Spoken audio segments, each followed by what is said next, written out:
going to take their seats, please. We appreciate it. Sorry, we're trying to get the computer to work correctly. Welcome to the Assembly meeting. This is our regularly scheduled meeting for November 7th, 2017. Madam Clerk, please do the roll call.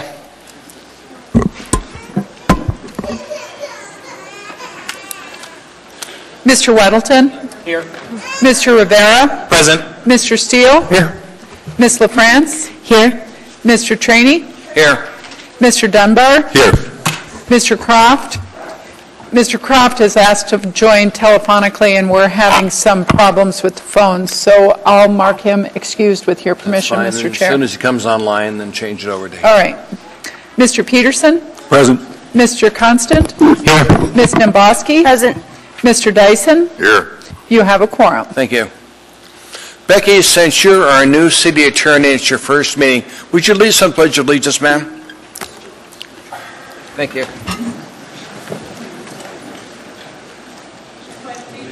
To the flag of the United States of America and to the republic for which it stands, one nation, under God, indivisible, with liberty and justice for all. Thank you, ma'am. Next item of business is item 4, which is minutes of a regular scheduled Assembly meeting of July 11, 2017. Minutes of regular Assembly meeting of July 25th. I get a motion to approve. Move to approve the minutes. Second. Both of them. Both of them. Is there a second? Second. Yes, unanimous consent approval of the minutes. Is there any objection? Not seeing any, Madam Clerk. Those minutes are approved. We're now done to Mayor's report. Mr. Mayor. Nothing to report. Oh, yes, you are, sir. Since your lineup has changed since the last Assembly meeting, tell us about our new city manager. Well, there used to be an attorney. He still is. Especially now it's still an attorney, but he's not in that function now. We have a new city manager, Bill Falsey. You can stand and applaud if you'd like.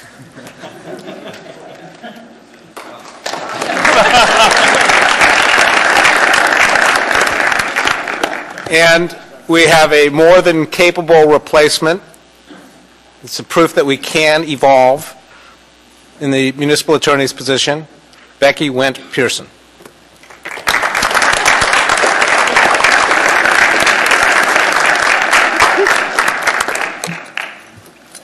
And that concludes the mayor's report. Mr. Mayor, we appreciate it. A Yale graduate, huh?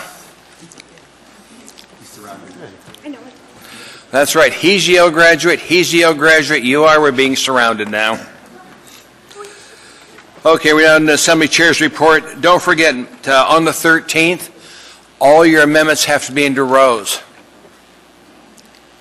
which is coming up. So please make sure rows get your amendments. Otherwise, when we do the amendments, it's less likely to get it approved. I'd rather get into rows so we can find out what the administration thinks on your amendments ahead of time.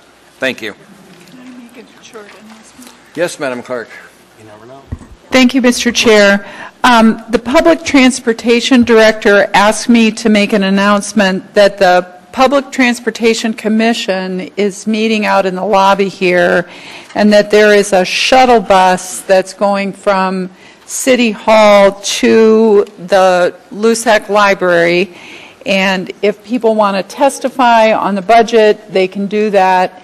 And the shuttle, one shuttle will leave at 7, and the last one will leave at 8 p.m. and pick people up outside the main doors and then take them back to City Hall. Thank you, Madam Clerk. Mr. Wilton, we're now done to committee reports. We'll start with you, sir. Oh, thank you. Just letting people know the Community and Economic Development Committee's regular meeting Thursday will not be held, though you will hear from us later in the evening on reports from meetings on October 12th and on November 2nd, where we covered a few marijuana applications we have today and the stormwater sections in the DCM. Thanks. Thank you. Mr. Rivera, sir. Thank you, Mr. Chair. The next meeting of the Assembly Committee on Homelessness is Wednesday, November 15th from 11 a.m. to 12:30 p.m. Also that day, we're going to work you guys a lot. From 12:30 to 2 p.m. is the Public Safety Committee, and then there's a joint Assembly Committee on Homelessness and Public Safety Committee meeting from 2 p.m. to 3:30 p.m. So a lot to discuss on the 15th. Thank you. Thank you, Mr. Rivera. Mr. Steele, sir. No report, Mr. Chairman. Melissa France, ma'am. Thank you, Mr. Chair. Nothing to report. Mr. Dunbar, sir. No report. Mr. Peterson, sir. Well, thank you, Mr. Chairman. The Ethics and Election Committee met on October 25th. We got updates about vote by mail and also about upcoming mock elections. We also went over some budget items for the vote by mail project.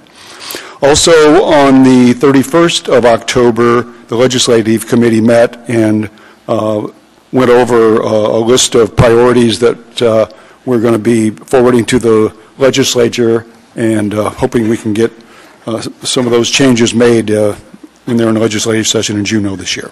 Thank you. Thank you, sir. Mr. Constant, sir. Yeah, thank you. Not a committee report, but a brief follow-up of the Public Safety Committee. I can report that code enforcement did a bang-up job on 11th and Hyder, and it is substantially cleaner. It's like a whole new street. So my thanks to the administration. Thank you.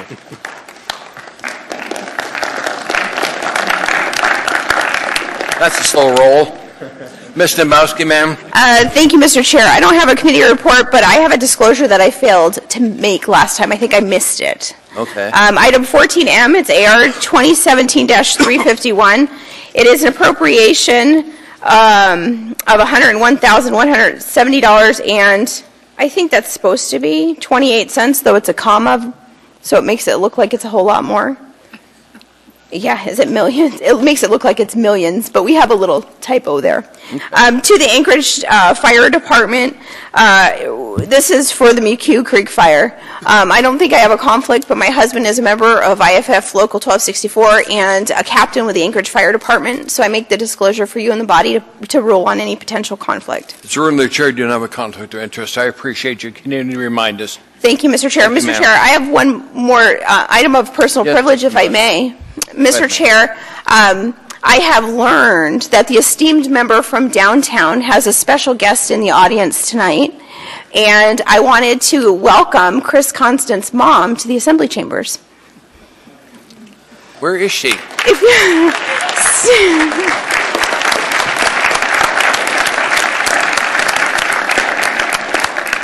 Welcome to the meeting, ma'am. We appreciate you letting your son play with us. Mr. Dyson, sir. Nothing to report. Okay. We're now down to addendum to the agenda and laid on the table items. I need a motion to incorporate the addendum to the agenda with laid on the table items. Move to incorporate the addendum to the agenda and the laid on the table items. Second. Is it moved and seconded? Okay. Go through it if you would, please. Read them for us. All right. On the addendum to the agenda, first, item A3, resolution AR 2017-365, a resolution of the Anchorage Assembly recognizing November as Avalanche Awareness Month and supporting public awareness for snow safety, supplemented by Assemblymember Constant. Item B4, resolution number AR 2017-364, a resolution of the Anchorage Municipal Assembly encouraging the Alaska Railroad Corporation to rescind Board Rule 23 regarding the residential right-of-way use policy. Assembly members Weddleton and LaFrance. 9D8, Assembly Memorandum AM 760, 2017. Recommendation of award to Steffel Engineering, LLC to provide professional engineering services for downtown sewer pipe rehabilitation for the municipality of Anchorage, Anchorage Water and Wastewater Utility. $1,156,000 to the purchasing department. Laid on the table items, 9B4A, Resolution AR 2017-364S, a resolution of the Anchorage Municipal Assembly encouraging the Alaska Railroad Corporation to rescind Board Rule 23 regarding the residential right-of-way use policy. Assembly members Weddleton and LaFrance, accompanied by 9B4B, Assembly Memorandum number AM 765, 2017. Item D9, Assembly Memorandum AM 761, 2017. Recommendation of award to Kiewit Manson JV to provide construction manager at risk CMAR services for Municipality of Anchorage, Port of Anchorage, Port of Alaska, RFP 2017 P040, $754,000, Purchasing Department. Item D10, Assembly Memorandum number AM 762, 2017. Investment Advisory Commission appointments. John R. Knopfsinger, Alex Slivka, and Amy N. Frieden, Mayor's Office. Item D11, Assembly Memorandum AM 763, 2017, Municipal Pre-Funding Investment Board Appointments, Richard Whitehead and Chris A. Richardson, Mayor's Office. Item D12, Assembly Memorandum Number AM 764, 2017, Anchorage Parks and Recreations Commission Appointments, Kelly M. Chang, Aaron Kirkland, Catherine Beaudry, and Grace C. Johnston, Mayor's Office. Item 14R2, Information Memorandum Number AIM 138, 2017, Resolution Number AR 2017-355, a resolution of the Anchorage Municipal Assembly approving a marijuana license and special land use permit for a marijuana retail sales establishment with license number M11614, Alaska Joint Ventures LLC, doing business as AK Joint and located at 7801 Shun Street, Unit F, Planning Department. That's all, Mr. Chairman. Thank you, Mr. Dunbar. Appreciate that. Mr. Croft, are you on the line, sir? Mr. Croft?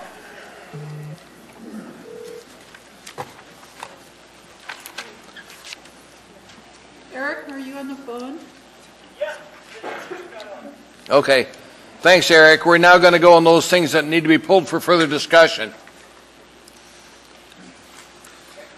Is there any objection to inclusion of those items on the consent agenda? Madam Clerk, saying no objection. Eric, do you oppose to the addendum and the Lane Hotel alignments being included in the consent agenda? Are you all right with that? I'm fine with that. Okay, Madam Clerk, that's approved by the body. Now I need a motion on the consent agenda as amended. Move to approve the consent agenda as amended. Second. Okay, we'll now go through the body for those things that need pulled for further discussion. Mr. Wilton, we'll start with you, sir. 9A3 and 9B4.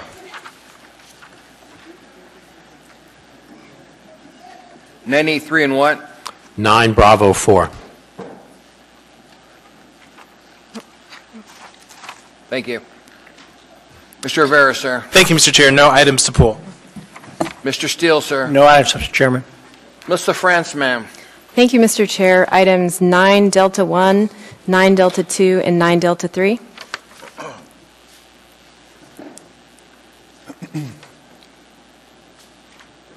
Nine Delta 1, 9 Delta 2, and 9 Delta 3. Okay. Thank you, ma'am. Mr. Dunbar. Thank you, Mr. Chairman. 9A1 for reading.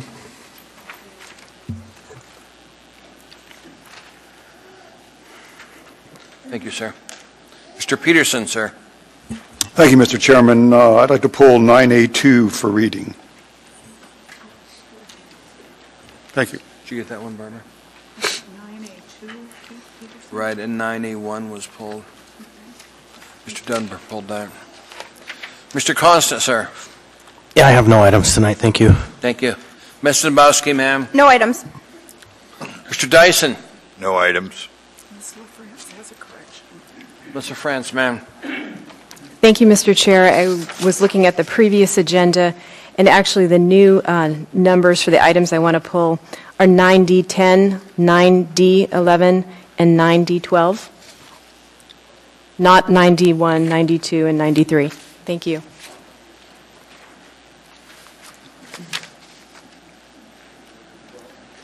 Mr. Croft, do you have anything to pull, sir?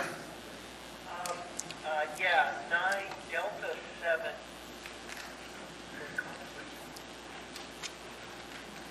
7. Okay. We pulled item 9A1, 9A2, 9A3, 9B4, 9D7, 9D10, 9D11, 9D12. Madam Clerk, is there anything else, or did I get them all? That's all I've got, Okay. Mr. Chair. Please vote on the balance of the consent agenda. Let me bring it up. Let's see. Put on the floor. I thought it was. There it is. Eric, you're first. You vote yes on the consent There. agenda. Please vote. That was approved. Now we're going to go back to those items that were pulled for a little further discussion. The first one is item 9A1 that was pulled by Mr. Dunbar, and that is item 9A1, Resolution Air 2017-362, resolution of the Anchorage Civil Assembly recognizing and celebrating the month of November 17 as Native American Alaska Native Heritage Month, and November 24th, 2017 as Native American and Native Alaska Heritage Day. I need a motion on that. Move to approve. A second. Ask unanimous. Eric? Yes. Any objection from the body? Seeing none, Madam Clerk, that's approved. All right, Mr. Chairman, Dunbar? I will be reading this. Who is presenting? Mr. Rivera? All right, thank you. Who's receiving it? Is there someone here to receive? Tasha, I see you out there. Are you receiving? All right, if you guys would like to come up, I'll start reading. Come on down. If you want to take photos, just come to the front here and you can shoot photos out that way.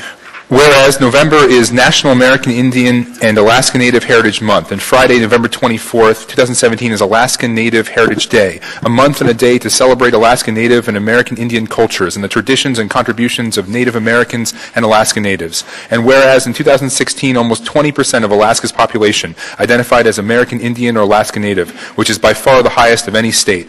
And whereas for thousands of years, Alaska Natives have preserved their rich traditions and passed their cultural heritage from generation to generation. And whereas many organizations in Anchorage are hosting activities all month long to celebrate the traditions and cultural heritage of indigenous peoples. For example, the Village Vogue Fashion Show will be held at the Alaska Native Heritage Center on November 11th. Alaska Native Tribal Health Consortium Cultural Committee will host many dance groups throughout November at the Alaska Native Medical Center. Alaska Native Heritage Month, Inc. is partnering with Beartooth Theater Pub to show the film Rumble, The Indians Who Rock the World on November 20th. The Anchorage Museum's annual Alaska Native Heritage Family Day will be held on November 14th, and the First Alaskans Institute is hosting the Howard Rock and Ted Stevens Smokehouse Gala to honor Alaska Native peoples at the Captain Cook Hotel on November 18th. Now, therefore, the Anchorage Assembly recognizes and celebrates November 2017 as Alaska Native and American Indian Heritage Month and November 24th, 2017 as Alaska Native Heritage Day, honoring those who have so greatly contributed to our community. Passed and approved by the Anchorage Assembly the 7th day of November, 2017.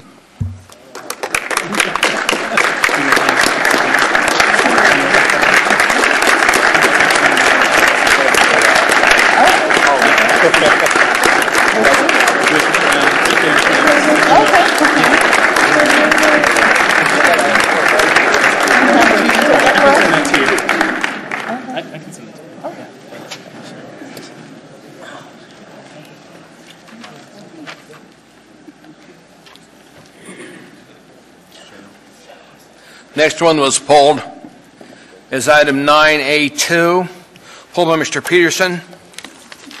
And that one is Resolution Air 2017-363, resolution of the Anchorage Civil Assembly congratulating the Bartlett Golden Bears varsity football team for winning the 2017 Division I High School Football State Championship for their discipline in the field and the classroom.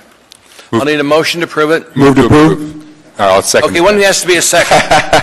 Ask unanimous consent. Second. Eric, do you agree? As a West High graduate, reluctantly, yes. Okay, that's approved by this body. By the way, I had 6 kids graduated from East. I can't think of a school better than that one. And I've got 2 that graduated from Bartlett. Well, the East Side has done well the last couple of years, East last year and Bartlett this year. So anyway, a resolution of the Anchorage Municipal Assembly congratulating the Bartlett Golden Bears varsity football team for winning the 2017 Division I High School Football State Championship and for their discipline on the field and in the classroom. Whereas the Bartlett High School football program has a history of athletic excellence, holding the Alaska State Football Championship title in 2002 and 2009, and the Cook Inlet Conference Championship title in 2002, 2015, and 2016.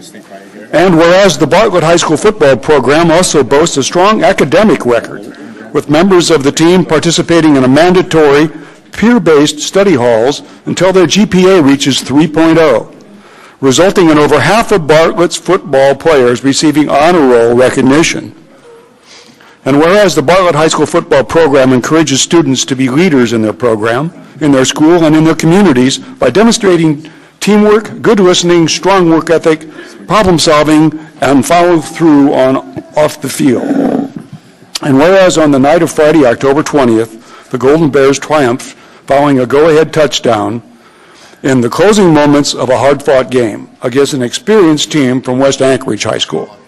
Now, therefore, the Anchorage Assembly congratulates John Jensen, Daniel Esparza, the coaching staff, and most importantly, the dedicated Bartlett Golden Bears varsity football team for winning this year's first National Bowl state championship football game and once more bringing home the state title to East Anchorage. Passed and approved by the Anchorage Assembly this 7th day of November, 2017.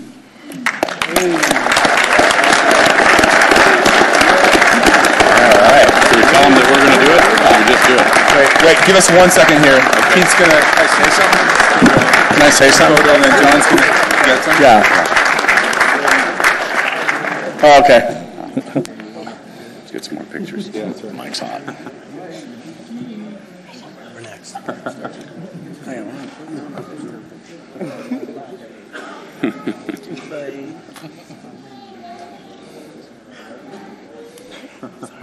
right, we got face center, man. All right. Okay. Oh, sorry. We're not done yet. Okay. Then right to the fur. Sorry. We're good. We're good. All right. You said you want to say something. Go ahead. Hey, I wanted to thank the Assembly for giving this to us, and I wanted you guys to know these guys finished up with over a 3.1 GPA as a team. So it's a great group of kids. Thank you. Go ahead. Yeah. And as a kind of a token of our appreciation for you guys recognizing us, I don't think that's ever been done in Assembly history. We're going to perform the haka for you guys, if that's okay, which is our traditional Polynesian war dance. Do it. Take it over. All right. Hey, surround. Hey, face this way, face this way. Assembly, because you're doing it for them. Yeah, no, face that way. No, just face that way. We're doing that way. It's bad. Councilman. Let's go. Hey, Jalen. Hey, I got something to say. Let's get it! Batia! Come on!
That is a record for the Assembly meeting. Does that mean you're longer than anybody?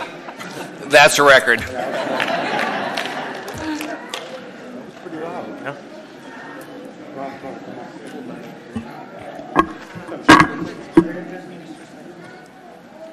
Next item was polled as item 9A3, Resolution Air 2017-365, resolution of the Anchorage Municipal Assembly recognizing November as Avalanche Awareness Month and supporting public awareness for snow safety. Move to approve. You pulled that? Second. Is there a second? Second. Ask unanimous consent, Eric? Yes. Okay. That's approved, Madam Clerk, unanimously.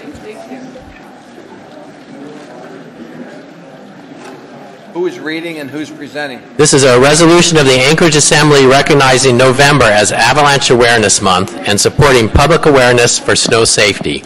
Whereas Alaskans live, work, and play in and on the edge of the wilderness, and whereas Alaskans spend twice as much time enjoying the abundance and variety of Alaska's winter recreational opportunities as most other Americans spend in winter recreational activities, and whereas many popular winter recreation areas in the municipality and state are subject to avalanche danger, And whereas the importance of proper education and awareness regarding how to respond to avalanches is of greater need in Anchorage than in many other cities in the lower 48.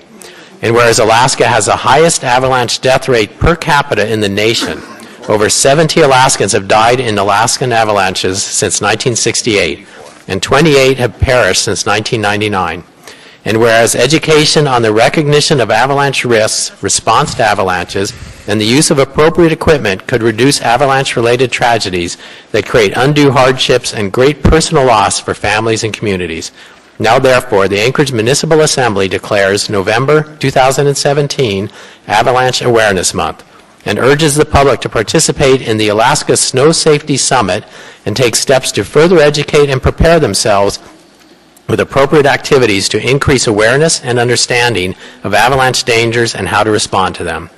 Passed and approved by the Anchorage Assembly this 7th day of November 2017.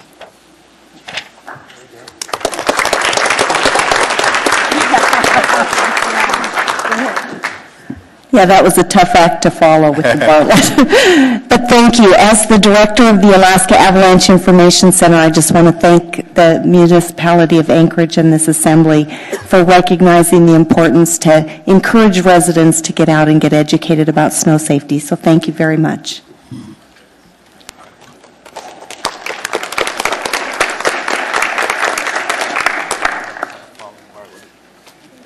Next one that was pulled was item 9B4. You Move to pulled that approve. one, Mr. Wilton. That is Resolution AR 2017-364, resolution of the Anchorage Assembly encouraging Alaska Railroad Corporation to rescind Board Rule 23 regarding their residential right-of-way use policy. Mr. Wilton? Move to approve the S version. Second. Moved and seconded for the S version. Thank you. Since this is new, I'd invite my colleague Suzanne LaFrance to read it, if we can. I want to ask unanimous consent, Eric. Okay. What are you asking unanimous consent for? Unanimous consent on the approval of item 9B4, the S version. 2017, it deals with the railroad, Eric. Yeah, to adopt it or just bring up the S version for discussion? No, to adopt it. Do you want to wait? Yeah.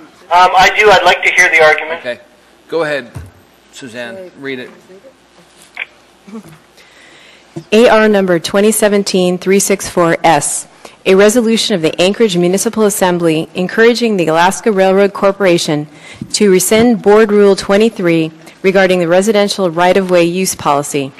Whereas in 2013, the Alaska Railroad Corporation, ARRC, initiated Board Rule 23 with an intent towards maximum protection to the public and ARRC employees from safety risks inherent in their operations, and to delineate the boundary of ARRC's property interests near its tracks. And whereas Board Rule 23 imposes charges and fees for use of property within 100 feet on each side of the center line of its tracks under a residential right-of-way use policy, causing substantial anger from residents with lawns and gardens adjacent to the tracks. And whereas the legal status of the area within 100 feet of the center line of the tracks is contested in some areas where homesteads existed. Some claim the ARRC has full ownership of the right-of-way, and others claim it is merely a use easement with the land belonging to the adjacent property owners. And whereas there has been an ongoing exchange of information and discussion concerning Board Rule 23 between the ARRC and community leaders, particularly State Representative Chuck Kopp and his staff, Eric Cordero Georgiana, and other legislators, including Representative Chris Birch, Senator Natasha von Imhoff, representatives of Governor Walker's office, and members of the Old Seward Ocean View Community Council. And whereas the ARRC Board of Directors plan to rescind the residential right-of-way use policy at its November 14, 2017 meeting, now therefore the Anchorage Assembly resolves. The Anchorage Assembly encourages the ARRC Board to rescind Board Rule 23 and thanks the Board for making this difficult decision. Mr. Wilton? This it really just largely amounts to a thank you to the Alaska Railroad Board for most likely rescinding this rule. It's been a thorn in the side for people, particularly in the Ocean View area, for many years. And it's, and also it's kind of the tip of the hat to some community leaders who have worked really hard on this and kind of highlighted as an issue. And John Pletcher's got 15 years on this, Bob Gastrock, Jack Brown, and then the community council chair, Steve Beardsley, and his wife Nancy. I've been very careful in this to not wade into the issue of who owns what and the right-of-way and so on. That's a very complicated issue, and it's not really our playground. That's something for the courts and for the legislature to deal with. But by pulling this residential use policy, and the railroad has gone a long way towards kind of ameliorating the problems that we've had with this. So I appreciate that. Thank you. Mr. Dyson, sir. Yeah. I've been a little closer to this than you would have expected. I think that the resolution correctly recognizes Representative Chuck Kopp for taking this issue on, and I understand from Chuck that we've won, and the railroad will approve this when they meet, and it was a great effort. And they got the ball across the goal line. And I've known Chuck since he was 6 years old. Used to carry him around on my shoulders. And he was 25 years a police chief in Soldotna on, I think, 3 all-time all-state athletic teams, and an extraordinary guy. I congratulate the people of South Anchorage for electing him, and all the people in the community who have worked on it, and I'm glad they got something done finally. Thank you. Thank you, Mr. Dyson. Mr. Peterson on this version, sir. Thank you, Mr. Chairman. I just wanted to say that this struggle, we'll call it, with the railroad has been going on for a long time. I mean, I heard about this from customers of mine in Ocean View when I was in the pizza business back there, and that was 15, 16 years ago when I sold that. So this has been ongoing for a couple decades. So I think it's good work that we can finally come to a mutual agreement. Thank you. Thanks, Mr. Peterson. Mr. Croft, sir. No, nothing to say. But thank you for letting me hear it all. I'm ready to vote. Any other comments from assembly members? I appreciate your leadership from both of you getting this done, because this is a problem no matter what community the railroad goes through. They've had some interesting pushes over the years where they said, we have right of way, we're going to take everything out, and we're going to put a big fence. I've got friends that own a property. Railroad came through who put a huge fence through property because it's their right of way. And that's not a good way to deal with your neighbors, so I appreciate the efforts you guys have to make sure the railroad works good with our people in South Anchorage. So please vote. I'll bring it up. Eric? Yes. That is approved unanimously by the body. Next item in front of us will be item 9D7, which was Mr. Croft. Yeah, thank you, Mr. Chairman. It's and I apologize for not being there. Appreciate the indulgence on hooking up telephonically. I take it the Bartlett football team did its patented chant before. It was a little confusing from here. I thought maybe Mr. Starr had come back to the speech. Mr. Croft, can we get a motion to approve item 9D7 and then a second? Yeah, I'll move to approve. Second. Moved in second. Okay, Eric. The only reason I brought this off the consent agenda is that my wife's firm, BCA, or Burkhart Croft Architects, did a very small amount of work for this bar. They really just redesigned the keg storage area to expand it. It was under, I talked to them today, it was under a $5,000 kind of design, and they've already been paid for it. I don't think action tonight has any effect because they have done what they were going to do, but I wanted to bring it to your attention. Thank you, Mr. Croft. It's room the chair. You don't have a conflict of interest on this item. You can participate, sir. Discussion on this item from the body? Seeing none, let's vote on it. Eric, you're first. Yes. Please vote.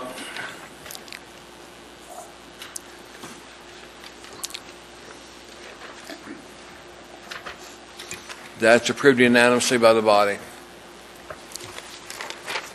Next item was pulled for a little further discussion. Was pulled by Mr. France.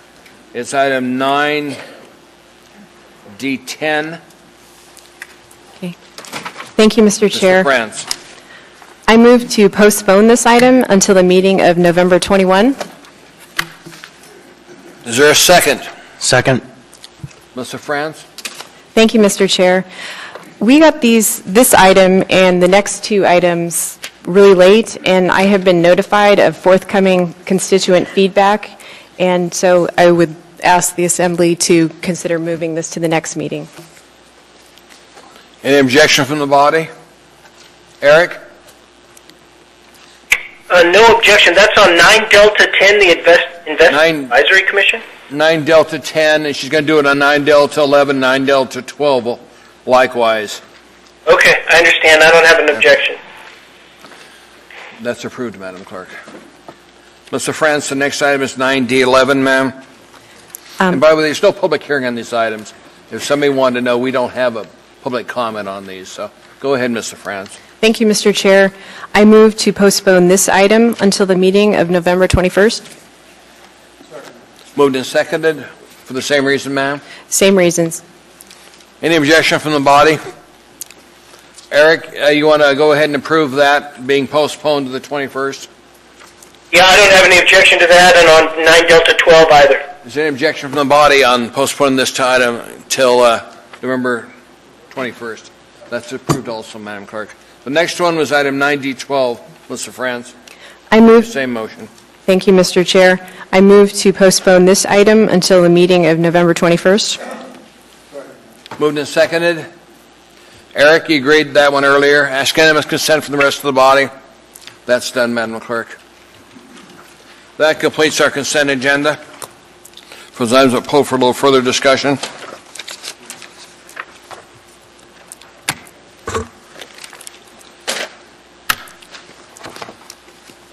So we're now down to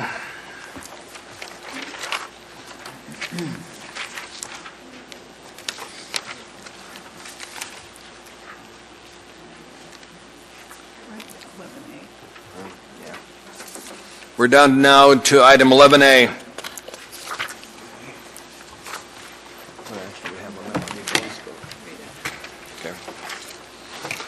Item 11A, Information Memorandum, AIM 128-2017, Internal Audit Report 2017-09, Bradley Lake Operation and Maintenance Cost, Municipal Light and Power.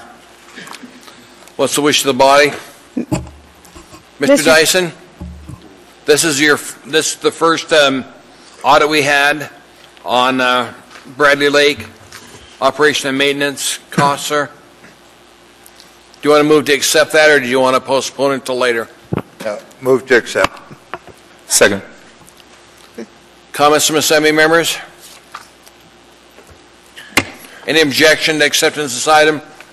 Mr. Croft? No objection. Okay. Madam Clerk, there's no objection from the body. That's approved. Next item in front of us is item 11B, Information Memorandum AIM 129-2017, Internal Audit Report 2017-10, Library donations, Anchorage Public Library. I need a motion on this one. Move to accept. Second. Discussion from Assembly members. Mr. Croft? No comments and no objection to it. Okay. Ask unanimous consent from the body. Seeing no objection, that item is adopted by the Assembly. Next item in front of us is item 11C, Information Memorandum AIM 130-2017, Internal Audit Report 2017-11, Preferential Use Agreements, Port of Anchorage. Need a motion on that. Move to accept. Second. Move to second. Discussion on this item from the body. Mr. Dyson. Yeah, thank you. The Audit Committee reviewed all three of these and moved to pass them on. Each one of them had a little bit of ambiguity. The Bradley Lake thing our auditor, we have no authority. Our auditor's analysis goes on to the committee made up of the various utilities, and the Bradley Lake folks had a fairly reasonable explanation of the problems that were out there. The library one was really good folks from two different volunteer groups, staff trying to make things work. Some of the rigorous accounting and the rules were not followed. Nobody had their hand in the till. Nobody was taking a personal advantage, and I suspect that the irregularities will be dealt with. The port one was more interesting in that there was some language there that I, even though I've been a mariner a long time, did not understand. Have some better understanding of how the word that is called arbitrage in the economic world, and has a slight variation that has to do with dunnage and things that are used in hauling freight that aren't the freight themselves, but might be racks and different kinds of attachments and so on, and a new shipper moving stuff across the dock. It appeared to us that problems were not a significant one, and no one was gaining from it. One thing I think that was useful for you all to think about is our dock and some of the carriers work together with some of the nonprofit organizations to move their freight, and in this case, recycled stuff across the docks and to the northwest at no charge. And I suspect that we all, the assembly, actually ought to be kind of informed about that, and have made an effort to see that you do. I don't believe that the assembly has authority on that necessarily, or needs to, but I think that we need to know, and need to know good news for once in a while. And so, thank you, Mr. Chair. Thank you, Mr. Dyson. Any other comments from assembly members? Seeing none. Mr. Croft, accepting the assignments in front of us, sir, how do you vote? Mr. Croft? Yeah, I vote yes. Okay. Ask again unanimous consent for the rest of the body. Seeing no objection, that's approved, Madam Clerk. We're now scheduled to take our regular dinner break. We should be back here about 5 after 6. And we'll start the rest of the agenda. The first thing out of the barrel will probably be, we'll do the budget. We'll combine A through G. Maybe 10 after 6, Mr. Chairman. Amy has, I think we have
Please, we'll get started. Mr. Dunbar, I need a motion to change the order of the day, take item 13A at the end of the agenda. Move to change the order of the day to take item 13A up at the end of the agenda. Second. Moved and seconded. Any objection? Seeing none, is Eric back online? Yeah, I'm back and no objection. Okay. That'll be at the end of the agenda. Thank you, Mr. Domowski. That speeds things up. Well, not for us, but for everybody else. Mr. Dunbar, I need a motion now to incorporate items A through G. Combine it. Move to combine public hearing on items 14A through 14G. Second. I'll go through and read them off to you. Item 14A, second public hearing on this ordinance AO 2017-124, an ordinance of the Municipality of Anchorage, Alaska, adopting and appropriating funds for the 2018 general government operating budget. Item 14B, second public hearing, resolution error 2017-307, a resolution adopting the 2018-2023 six-year fiscal program. Item 14C, second public hearing, ordinance AO 2017-125, an ordinance adopting the 2018 general government capital improvement budget. Item 14D, second public hearing, resolution error 2017-305, a resolution adopting the 2018-2023 general government capital improvement program. Item 14E, second public hearing, ordinance AO 2017-126, an ordinance adopting and appropriating funds for the 2018 municipal utilities/enterprise activities operating budgets. Item 14F, second public hearing, resolution AR 2017-306, a resolution approving the 2018-2023 municipal utilities/enterprise activities capital improvement programs.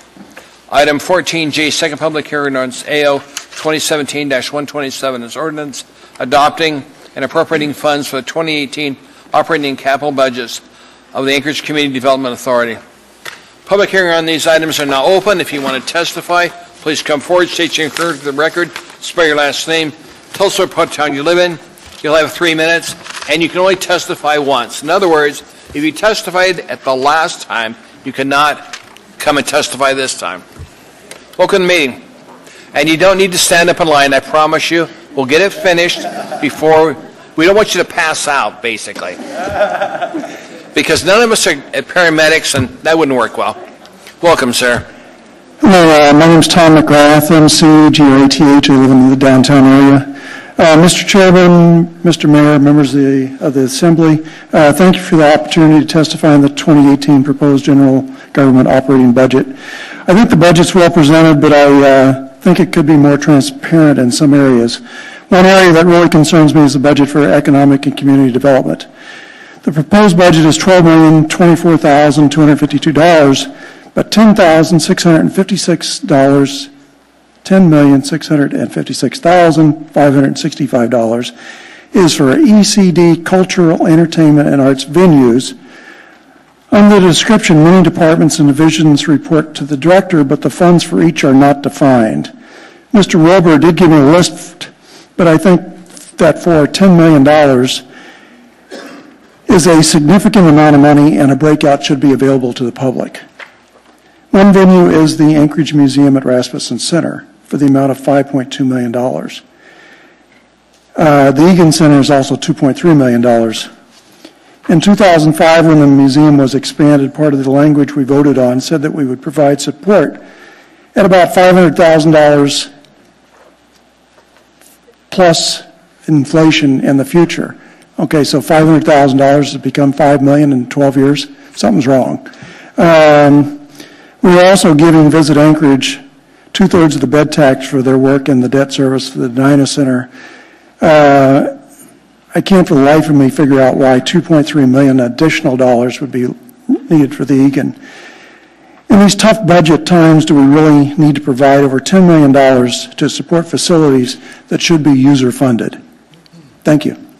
Mr. McGrath, could you give a copy of those questions to the clerk so we can try and get the administration to get an answer for you on those? I just said that Mr. Wilbur did give me an answer. You did? You got your answers? Okay. But I think it should be available to the public also, and to you. And would you like a copy? Thank you. Yes, if I could, sir. Questions from Assembly members? There don't appear to be any. Thank you, Tom. Mr. Dyson has. What? Mr. Dyson has. Mr. Dyson?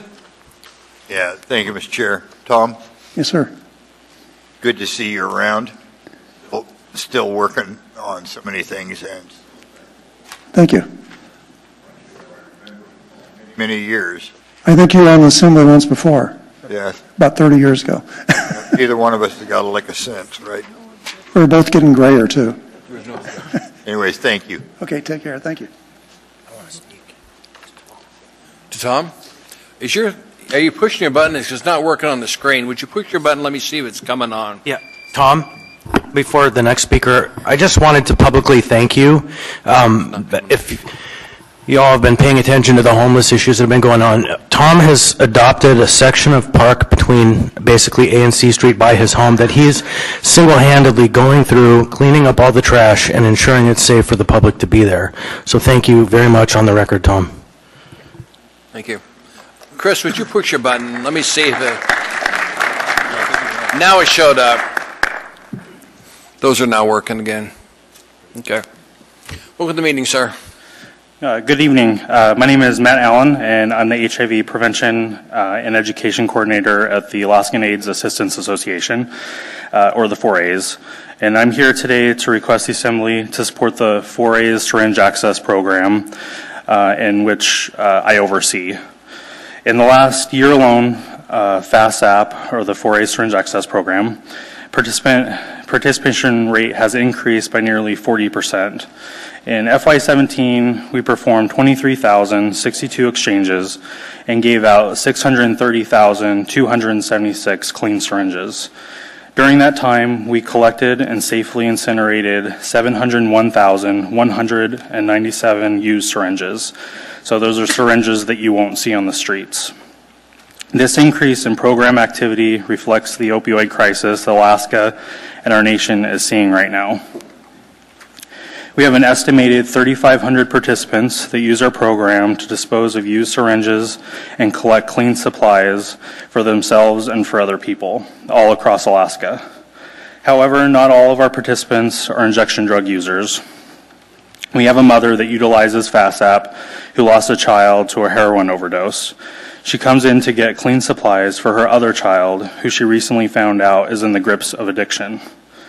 She visits the exchange to not only get clean syringes, but to talk to staff and ask advice on how her child can reduce their risks and harm that come with injection drug use, and to pick up life-saving overdose response kits that contain naloxone that we get from the state.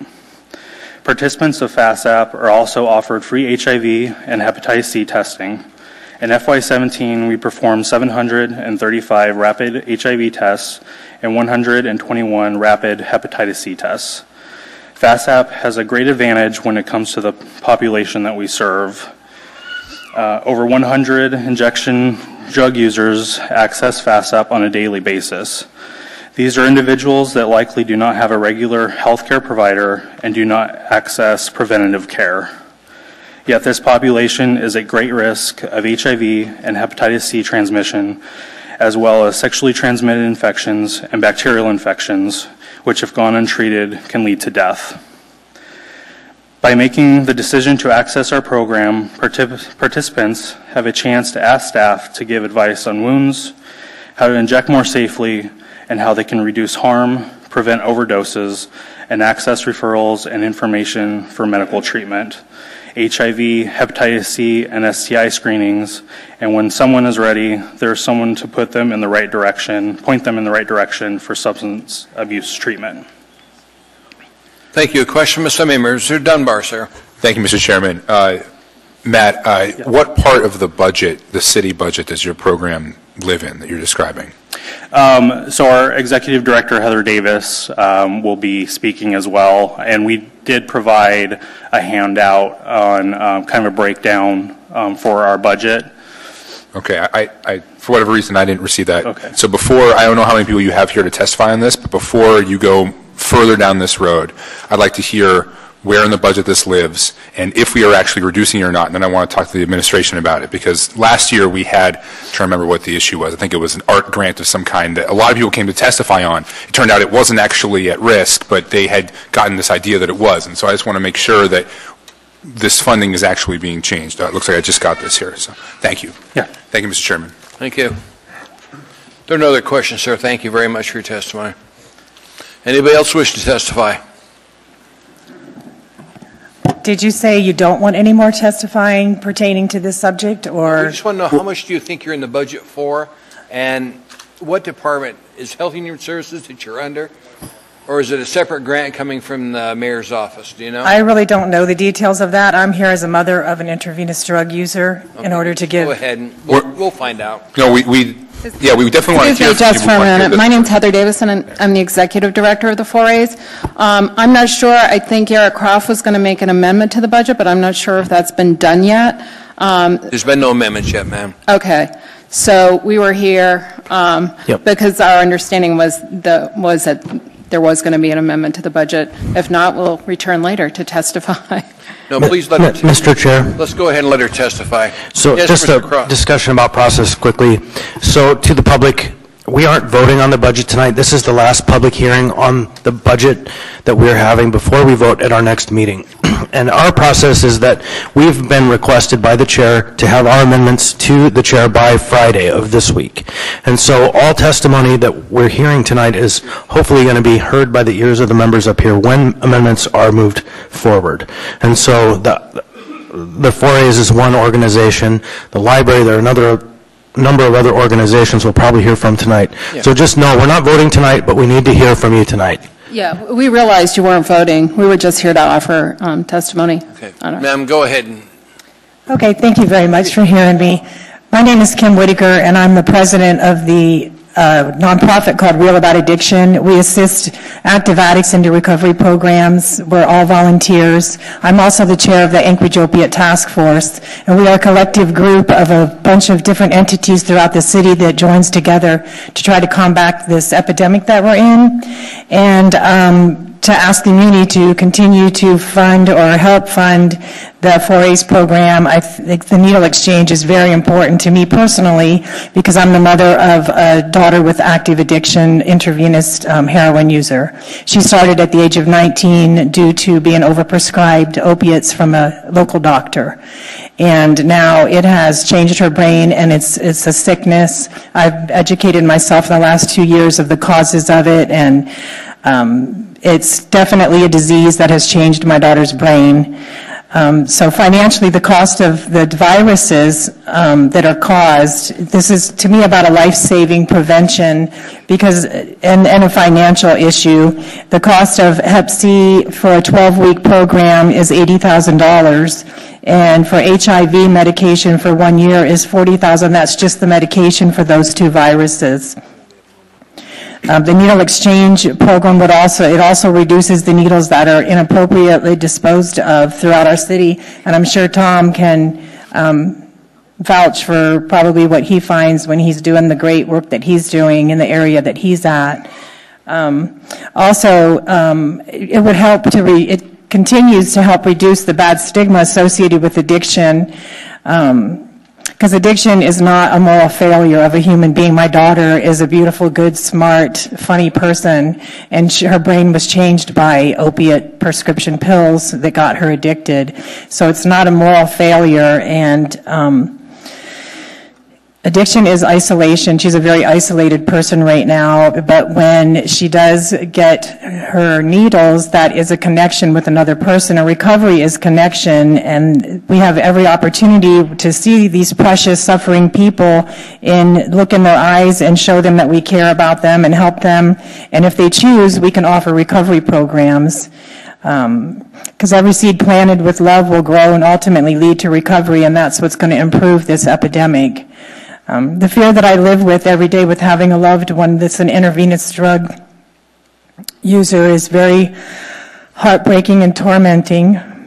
Having to worry about her getting HIV and Hep C just adds to the hurt, and it can be prevented. And she does use the Needle Exchange program, like I mentioned, so I am very grateful for it. Thank you. Question from Assembly members. Thank you, ma'am. We appreciate it. Thank you. Welcome, sir. Hi, my name is Paul Stang. I'm president of the University Area Community Council. I want to talk about two resolutions.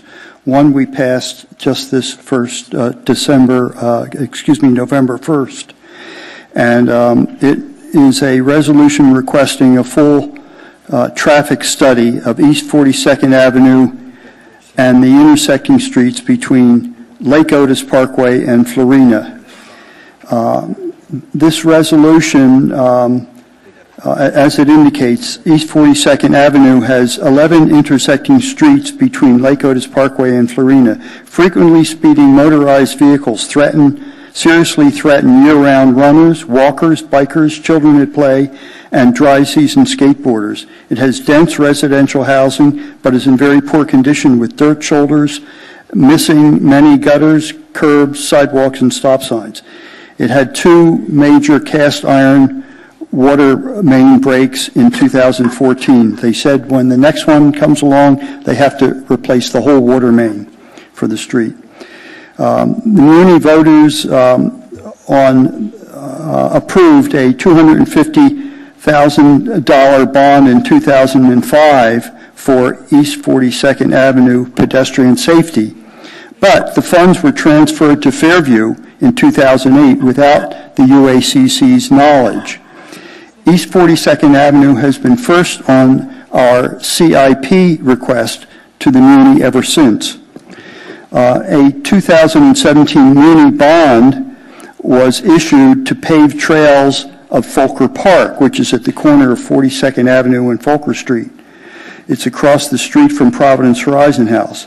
But park access from Providence Horizon House and from surrounding neighborhoods is very unsafe and dangerous due to the traffic. We would like this full traffic study completed by May 30th. I know it's a big request, but we certainly hope we can get it on the bond issue scheduled for this April. The other resolution we passed last May, and we have spoken to you before about this, and I would just like to reiterate the importance of bond funding to implement the University Lake Master Plan. The University Lake Master Plan was completed by Parks, and they did a great job, but at that point everything stopped. We've got a good plan in place. We need to fund it, and that's critical. This resolution was passed on May 3rd, and we specifically indicated we hoped that we would get full support for this resolution in the municipal's ballot for spring 2018. I sent you all copies of the resolution pertaining to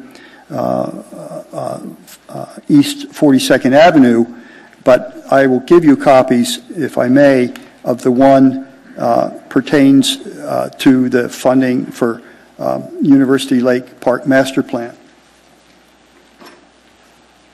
We do have some questions for you if you're done, Paul. I am finished. Okay. I asked the administration, by the way, to look at the history of this thing, because I'm a little disappointed that I heard that the voters had voted to fund a study on 42nd, but it was taken away. Yes. So I got the administration to figure out when and where this happened. Yes. Mr. Constant, sir? Yeah, on that point exactly. I'm curious to what project you think was funded in Fairview. It pertained to 42nd Avenue pedestrian safety. Yeah, I don't mean where the funds came from. I mean, what was funded in Fairview. He doesn't think he gets it. I don't know what the Fairview project was. Yeah, I'm sorry. I read it and I haven't seen any major investment like that, so I'm trying to figure it out as well. Chris, when I get the response back from the city manager, I'll send to everybody on the assembly, okay? Mr. Peterson. Thank you, Mr. Chairman. I just want to let you know, Paul, that I forwarded that email about the traffic study on 42nd to our traffic engineer this afternoon. Good. So she's aware of that request. Thank you. Mr. Rivera, sir. Thank you, Mr. Chair. Hi, Paul. Hi. I also want to let you know on the University Lake Park There is funding in this upcoming April. Excellent. For $250,000, I believe. Excellent. So it did finally get in there. Thank you very much. Sure. That's the last question, sir. Thanks. Good to see you again. Thank you. Anybody else wish to testify, please come forward. Welcome to the meeting. My name is Arva Carlson, A-R-V-A-C-A-R-L-S-O-N, and I live in South Anchorage.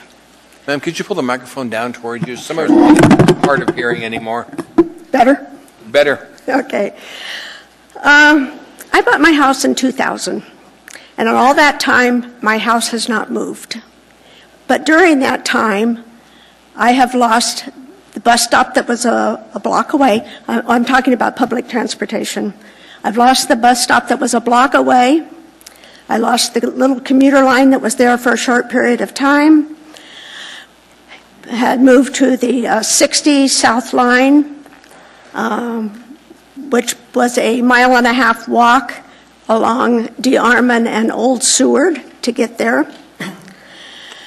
During that time, I was unable to drive after dark, so I began using Anchor rides. Good service. We really appreciated it. A couple of years ago, my daughter became wheelchair bound, began using Anchor rides.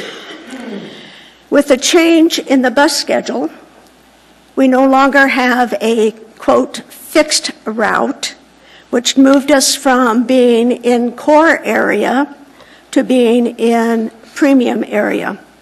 It was an increase in cost, 57%, but more importantly, the hours were cut dramatically. I no longer, nor can my daughter, put in an 8-hour day at work. I can't attend public meetings like this without having to hire a cab. I can't socialize. I can't work out. And I'm sure I'm not the only one in South Anchorage facing these things.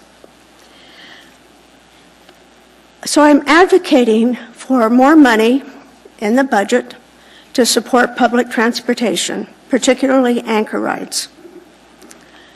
But I also believe that I should offer some possible fixes to the problem. The most obvious one would be to change what was the 60 line, the South Anchorage bus, back to a fixed stop. I don't think that's going to be a fast fix. Another would be to extend the time for premium. At the moment, I can't catch a ride before 7 o'clock, and I have to be home by 6 o'clock. So to extend those hours would be a great help, not only to me, but I am sure that there are a number of people who are probably losing jobs because they can't put in that 8-hour day. I'm lucky I have a employer who's willing to work with me and make the hours work, but it is a hardship, not only for me, but for them. Another option at least would solve some of the problems, but it doesn't solve the 8-hour. Ma'am, I hate to interrupt you, but your time is up. Okay. Questions from Assembly members? Thank you, ma'am. Appreciate it. There are no questions. Thank you. Anybody wish to testify, please come forward. Yes, hi, my name is Mandy Hawes, Hawes. I'm here tonight from Girdwood, and speaking on behalf of Glacier Valley Transit. And I don't know how many people are familiar with Glacier Valley Transit, but it was formed in 2007 as a 501c3 to fill a need for public transportation in the Girdwood Valley. GVT is an acronym that we use. GVT provides year-round, fare-free, flex route public transportation in Girdwood. And it is almost fully funded with the exception of a small gap. We last year were able to get 5% of our budget through a municipal grant. And we would request that that grant continue. We'd also request that we become a permanent line item in the People Mover budget as you're looking at your transit budget. The full amount of funding is primarily funded from a 5311 rural transit grant through the federal government. And it is a very successful public-private partnership example And I think that that's something that we should talk about a little bit. 60% of our operations come from the federal grant. 90% of our administration and our capital comes from the federal grant. The remaining match comes from primarily contracts and donations from local businesses. And then there's, like I said, a small gap. So we appreciate the funding. I would advocate that that funding continue. It's $20,000. It's a very small amount relative to the entire budget. And if the municipality of Anchorage, through its transit budget, would fund that program fully, it would be more like $350,000. So we appreciate the partnership and we hope that it continues. And we'd like to continue to be a line item and work our way towards being a permanent line item in the public transit budget. A couple of quick statistics. We are working our way up to about 100,000 riders. So it's very highly used. Over Forest Fair weekend alone, we had over 10,000 riders in one weekend. We are now servicing a year-round service from the Seward Highway all the way up Valley. It is utilized by employees, different businesses. It keeps very pedestrian friendly, keeps people off the roads. It's a public safety item for the Valley. And so we appreciate, again, the support, and we would advocate for it to continue. And we thank the administration and the Assembly. Thank you. Thank you. A question from Assembly members? Yep. Don't appear to be any questions. Thank you, ma'am. Thank you. Welcome to the meeting. Hi, thank you. My name is Jenny Blanchard, B-L-A-N-C-H-A-R-D, and I'm here to speak about the proposed funding cuts to the library. I've been using the Lusec Library since it first opened its doors. I volunteer at the Friends of the Library book sales. I volunteered to help people find their way around the library after their renovations because I love the library and I was so excited to see all the improvements finally happen. One of my proudest achievements as a parent is that my 3-year-old is already obsessed with the library. He loves coming here for story times and other family activities, and the youth librarians all know him by name. If you cut staff, what will happen to all the weekend youth activities that my son and other children enjoy? If you cut staff, what will happen to all the weekday youth activities that stay-at-home parents and homeschooled kids rely on? If you cut the hours and close on Sunday, what will happen to all the kids without a computer at home who need the library, and especially on the weekends, to be able to do their homework? And what about all the working adults without a computer at home that need to apply for benefits or a job? And cutting the evening weekend hours is really going to hurt working families in Anchorage. The Anchorage library system already has one of the lowest acquisition budgets per capita in the country, and the current budget proposal cuts it by $125,000. In order to stay relevant, the library needs to have a higher budget for purchases and not have it slashed. I know that the budget forces you all to make hard choices, but the public library has been a great leveler in America for 150 years and gives everyone access to knowledge and resources and technology, and the people of Anchorage really need you to restore the library funding for next year. Thank you. Thank you. Mr. Dyson has a question. Okay. Mr. Dyson? Yeah, thank you.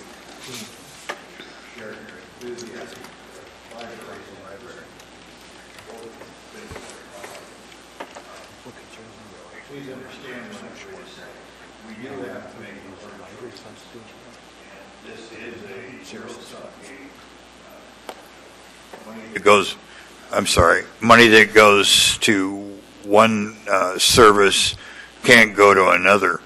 And I would appreciate all of you if you have suggestions on other public services the city provides that you would be willing to deal with less from that other service in order to put more here. And yeah. And it's a respectful question because most all of you live richly in our community and participate in a lot of stuff, and you should have a good perspective of what the priorities are. So thank you. Please help us. Thank you. Well, with all due respect, Mr. Dyson, I mean, we're all here telling you the things that we are prioritizing for funding, and, you know, I'm not an accountant or an assembly person, and we elected all you folks to make those decisions, and we're telling you what our priorities are. And my priorities, one of my priorities is the library, and I know that I'm not the only person here supporting the library funding. Yeah. With respect, I'd love for you to tell me what your lowest priorities are as well. because all of us have to make those trade-offs. But thank you for being here. Thank you. Thanks for being here, ma'am. Anybody else wish to testify? My name is Vera Rossier, and I'm here to speak on behalf of the changes that have been made in the People Mover system, eliminating Route 60, eliminating Route 2. That is a great hardship. It has added costs for riders to access a bus by eliminating your only north and south bus, Route 60. Now riders must take a taxi to the Diamond Transit Center to get a ride on a bus. Many people have had to quit their jobs because they can no longer get to work. Some of the people who are now in Ocean View that are using the commuter buses that you have that brings them to Diamond Transit Center, they have gone from taking a 30-minute ride to get to work to now a 90-minute ride because they have to get on your commuter bus in Ocean View, change at Diamond, and then change on another. By eliminating Route 2, you have eliminated access for people who are in South Anchorage to get from South Anchorage to Lake Otis and that area back to downtown. They have cut Route 1 in half, so now in order for a person to go from Diamond Transit to Muldoon, they have to take a second bus. Again, imposing more time, more effort to get to work, to get to doctor's appointments. Ocean View is losing money because now we cannot access the roadways in Ocean View. We cannot attend church in Ocean View. We cannot purchase items from stores in Ocean View that do not have a store in Midtown or South Anchorage, Diamond Center, or downtown. So I'm being told by different ones in public, in the People Mover system, that all these happen because you all removed the funding that they initially had to keep the routes going. This is not a system that is working. The system wasn't broken, but now it is terribly broken. I chose to ride People Movers because I have a disability. I didn't want to be bothered with drivers on the road. I have constant pain issues that is now impacted because of the epidemic of people misusing drugs. I'm a very responsible user of a pain pill. I don't increase it when the instructions don't tell me to. I was recently assaulted because I'm diabetic as well, and I was recently assaulted for injecting insulin in my body. And with all the opium talk, if you would, I'm covering two birds with one stone. If you would institute having a device placed in all public bathrooms that will take the needle off of the syringes will no longer be a temptation for those who have a drug use issue. Thank you for testimony, ma'am. Any questions from Assembly members? Thank you, ma'am. Director Purdy. Welcome to the meeting. Hi, my name is Yolanda Rossier. Last spelling is R-O-S-I-E-R. I am a single mother, and I use the public transportation system. I stay off of Old Seward, and eliminating Route 60 has really affected me. I spend $20 a day, 5 days a week. That's $100 just to get to a bus route. And then I have to pay to ride the bus. I have to make sure that I can get around town and provide for my child. Not having access to the Route 60 anymore I can't walk that far because I do have a disability as well. So I have to call for transportation and spend that money just to get to either Diamond Center or Tudor and Old Seward where I can catch a bus. The Route 60 used to come by, and it was easy to get to work.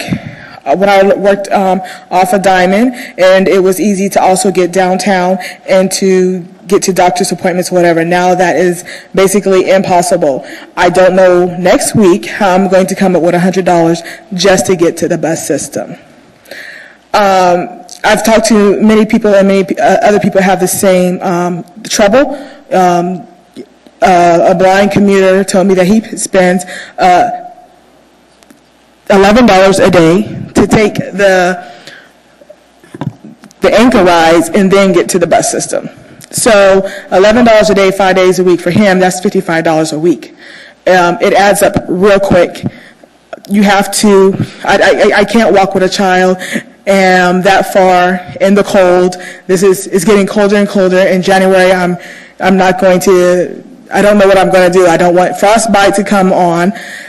It's really a hardship on the people who elected you all to be there to help us, and now we're out in the cold, literally. Question from Assembly members. Thank you, ma'am. Welcome to the meeting, sir. Welcome. Thank you, Mr. Chairman, Mayor, members of the Assembly, ladies and gentlemen. My name is David Levy, and I'm speaking on behalf as the chair of the Library Advisory Board. First of all, I want to thank you. Thank you for your efforts over the years to make our library a living part of this community. We've gone through some major construction this last year, and I appreciate your investment and your support in the library. We all recognize the difficult challenges that you have in putting together this year's budget. And I don't want to speak for the priorities you need to make, but I want you to recognize what a wonderful facility this is and what a wonderful role libraries play in our communities, whether it's story time at the Chugiak Library or finding a job at the Mountain View Library or connecting up with friends and business acquaintances and developing business opportunities at the Goodwood Library. All of our library branches have an important role in our community. And over the years, the library has taken significant hits, and we've continued as a community, both in the public and private sector, to make an investment. There are folks here, library supporters, both from the Library Foundation, which puts in thousands of dollars every year into our library system, as well as the Friends of the Library, which puts in hundreds of hours every year in volunteering for our library. So I would encourage you to consider adding some funds to restore Sunday service and Sunday programs for the library. We talked about it's about an estimated $100,000 to add that in to provide an opportunity for people to come here and gather resources, and also an additional $125,000 for additional materials and technology here at the library. Those two things would make a significant difference in people's lives. Our library system is our community center, and it is an important role in our community. And while I recognize the difficult challenges that you have, our library is an important part of that community, and I would hope you would consider supporting that. So thank you. Question from Assembly members. Thank you, David. It's good to see you again. Thank you. Welcome to the meeting. Good evening, and thank you to the members of the Assembly for allowing me the opportunity to talk tonight. My name is Kim Hayes, and I'm the Vice President of the Anchorage Library Foundation. And I'm also a lifelong patron and lover of the library. I'm raising 3 library champions myself, one of which, who is here tonight, I tricked her into coming because she heard it was at the library, so she's in the audience reading a book. The reason I'm here tonight is to talk about the operating budget and how it affects the library. I was really disheartened to see the budget come out with $350,000 in cuts to the Anchorage library system. This enormous cut has dire consequences for the library and its users in the form of closing the Lusac Library on Sundays, as well as 1 hour earlier on all the other open days. And as Mr. Levy mentioned, $125,000 in cuts to materials and technology. We all know that Anchorage, as well as our state, is in a period of economic stress. In times of such stress, more and more citizens rely on the services the library system provides. They come here to use the internet for job searches, as well as to study to advance their education to find a better paying job. To this end, the library recently formed a partnership with the Alaska Department of Labor and Workforce Development to offer job labs at the Mountain View branch as well as the LUSAC, and they've been wildly successful. For those seeking other forms of assistance, the library, through a grant, has a social worker available to connect those folks who need those services with those services. For parents like myself, the library is a rare free venue to bring our children to learn and play. Specifically, the library's Sunday users are typically students who are using the library as a safe homework zone. With this proposed budget, that resource wouldn't be available to them anymore. For the rest of our city, the library system is a community gathering place open to everyone. As it stands before this cut, the library is already at a staffing level in the bottom 15% for like-sized libraries. This cut puts them on the brink of not being able to operate a functional library system. As someone who works hard on the Library Foundation with private donors to gain support for the library system and their programs, I want to see the library be a priority for the municipality as well, which has the responsibility to run the library for the use of its citizens. The library is continually asked to absorb cuts while providing more and more critical services to the public. To that end, I encourage everyone to restore the cut, to work to restore the cuts that were made to the Anchorage Library budget so that our library system can continue to serve our residents in these tough economic times. Thank you. Thank you. Question from Assembly members. Mr. Dyson has a question, ma'am. Yes. Mr. Dyson? Yeah, thank you, and thanks for what you're doing. You heard my earlier ask. Have you any suggestions of things that we should not do or do less of? I don't. Okay, so how about parks and rec facilities or bike trails? As a parent, we use those daily too because that's another free thing, so I wouldn't recommend cuts to those systems either. How about flowers and landscaping? I honestly don't have a recommendation for other cuts to restore these services. I'm just asking you to restore the cuts to the Anchorage Library budget, respectfully. Thank you, ma'am. Got a quick question for you. You said earlier in your testimony, a social worker, is that a grant? Because I understand next year you're going to have it. Say it again? I understand you're going to have one here in the LUSAC. There already is, and it's completely grant funded. Where are you getting the grant funding from? That's a great question. I think somebody in the audience might know. I think it's a mental health authority. Mental health trust. They're going to cover the whole thing? Yes. So there was some good getting rid of our city manager. Thank you. He's over there now. Yeah. Thank you. Welcome to the meeting. Thank you.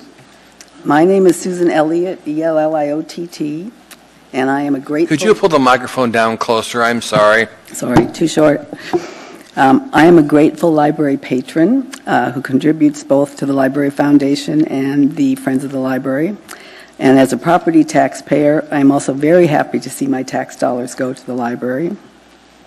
With ice season upon us, I applaud the nearly complete renovation that makes the library so much more accessible to all of us. Thank you for funding those long-sought changes.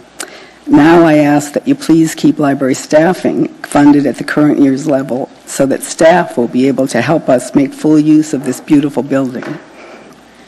I am concerned about the 2018 budget cuts proposed for the library. Our library provides excellent service, as I know you are aware.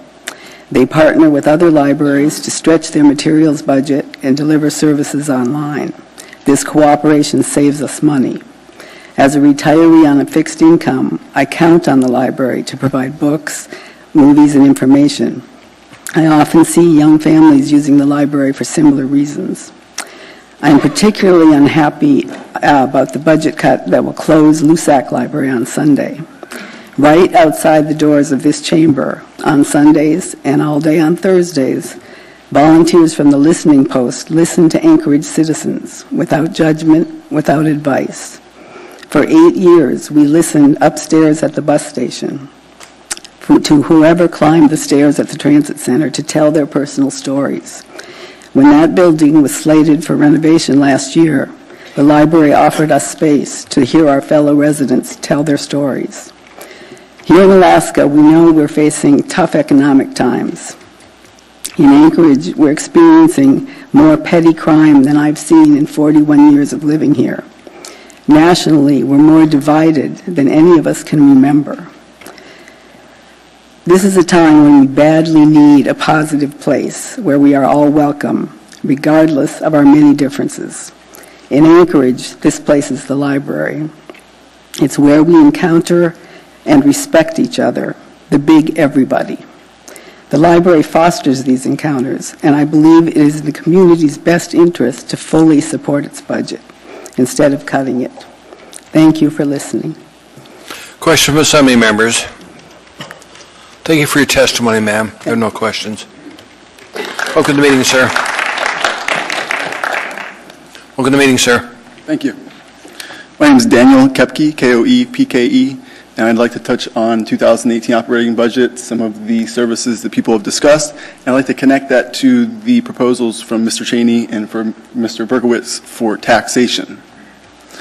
So, in short, I think that, Mr. Cheney, you're my type of guy, that's why I'm here. I think that taxation is a great idea.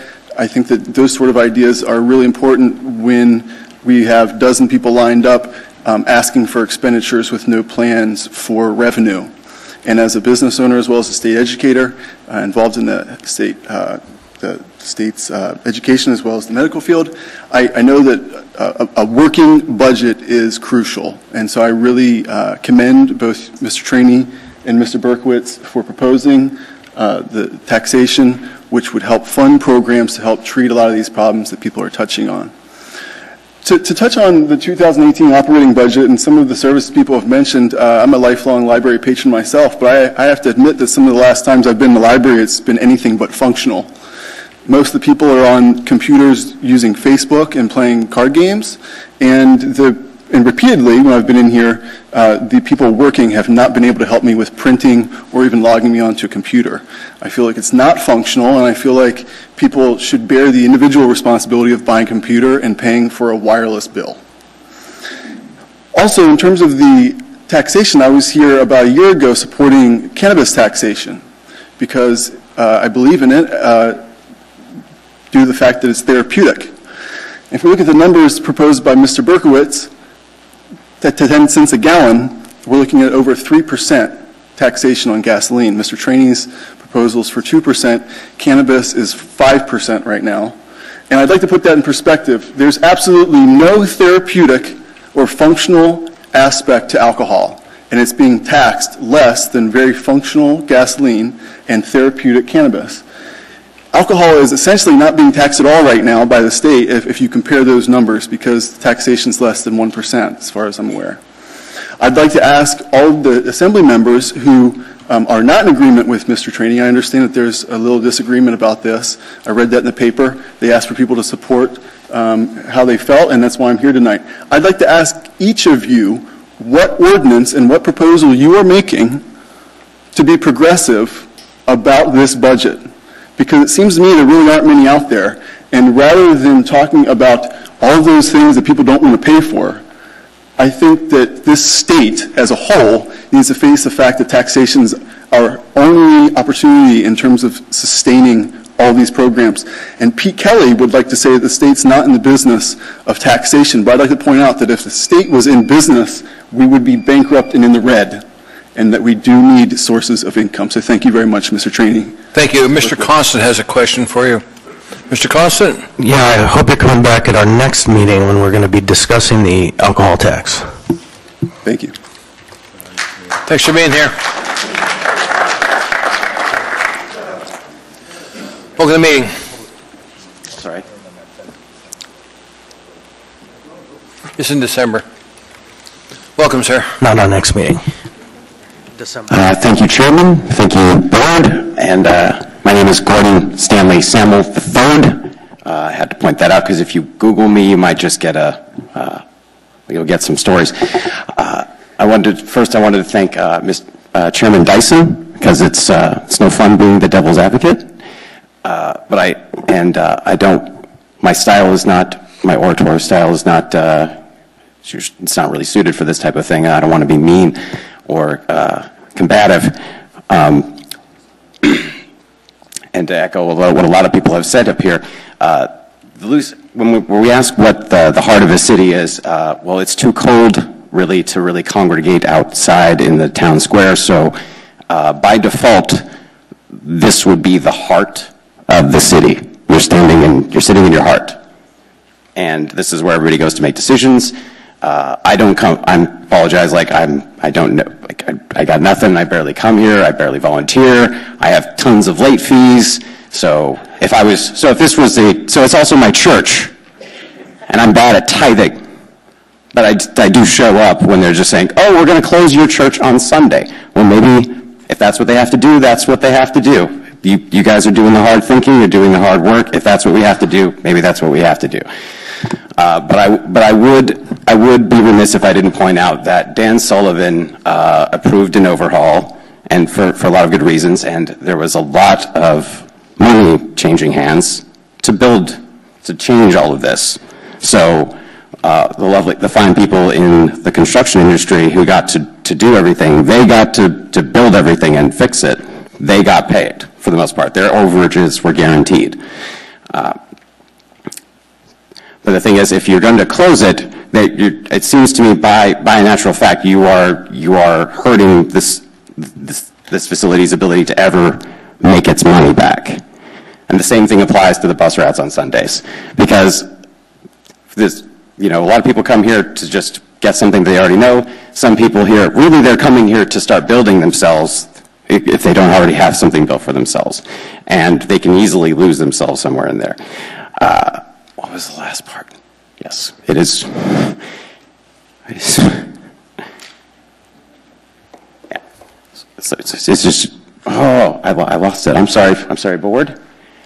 There was something else. I think that's it. So I just want to thank you for hearing me, but I don't like people pretending that it isn't, that this isn't where it's at. We're not having these meetings anywhere else. Thank you. Thank you, sir. There are no other questions from the Assembly members. Thank you. Anybody else wish to testify, please come forward. Welcome, sir. Hello. Let me move this up for you.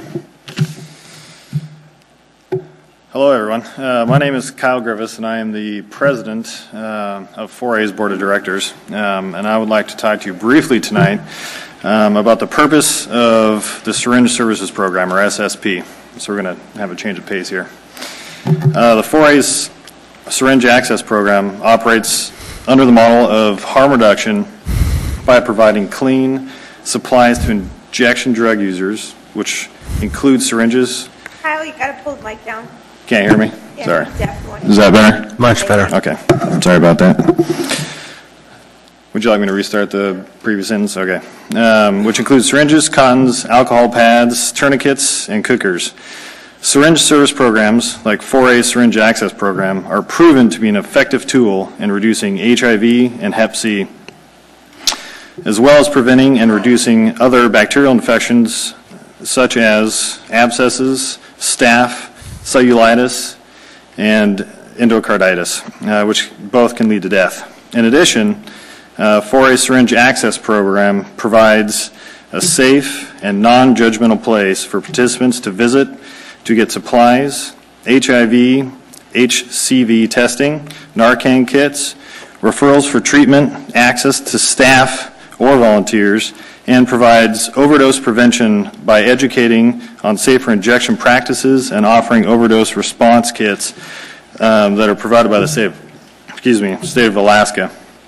I'd like to finish with one last little note that the Centers for Disease Control and Prevention fully supports syringe service programs as a recommended method for reducing infectious diseases and as providing a benefit to communities during this time when opioid use disorder is at an all-time high. Thank you, everyone. And question for you, sir. How much are you guys asking for? Because I've yet to see any dollar amount. I believe you got the budget up there.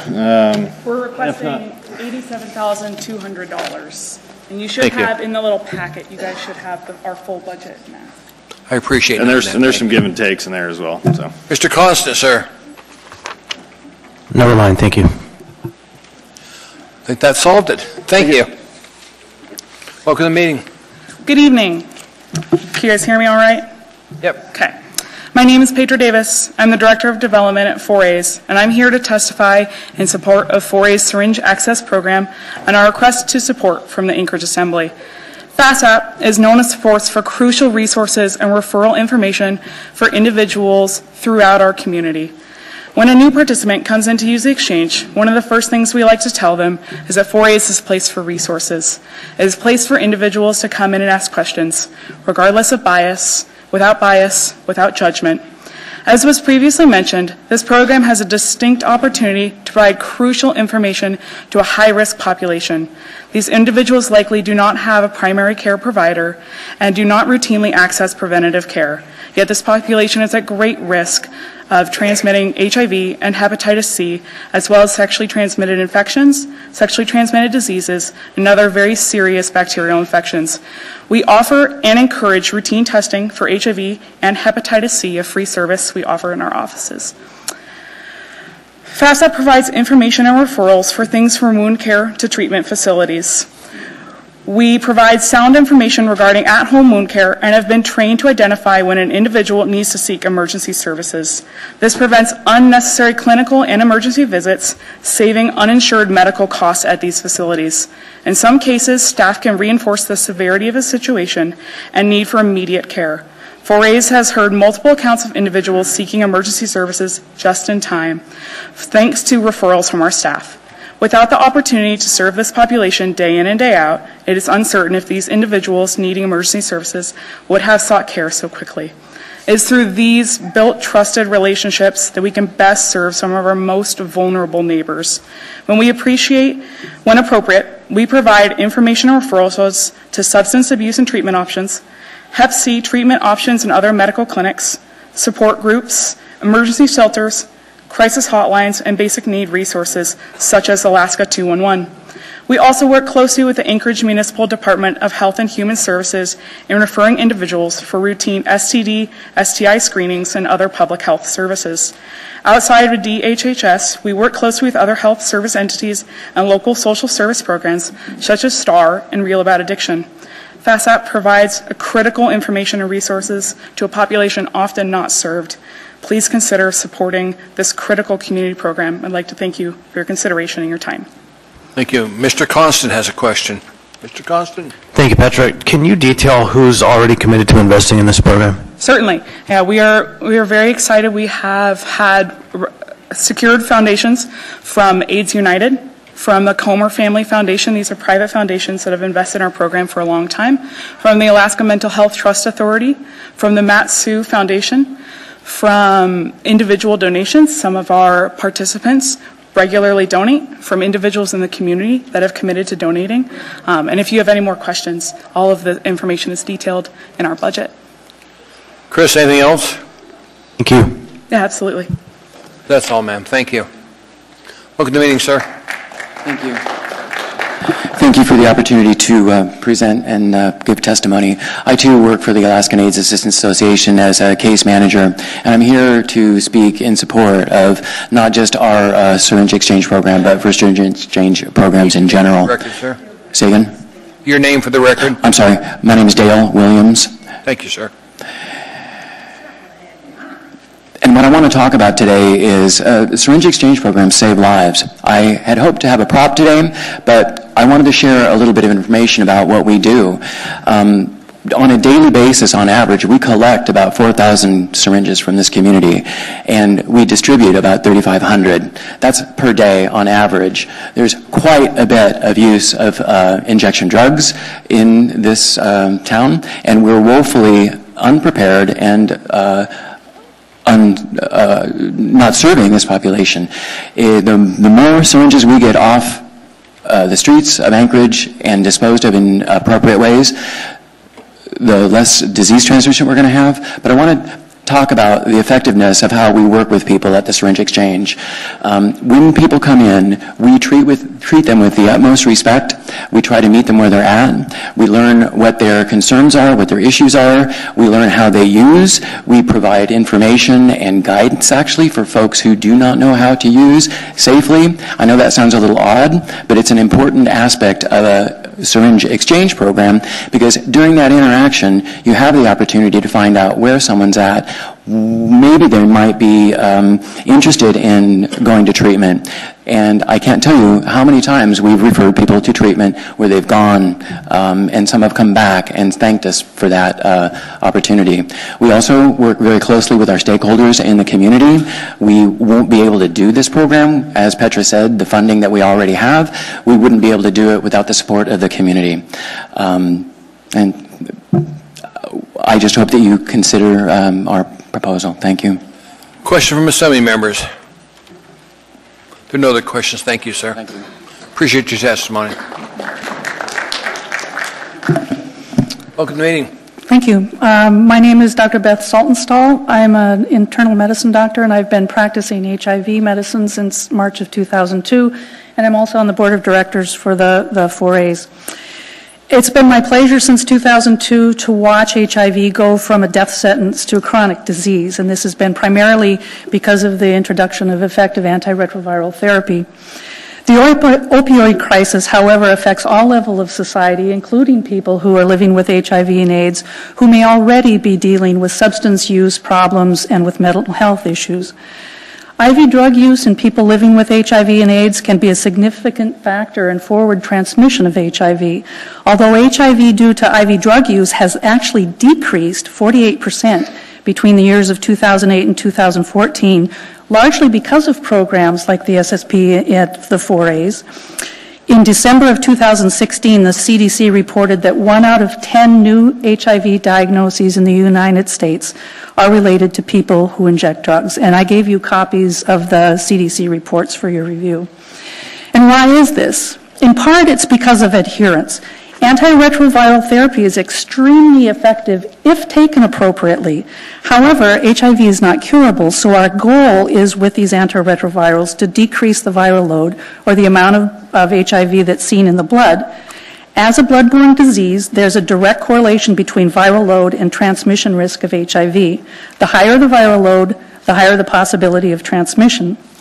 People living with HIV and AIDS and use IV drugs are less likely to be compliant with their medications, therefore allowing their viral loads to increase.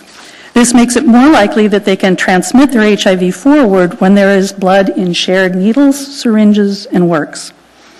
An additional issue in our HIV population in the U.S. is that of hepatitis C, another bloodborne disease. Among people living with HIV and AIDS who inject drugs, 50 to 90% of those people are co-infected with hepatitis C. So this is assembly, this is budget time. Let's talk some dollars and some common sense. Hepatitis C is a treatable disease now. You can actually cure it. It costs about $80,000 per treatment. Doesn't mean it's a vaccine, it's a cure. It can be you can be reinfected after treatment. HIV, however, is an incurable disease, and the antiretroviral cost for 1 year for a patient is about $40,000, and that's for life. That does not include medical visits, that does not include labs, that doesn't include all the ancillary costs. So preventing one case of either one of these diseases is either the cost of 1 year of supporting the program or half with the HIV. To sum up, sharing syringes puts an already vulnerable population at significantly increased risk of contracting HIV and/or hepatitis C preventable by needle exchange. Supporting a local needle exchange translates into huge savings, most importantly in human suffering, but also in our health dollar. So thank you for your time. We appreciate it. Thank you, Doctor. Questions from Assembly members? If there are any questions, thank you. We appreciate getting this information sheet too. Welcome to the meeting. Hi, good evening. My name is Hope McGratty, McGratty. I am here also requesting support for the 4A's syringe access program. I am an infectious disease physician assistant working in Anchorage. I work in both the inpatient and outpatient setting. On a daily basis, I deal with the direct clinical consequences of IV drug use. These are often severe life-threatening infections, as previously mentioned, endocarditis, osteomyelitis, sepsis, and severe skin and soft tissue infections. When caring for these patients in the hospital, at any one time, I would say our infectious disease practice, a quarter to a third of our panel admitted is there due to sequela of IV drug use.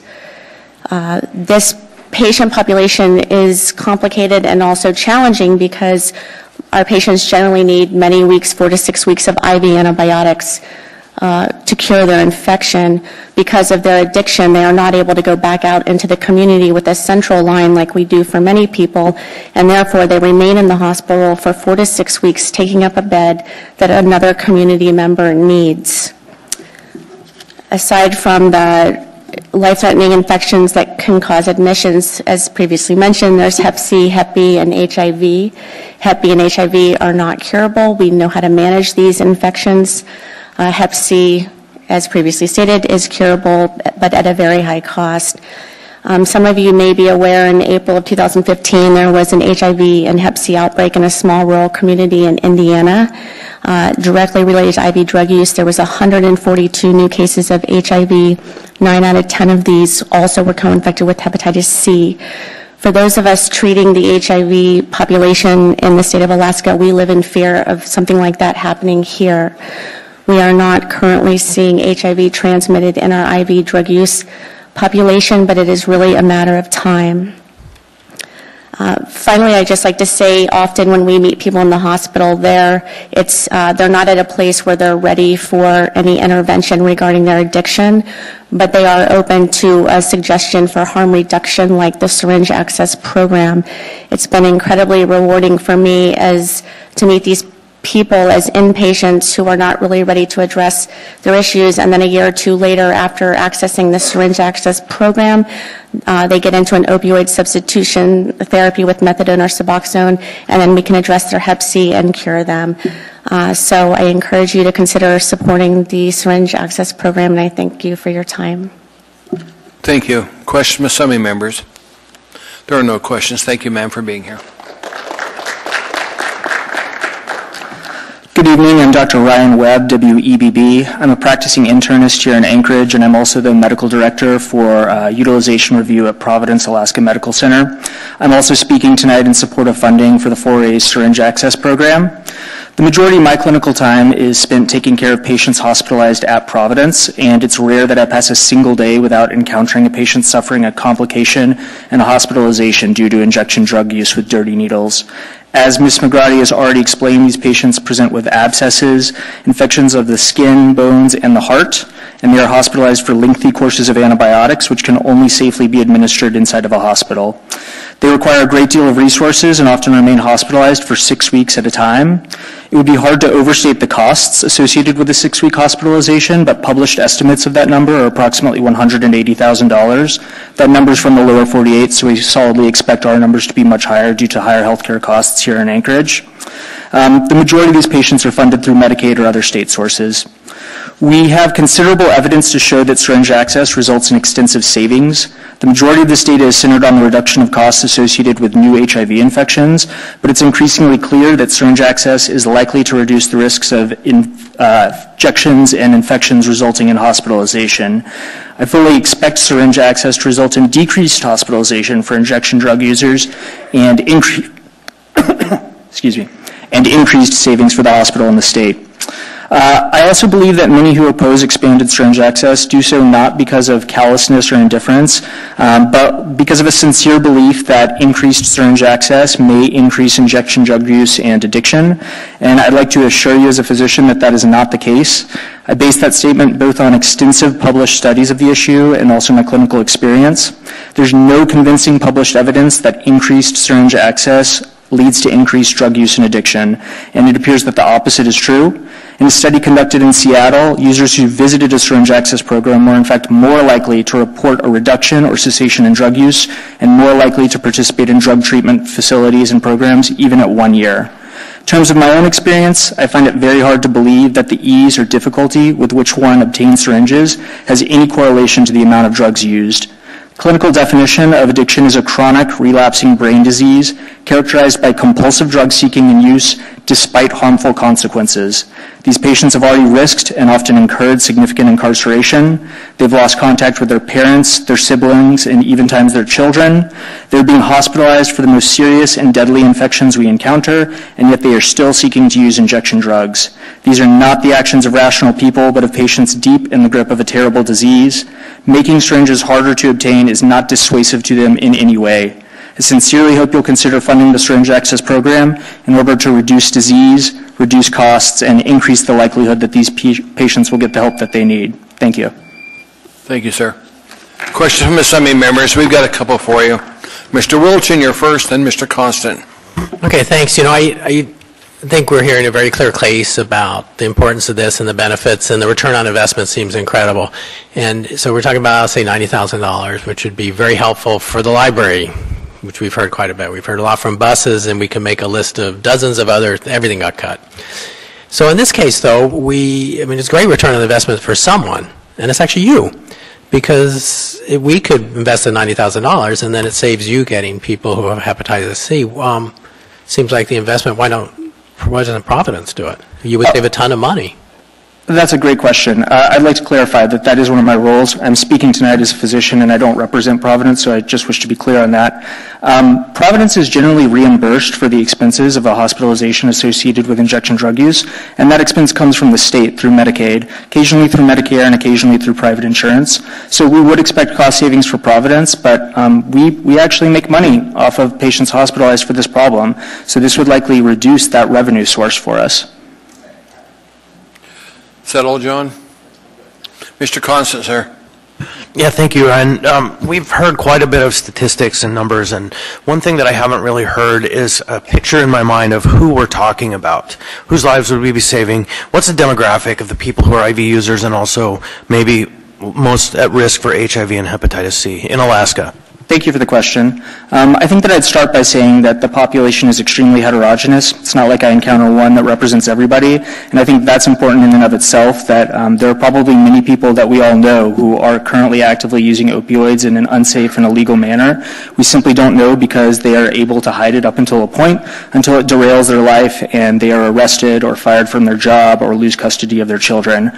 To paint a picture of what I typically do encounter, though, to try and answer your question, I really just can't tell you how many 27-year-olds who are otherwise healthy, who are strong and able-bodied, who are educated and would like to be part of the workforce, who are instead spending all of their waking hours, as far as I can tell, trying to access more opioids and inject them into their body, and are in and out of the hospital so frequently for the complications of this terrible, terrible disease. Anything else, Mr. Constant? Thank you, sir, for your testimony. Appreciate it. Thank you. Anybody else? Please come forward.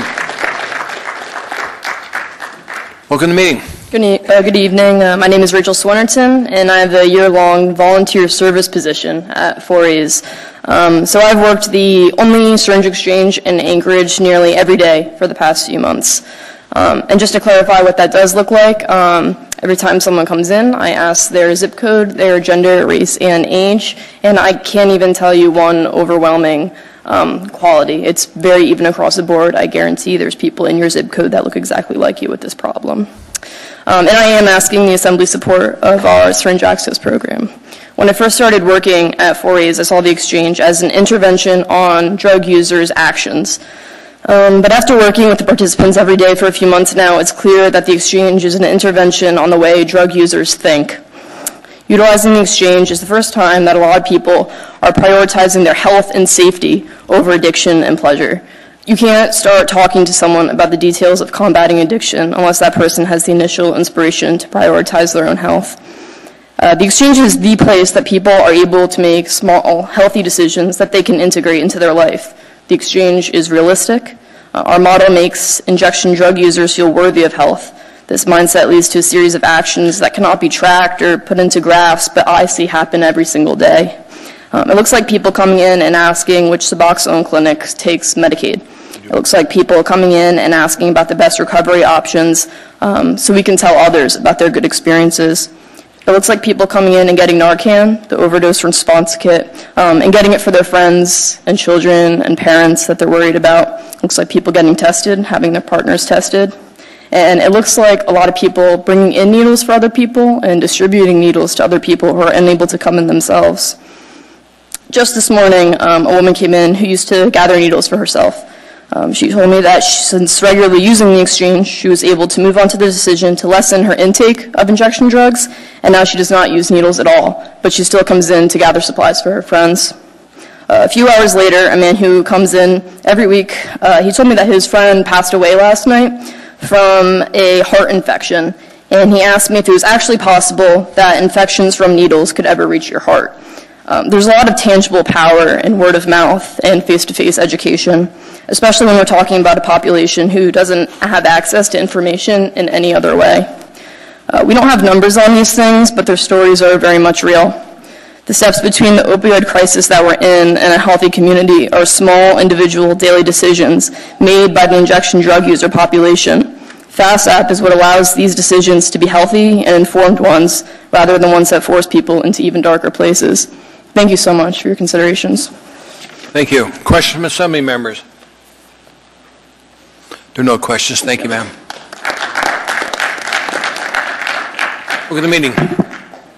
Hello, thank you for having me. My name is Frances Ippoliti. I live in Eagle River. I'm the administrative assistant at the 4As.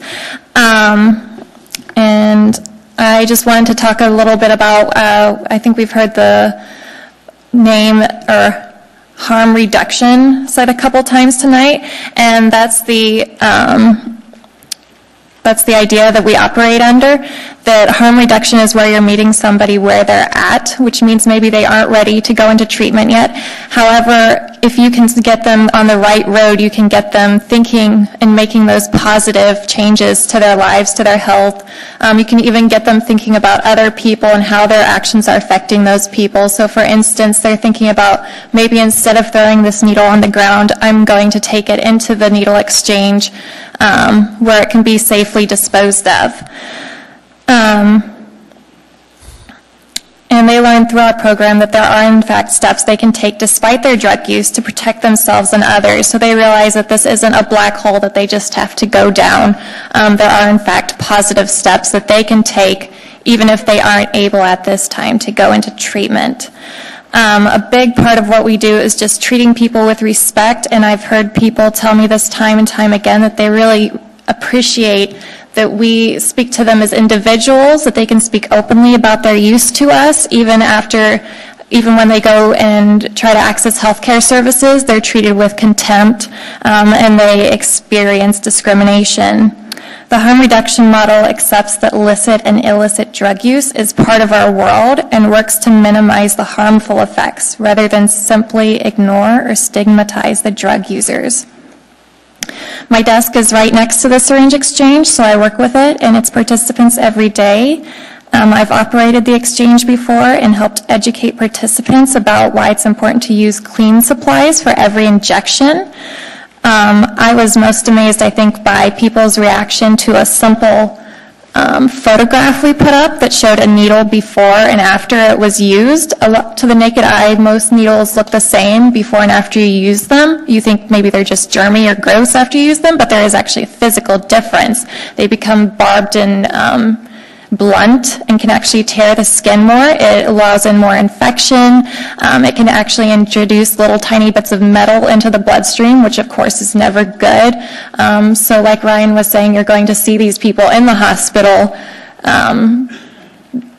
maybe for 6 months because of this infection that's been allowed in because of these overused needles. So they were asking for copies of this picture that they could show their other friends. And like I've heard, am I out of time? Yes, ma'am. All right, thank you. If anybody wants a copy of that picture, I have it. Thank you. Mr. Bowski. If you get to Barbara or clerk, she'll make distribution to everybody. There. Mr. Bowski, down there's a question for you, ma'am. Okay. Thank you for your testimony.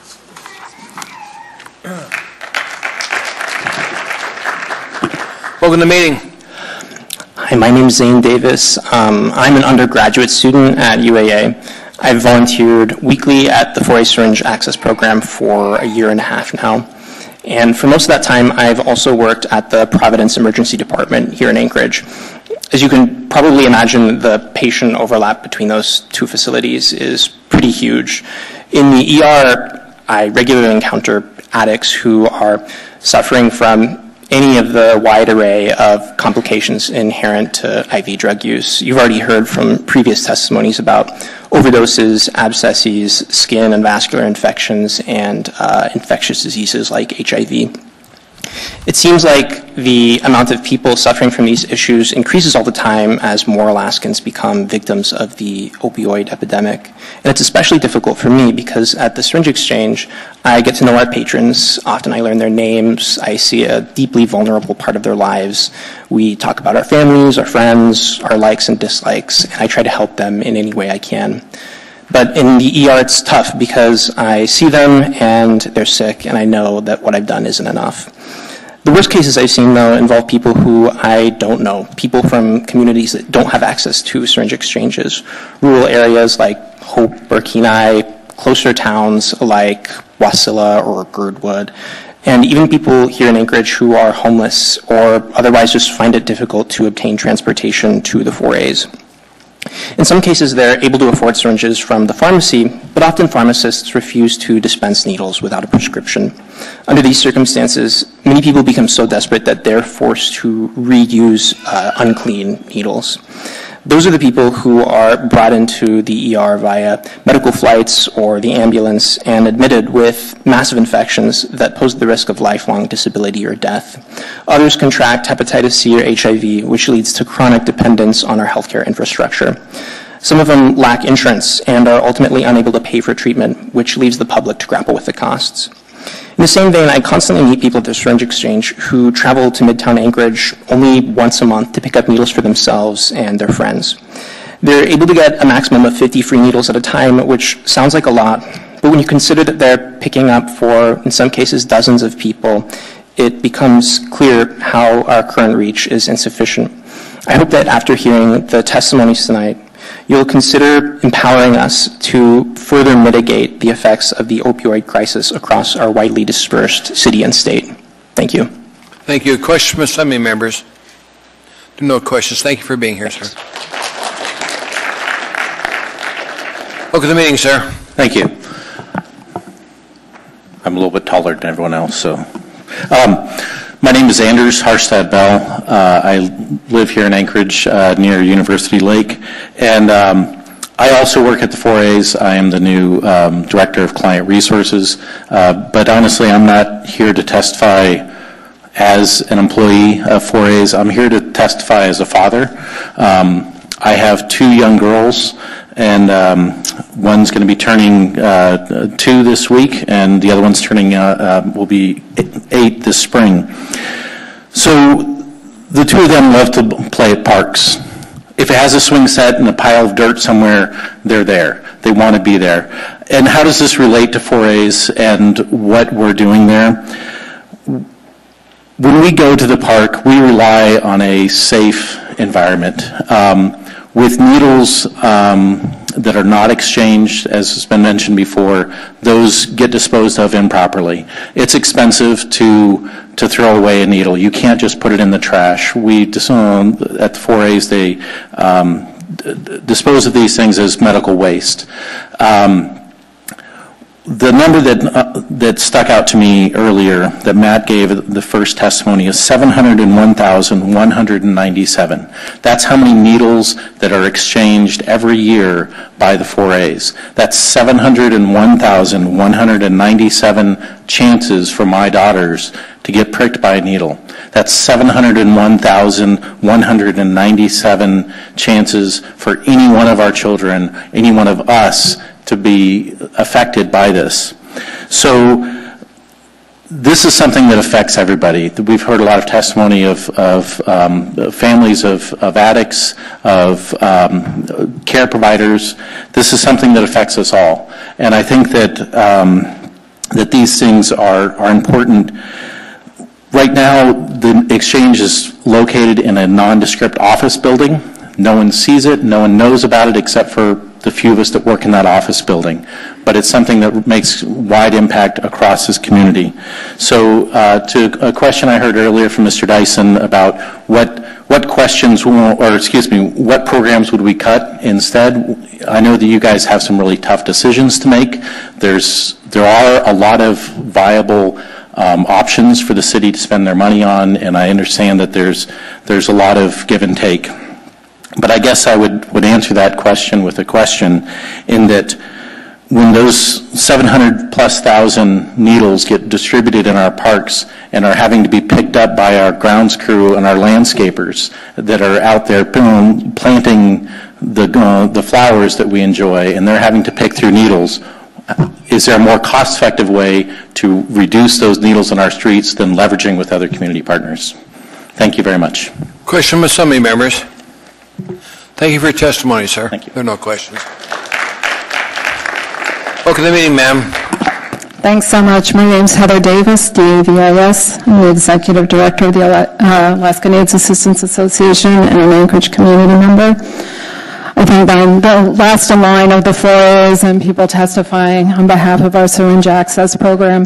We started this program in 2007. It's been in operation 10 years. At that time, we never foresaw the opioid epidemic growing to the place where it is now. It's now considered an epidemic and a national emergency, as we just heard from President Trump recently. When we began this program, we began it out of our office. It's a really tiny office, and we managed to keep up just barely by the skin of our teeth. We started out doing CDC best practice of as many needles as people need. Then we cut down to 500, and then 400, and 250. 100, we're down to a cap of 50 needles a person. It's not best practice, but it's all we can afford to do. We've also run out of space in our office. Like Matt said, we can see 120 people a day in our little tiny office, which also serves people living with HIV. This building is also a building that serves nonprofits like STAR and other places, and the effect of all these clients coming in has been detrimental to these other nonprofits, to parking, and other issues. So recently we've had to cut our hours down to just afternoons from actually working full-time. We've been dealing with this for many months, and we've researched programs across the country for communities that are the size of Anchorage. And one of the things that we found that really is effective is using a mobile health unit to do outreach at several different locations.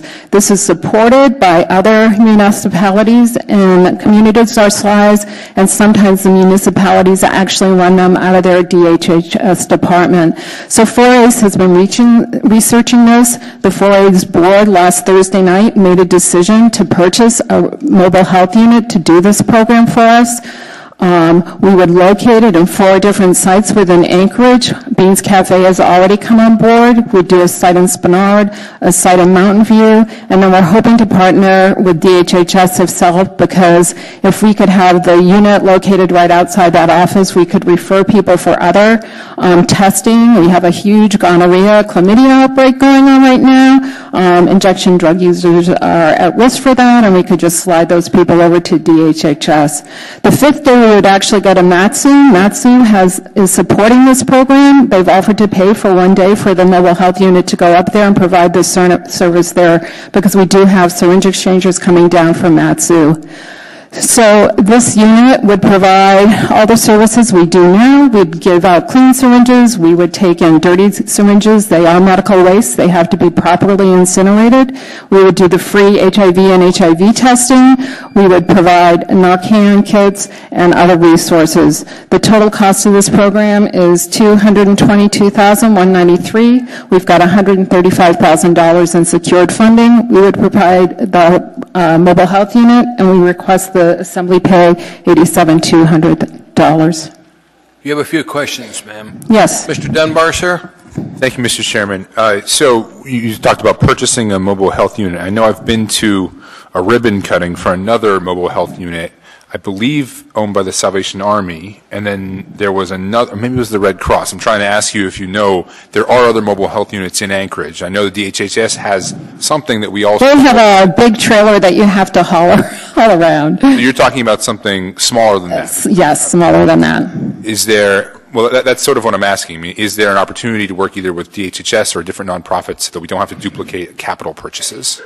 DHHS, I mean, their unit is really not applicable to what we can use because it's a trailer and you have to have a specialized driver. I think we need to make this really specific because we'll have syringes on board and have dirty syringes, so to really partner with anybody would be difficult. Like I said, Forays has opted to cover the price of a mobile health unit. But I could, we can look into that for sure. I didn't realize that. So, sir? Yeah, thank you. Mr. Constant, sir. Yeah, thank you. I noticed that there isn't actually a capital purchase for a trailer in this budget. I think that probably something that's donated or secured through another means. And right. So it's really... Forays made board, we will provide the mobile health unit, basically. So we're not requesting money for the unit itself. Right. So and that wasn't my question, though. So that was just follow on. The only thing I struggle with in this, I really support it, and is that the Mat-Su would get a day of the week, 5 days total, and their investment, the Health Foundation, is $35,000, which isn't quite 1/5, right? And so I'm curious what the other expenses are that cause that balance to shift back to Anchorage. I think because what we expect for the number of needles to go out there, the biggest majority of our needles, this budget gives unlimited needle access. We are budgeting for 1,600,000 needles. That is, we can easily use that in a year. We could probably use more. We will pull off, we figure 1,900,000 needles off the streets of Anchorage by doing this. We often have more needles come in than what we give out. So that's part of what the difference is the cost of needles and other supplies to go up to Mat-Su. Thank you. And we just figured by going to Mat-Su one day, who's been craving this, it would just take some of the cost off from Anchorage and our other donors. Thank you. Thank you. Those are all the questions, ma'am. Thank you. We appreciate. Anybody else wish to testify, please come forward. Let me ask our people mover, what time's the last bus leaving? The last bus is leaving when? Okay, so keep in mind if you got to catch the bus, it's the last one leaving here. Welcome, ma'am, to the meeting. Hi, my name is Sheila, and I'm a bus rider. I'm here to complain about the terrible bus system. It was promised to be a better system, but in fact, it's absolutely worse. I live in Anchorage, and I use the bus systems daily. For starters, Anchorage doesn't even serve this library. It doesn't come here. At one time, you could take 4 buses to get here, 4 different buses, which was really nice. Now there's no bus serving it. The 4 buses that served this was the number 2, the number 36, the number 60, and the 102. Now there's none. How is that better? It's not, it's worse. There's almost 100% dissatisfaction about the current system, the current bus system. For instance, there's a UAA student that I talked to, and there were others, but this particular one I'll bring up. She has to walk from Hoffman to the Diamond Transit Center, which is quite a walk, so she can go to school. There's only 2 buses in the morning that goes from Hoffman to Diamond, only 2, and that's in the AM. Like 5 or 6 in the morning, something like that. I'm not quite sure of the exact time. And there's 2 buses in the evening, and I know those are at 5:40 and 6:40. You miss those, you got to walk. There's a lady who works at Diamond. She has to take 4 buses to get to work, back and forth. She walks, she'll hold her 4 fingers just to let you know. She has to take 4 buses. There's only 1 bus that goes from the Downtown Transit Center to Diamond. Only 1 bus. That runs every 30 minutes, always packed full of people, and a lot of times it's packed full of very smelly people who don't have access to a bathroom. And there's the airport bus. It runs every 15 minutes, back and forth to the airport. Now that bus runs around empty. So I don't see how it's better to put us on 1 bus that serves the Diamond, and it doesn't even go up to Seward.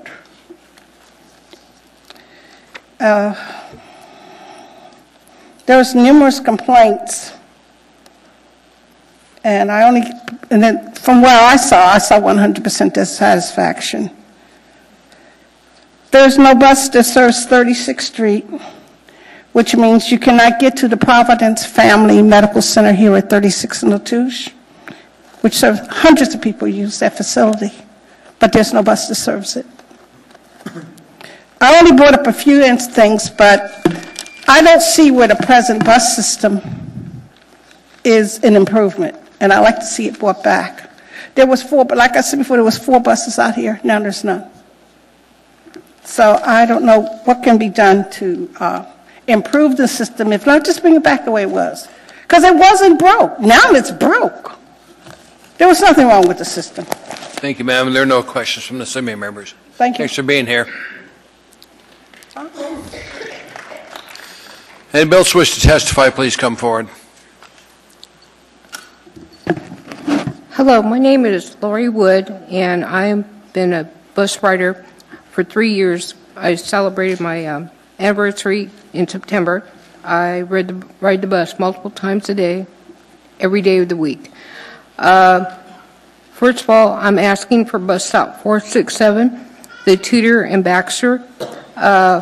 There is disability housing being put up. 100 apartments will be finished by the end of the fall of 2018, and my bus stop has no lights.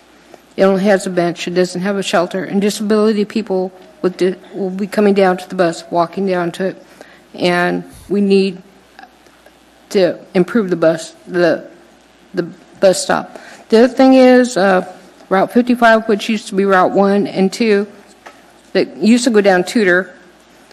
I have to take 4 buses from Baxter on Tudor to the Alaska Native Hospital. I got to switch twice there, and then my 3rd bus is Route 55. So the general public would cost them $8 when I used to tap my pass once for Route 1 that used to go down Tudor to Diamond. Right now, the bus that rotates through the roundabout sits at the stop sign for 10 to 12 minutes. It could easily come into Alaska Native Service and pick up people there. There is housing there for out of villages, village people that's waiting for surgery, for 300 families, and they don't get to shop at the Diamond Mall. They go down to Fifth Avenue Mall because that's the bus. Route 20 is the Mountain View bus. It'll stop at Alaska Native Service, pick up those people and bring them down to Fifth Avenue. I took 50 minutes to get a free shuttle to bring me down here. That's why I was late and I was unaware I was even in the right meeting. The bus service is broken. This cancellation of buses constantly, 3 of them in a row, has us standing outside 45, 50 minutes in the cold, waiting for a bus to stop, and have bus drivers go by and point up to the sign that says out of service. When we're riding a bus, passengers, they can only drop off. They can't pick up new passengers. So they keep their front door closed and have the people exit out to the back door.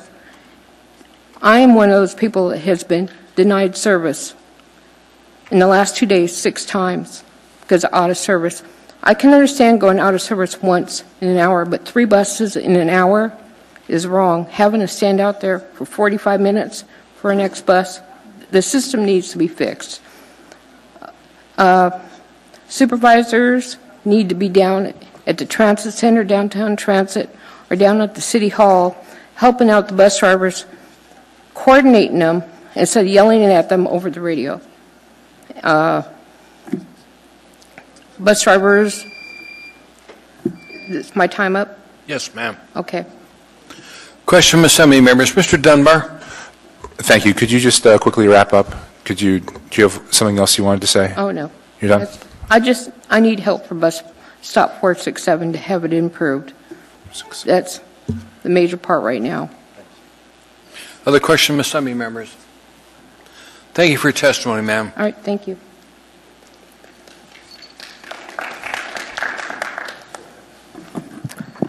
Chair, members of the Assembly, my name is Kathy Gleason, Gleason, and I'm currently serving as acting president of Turnagain Community Council.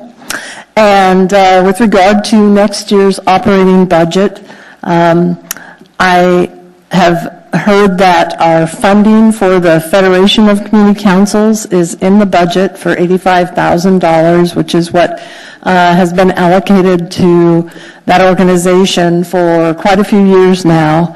We really appreciate it. Every individual council that uses that facility and those services are very grateful. We're all volunteers with community councils. There's 30-some community councils in this city, and we use those services. The office, each community council doesn't have to maintain their own website, manage their own email lists and other lists that they provide and keep for us. Turnagain uses the office to meet on a regular basis because it happens to be near West Anchorage, which is handy for Turnagain because there is no good place for us to meet that's free and reliable and that serves us well when we have our committee meetings and our board meetings and other needs for special meetings. The part-time staff that works there do a wonderful job. I think you get a lot of bang for a buck. Community councils are asked to review and comment on everything from rezones to lot subdivisions to municipal code amendments, and we're glad to do that, and we're glad that we play such an important role for our neighborhoods. But without the support of the Federation of Community Councils, which is fully funded by this municipality, that would make our jobs very, very difficult. And it's likely that any given individual council would be a lot less involved and participatory and effective. So we hope that you continue to support us in this way and give us that full $85,000 funding request that we've put in. With regard to how this city can meet the needs of so many requests and so many good things that this municipality provides for all the residents, I wish, I'm not going to stay after this, so I support that gas tax. I think the one unfortunate aspect of that is that it's just going to offset property taxes and not add to our total revenue that we bring in to help fund all of the things that you've heard about from your constituents throughout, I'm sure, the previous hearing, this hearing, and all the emails and phone calls that you've been getting as well, because the city benefits from a lot of the services that the municipality can provide, and we've got to find a way to produce revenue to cover those costs. I don't think there's any fat in this budget, and I think if you could increase the revenue, I think there's obviously from the testimony you've heard this evening, there's no fat in even a higher budget than you have now. So I don't envy your situation and your hard decisions. I thank you for your time and wish you the best. Thank you.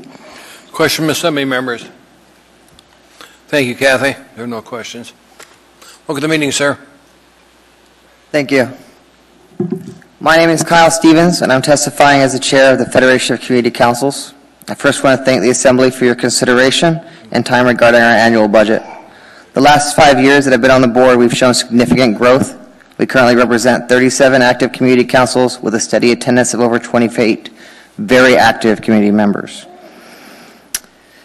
We have increased community involvement with the community councils and are currently working hand in hand with the municipality to increase that number still. In the last 8 years, we've successfully administered $1.6 million of state and municipal grants for community councils and community patrols in Anchorage. During that time, we sent out more than 15,000 individual email notifications as well. Therefore, I would ask that you approve our annual budget in its entirety, as anything less would be a disservice to your constituents and your community. Thank you. Question from Assembly members. Thank you, sir. Appreciate your testimony. Thank you. Anybody else wish to testify, please come forward. Hi, everybody. My name. Got to get that put in there better. Sorry. That would be great. That's okay. My name is Lisa Maloney, and I'm here in two capacities, actually. One is as a freelance writer and editor who grew up on a steady diet of library books, because after a certain point, there was no way that we could afford the $3 or $4 or $5 that it would have taken to buy books as the child of a divorced parent. So the fact that Lusac Library was here for me has an awful lot to do with the fact that I'm living my dream of being a writer and editor now. My other capacity is as the organizer for a loose-knit group of people that do traditional Irish music and dancing. Now, this has been happening here in the library, not the library, it's been happening in the community for decades in one capacity or another. But I think it was 2014 when we started partnering with the library. They gave us a wonderful home here, and because of them, I had to make a little list of all the people we've brought in. We've seen people come through from Spain, Israel, Iran, Scotland, Russia, Latin American countries, of course Ireland, and also a whole lot of wonderful Americans that come in and partake of what we do. We have all ages that come and dance here at the library. Some days we'll have more than 50 people dancing, not counting the people that are standing around watching and the people who are playing the live music for us. That's an awful lot of young people that are doing something that's healthy, that builds community, doesn't involve alcohol, doesn't involve drugs, and I could just go on and on about the benefits of what it is that we do. I think it was this spring that the library told us that we are actually their most popular adult services program by far.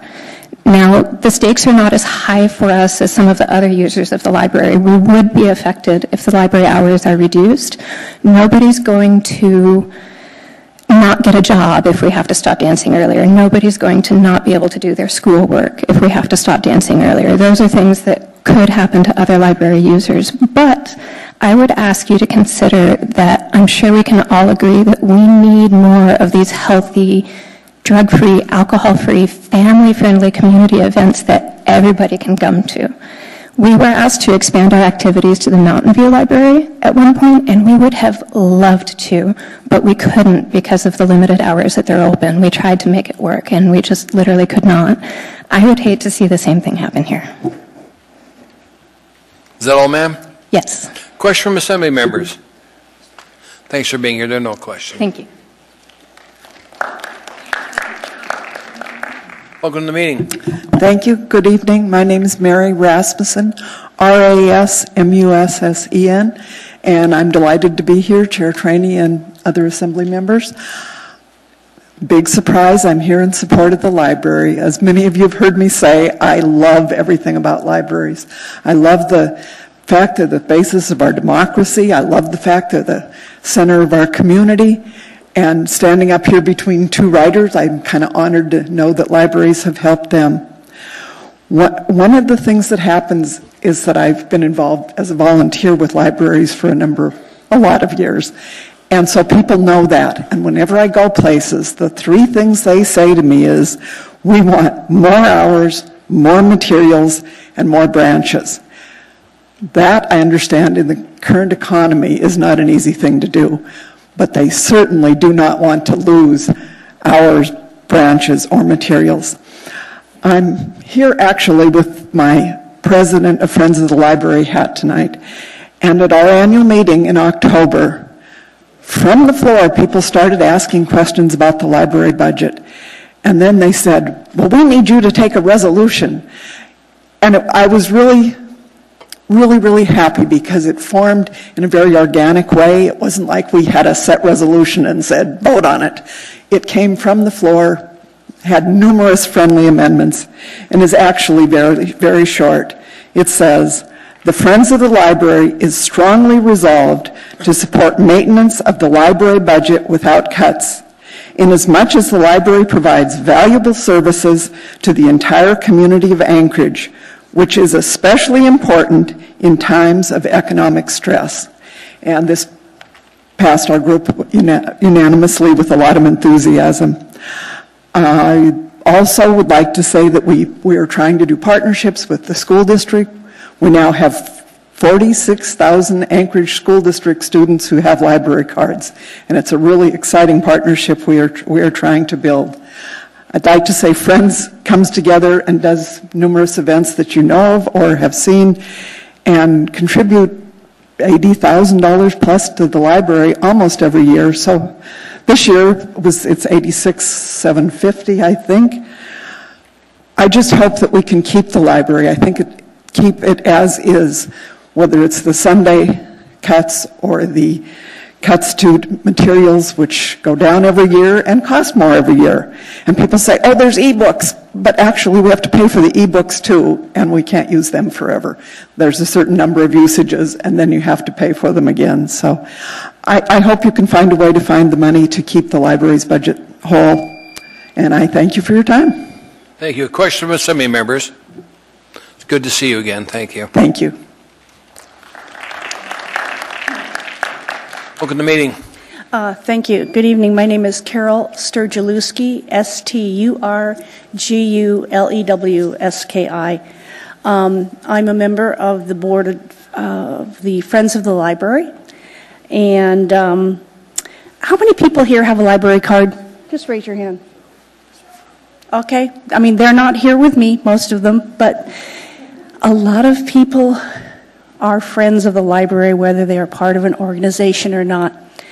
We have community support through our book sales. We have corporate support through our spring fundraiser.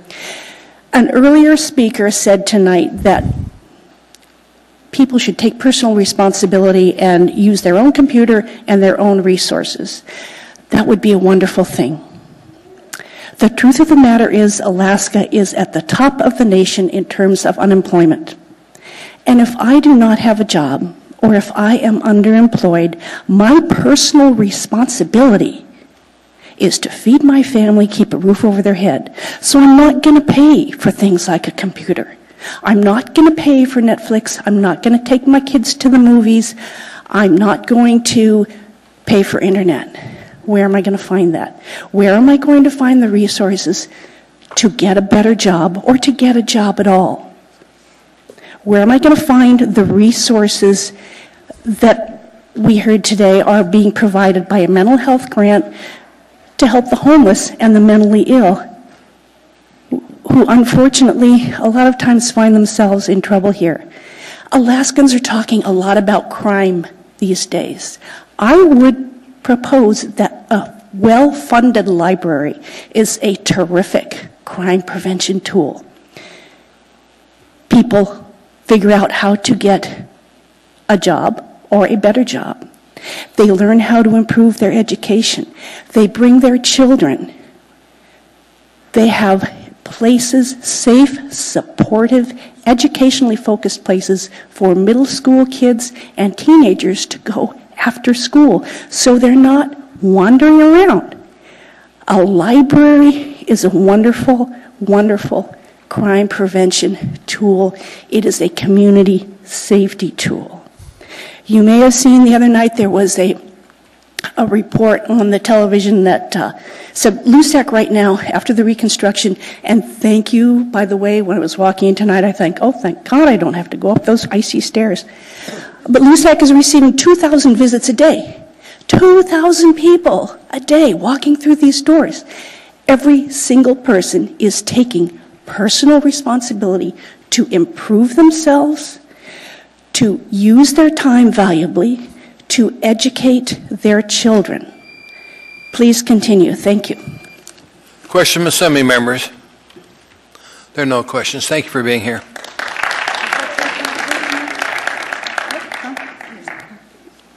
Welcome to the meeting. Thank you very much. My name is Bonnie, and my last name is Lilly. And I'm here on behalf of myself. I'm not representing anyone except for myself. And what I'd like to, I would never even begin to try and take your job. I would never want it, because to make these decisions, it's got to be horrible. There's so many things that are needed. But I want to offer you my perspective. When I was a parent, a single parent, I raised my son by myself. And I was actually a realtor back then, and times got tough. Interest rates went through the roof. They were like at 12%, something like that. It was outrageous, and so sales were horrible. So we really struggled. My budget was literally zero. And so I had to prioritize what was important. And I had to go from the very top was the welfare of my kid, his health care. That was the first thing. The second thing that was important is that he got fed. The third thing that came in was that that I have gas in the car to be able to continue to try and earn an income. That was like third on the list. I got to have gas to get to a job in order to pay the bills. And and what would happen when these lean times came is that all the frilly stuff, even as a realtor wanting to look good, I had to go get my hair done, that was out the window. Had to get my nails done, that was out the window. Renovation to the house, completely gone. The extras, entertainment, all of that was gone. And I just held in there until I had the money to be able to afford that again. And so I ask that, take really look at the fact that gas tax is not a good thing. We're getting the grand slam here in Alaska. If you haven't noticed, the PFD has been taken. And I really am betting, if I'm a betting person, I bet that there's an income tax heading our way. And then, not even to mention the crime stuff, that's a whole nother story.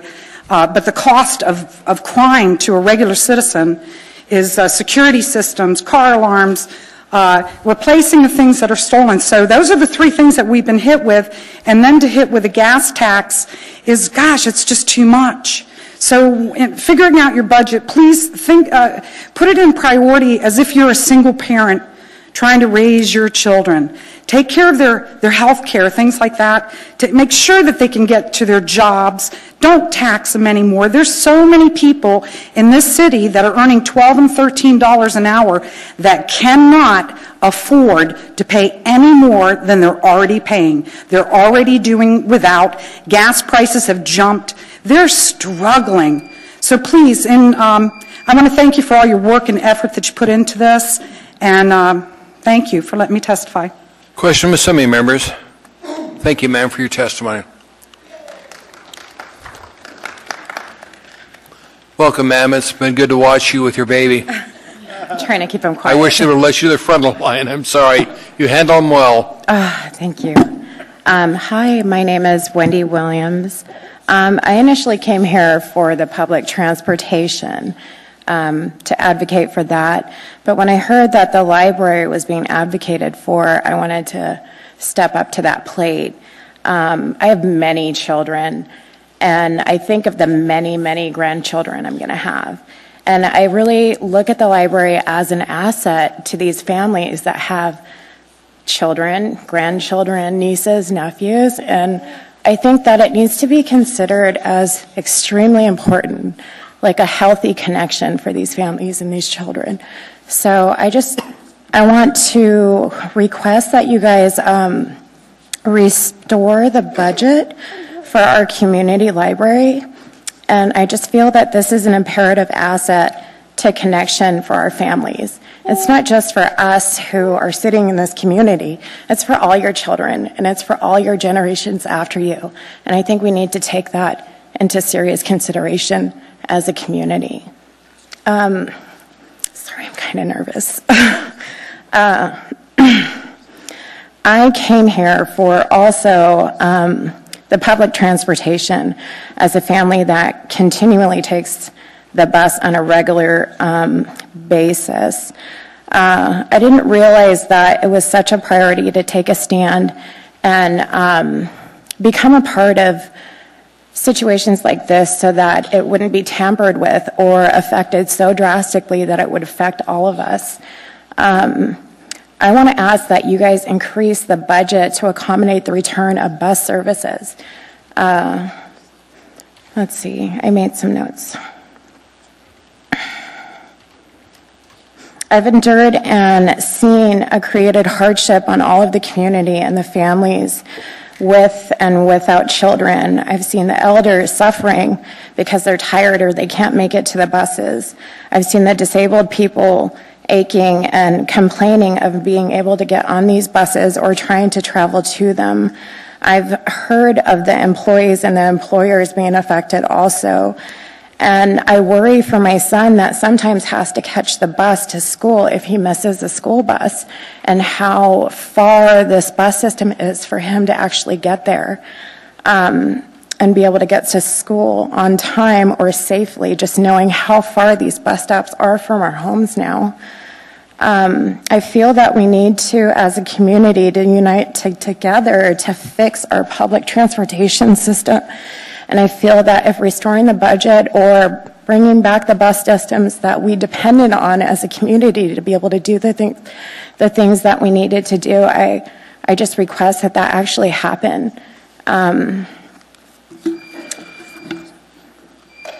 Is it okay if I finish? I just had one more thing. Just quickly, ma'am. Okay. We depend on the system to have access to the city and doing all the things that we need to do. And I would just like to say, imagine yourselves not having a car and what portions of the city you would lose access to as a resident of your own community. Thank you, ma'am. There are no questions from assembly members. Thank you. Welcome to the meeting. Hi. I wanted to take a run at it, but then I wasn't sure how these breaks Well, establish people move writing now. So you got here. So my name is Gretchen Wemhoff, and I'm here to talk about the public transit system. But before I start, I did want everyone to know that at 8:10, which is right about now, the last bus is getting ready to leave to go back to the downtown station. So if anyone needs to catch that, that would be a good time. My last name is spelled W-E-H-M-H-O-F-F, and I live in Chugiak. I'm currently, after a lot of time talking about, worrying about, fighting about, probably getting a little nasty about the Chugiak Eagle River bus system, I did apply to be on the Public Transportation Advisory Board, because I do figure that if I'm going to do something, I might as well try to get in there and help. So I'm going to start sad, but it's going to end up happy. I live across the street from a family of, typical dysfunctional family. Alcoholic parents, parents who turn the phone off at night because they don't want their kids to wake them up when they call to ask for a ride home. And the people mover at the time would make a loop around Birchwood Loop out in Eagle River. And this family of children would get on the bus and they'd go to the Chugiak High School pool. And we have some really cool things out in Chugiak Eagle River. And the high school pool was something that, it was a place kids could go. And then they would catch the bus afterwards and get home. That bus doesn't run anymore. We lost all of that feeder system that would take kids after school at 2:10 at the high school. There'd be kids lined up and they'd get on the bus and they'd either go downtown or they'd go into Eagle River to their jobs. We lost that bus. And so when you lose that bus, you lose bringing people to work, bringing people into the economy. And that's a definite hit on the Chugiak Eagle River area. Chugiak Eagle River, we have our Parks and Rec. We have our own street maintenance. We do pretty well out there trying to take care of ourselves. And perhaps that's something that we need to think about, is what can we do on our own to work out a transportation system. And I'm looking at our two representatives in hopes that they would work with me and other people to try to do that. But what I want to share a couple of things that are real important to me. If people can get to work, they're going to feel better about themselves. They're going to feel that they can take care of themselves. They're going to have a better sense of self-worth. And people who have a better sense of self-worth make much better choices. We know that it is difficult to get to work from some areas of our city. We also know that those areas are the areas that have the lowest rent. So those are the people that perhaps need the rides the most. And the one thing, I'll just finish with a statement. I was touched by something our mayor said at the very beginning of all the strategies and looking into the bus systems. He said, "This is your city. You have a right to get around it." That really strikes me as something to remember. It's our city, and we have a right to get around it. Mr. Tyson. You're on my list, sir. Yeah, thank you. Yes, sir. So I just want my colleagues to know that one of my goals in every election is to end up being better friends with my opponents than when we started. And Gretchen and I started what I consider to be a good friendship last April. Sadly, that didn't happen with the other candidate who actually is in my own party. But there's a delightful irony. And this lady really cares about our community, and she cares about things that I hardly even notice and or think about, and it really needs her voice. Some of her ideas are pretty goofy. She thinks mine are really crazy. But I want to tell you that on the issues she's speaking of, she has credibility, and she knows, as we all do, that we can't do everything. And providing transportation out in the fringes of the area is very economically challenging. But anyways, Gretchen, thanks for keeping at it. Certainly. And Thank you. Your knee gets better. Mr. Balk has a question for you. Oh, yes. Thank you, Mr. Chair. Well, I have to say, I met Miss Wemhoff in high school, and then she was my college speech teacher. But she's always more entertaining to listen to, so I listen here, and I'm always entertained. But Ms. Wemhoff, I want to ask you a couple things. You are so in tune with the transportation, and that's why I was so excited to see you get on the Transportation Commission, because I know you really do have Chugiak Eagle River's best interest at heart. What kind of feedback are you hearing from after the shift? You know, the shift out in Chugiak Eagle River went, they lost the routes that started out in Chugiak, so people need to start in Eagle River. I haven't recently talked with people, but I was very much in tune with them as the process was occurring. And that was a definite concern. People who'd been riding the bus 30 years were all of a sudden not going to be able to get on that bus. And there were other things that occurred too. We had the vans that would actually skip Eagle River. Now the current department has rearranged that so that those vans don't skip Eagle River, but they would skip Eagle River and go out to the valley. And so our own people in our own town weren't able to take advantage of those vans. So I think the people in Eagle River want to find a solution. They were willing to pay more if they needed, but they definitely have a true belief that they are keeping cars off the highway, that they are being safe, and that I truly believe that we have a large number of people out there that would use public transit if we could find a way to do it. And we might have to start by teaching them to ride the bus again. For instance, having a bus that comes in during Ferrandi on the weekends. A bus that goes out for Bear Paw. We might have to teach these people. But I think if we can teach people the benefits of doing it, we can increase our ridership. And that's the positive part. I am going to try to help. Well, I appreciate that, and I would love to keep just abreast of what you're hearing, especially now you're on the commission. I think you're going to hear a lot more. So I would like to see what we can do. Thank you. Thanks. Let's have coffee. I know where you live. And Fred buys. Thanks for being here, ma'am. Thank you very much. Take care. Welcome to the meeting. Hi, thank you for this opportunity to testify tonight. I'm Cheryl Lovegreen, and I'm an Anchorage resident speaking for myself. The latest budget proposal for our municipality features significant cuts to the public library budget. The cuts would decrease the staffing to the point of closing on Sundays and shrinking library hours on other days, which would make it difficult for working people to use the library. The materials allocations for books, CDs, etc. would also be reduced. This is on top of other cuts in past years. There's no extra money to draw on. People from all parts of the municipality, from Eagle River to Girdwood, depend on the 5 branches of our library. Students use it for homework help, young families go for children's books and programs, and senior citizens access the computers and check out bestsellers. I've seen people from every ethnicity and all walks of life as I go there to check out books, do historical research in the Alaska collection, or volunteer in the Teen Underground Room. I've helped with a writing program in Mountain View. I've helped with homework help, and now I'm working with the Teen Writing Society in the Teen Underground Room here at LUSAC.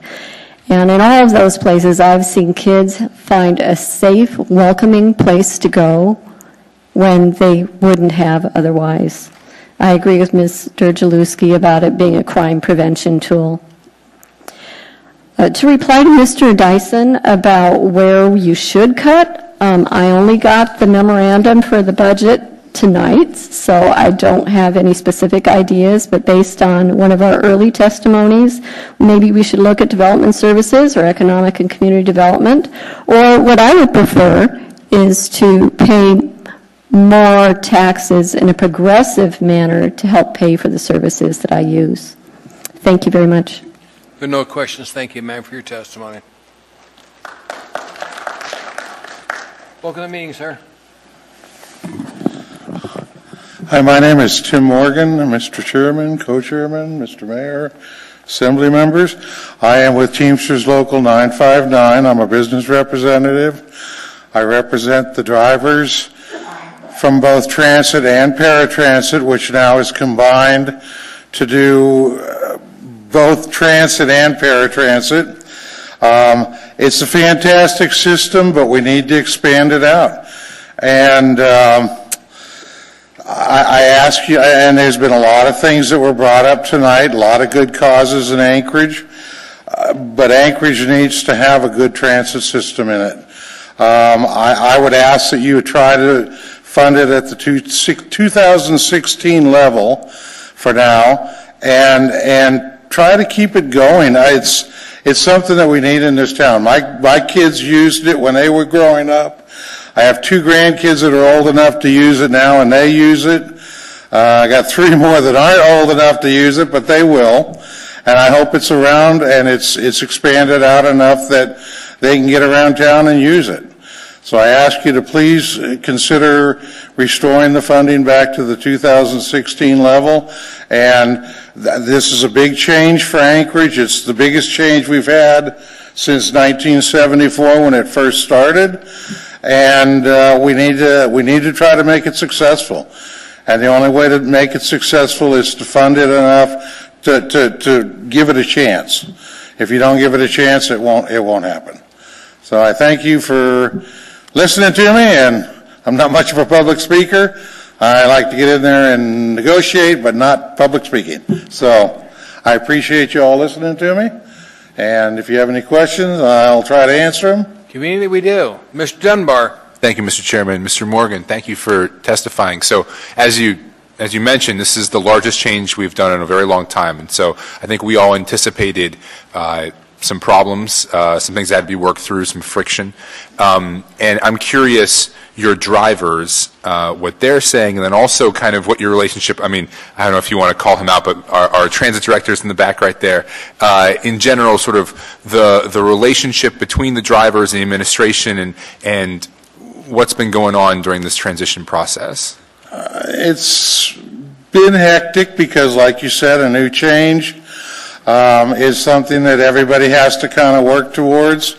I've been meeting a lot with Mr. Hassan and with the drivers and management down there, and I believe that we're going to have a successful program. It's just going to take a little bit to keep it going.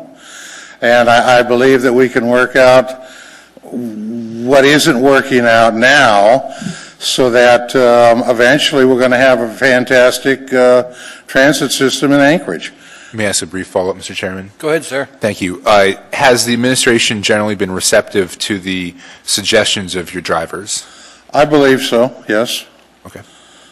Thank you. Thank you, Mr. Dyson, sir. Yeah, thank you. Your average driver's journeyman level or whatever however you rank them. I'm sorry, you have to speak up. I'm old. Me too. My hearing's going out. Yeah. So your journeyman drivers been on for a while. Do they make average more than $80K a year payroll? Only if they have a lot of overtime. If they're just on straight time, no, they don't. All right. Thank you. That's all the questions we have. Thank you, sir. Is that it? That's it. Thank you. Welcome to the meeting, sir. Hello, Assembly members. My name is Marquand Rassier. and I will be addressing the public transportation system. To give you some background, I am 17 years old and I attend school at Service High. Recently, my family car has broken down, and so based on our location, we do not have the time to walk to the Diamond Transit Center. We would have to catch a taxi. And then have to pay the fee for the bus, to take the bus, I'm sorry, for me to get to my bus stop, which then I have to take to my school. This is a very high inconvenience because I have taken the bus routes before. I used to take the 60 bus route to the Diamond Transit Center, and it was very convenient. But now I either have to that leaves me with either A, having to walk down to the Diamond Transit Center, or B, if I am running late, having to pay more money to by renting a taxi. And that money adds up quick. I do not handle the cold very well. I have a condition where if I stand in the cold too long, my veins constrict extremely. So to be standing in the cold waiting for the bus at the transit center and not having the transit center office open so where people can get in and stay warm while they're waiting for the first 3 buses to come is very inconvenient. I try my best to stay warm, but it is extremely hard. I'm sorry. Because this is not easy on me nor my family. We are not in the best position to be having to take this. And this is a very inopportune time for this bus system to change because this is wintertime. And if you live in Old Seward, if you go from north to south, you have no real way of, you would have to walk, you would have to find a different transportation system. And sometimes, and with the system now, there's less routes, and even some of the shuttle buses don't even come through our neighborhoods. There was a shuttle bus, and I've heard so many times that it's 90-something, but it does not go through the neighborhood that it should be. And so it's just a very inconvenient. Sir, Ms. Nabowski has a question for you. Ms. Nabowski? Over here. And you did a wonderful job. I know it's a little nerve-wracking, but you did a wonderful job. So let me ask you a couple questions. Mm-hmm. How far do you live from the Diamond Transit Center? So how far of a walk is it? I live smack dab in the middle of the Old Seward Highway. So I'm not really good with distance and walking times or anything like that. You can ask my mom. I'm not really good at that, but it's pretty far. I wouldn't walk there. I would. To yeah, walk to she it? would know. Holy. Yeah, an hour and That's 20 about minutes. as long as it takes for me to walk to one of the bus stops, So- too. I know the feeling. Yeah, I would have to walk from my house to the transit center. I have to wake up at 4:30 in the morning just so I can be ready at 5 o'clock to go over because the first bus leaves like at 6:30, and so I would have to. I've been keeping track. You're the 4th person that has come and specifically said there's a real deficit here in north to south routes. Correct. So, and I know the director's standing back there and he's hearing all this, and I've been taking notes all night long, and this is something that we're going to have to figure out because I don't think it's sufficient. Now, the other thing you said is when you get to the Diamond Transit Center in the morning, the area where it could be warm is not unlocked. Yeah, there's a little Little building. kiosk? Yeah, the little kiosk, and it's not open in the mornings anymore. From what I've heard, it's not open in the mornings anymore. I never really had to use it because it would be in the summertime, and Right, but now it's I'd cold. be warm, but now it's cold, and Sure. people are like, now it's not open, and for those with conditions with cold, it's really I mean, like I said, I try my best, but it's really not. No, you brought us some very good information, and I appreciate your testimony. Thank you very much. Thank you. There are no other questions. Thank you, sir. Appreciate it. Thanks for being here. Welcome to the meeting, sir. Hi, thank you. I'm Cooper Bailey Parsons, and I'm also from Service High School. And I just wanted to address the opium and needle problems that have been going around in our city. Over the summer, I worked with a landscaping company, and in the morning, I was always careful to put on heavy work boots and heavy pants because around certain areas of the town, I would encounter needles all over the place, and I live on South Side, and it's not really a problem there, but I can't imagine what it's like for families to have to worry about their children running around barefoot with needles all over the ground. But there was a couple areas around, and I've been hearing some testimonies about some solutions, and I just wanted to reiterate that I think it's a really good idea to try to get all these needles off the street, because I've seen firsthand how many needles there are under all the grass, and when I'm weed whacking or mowing the lawn, there's a lot, and I can just see how big of a problem it is. Thank you. Thank you, sir. There are no other questions. Thank you. Anybody else wish to testify?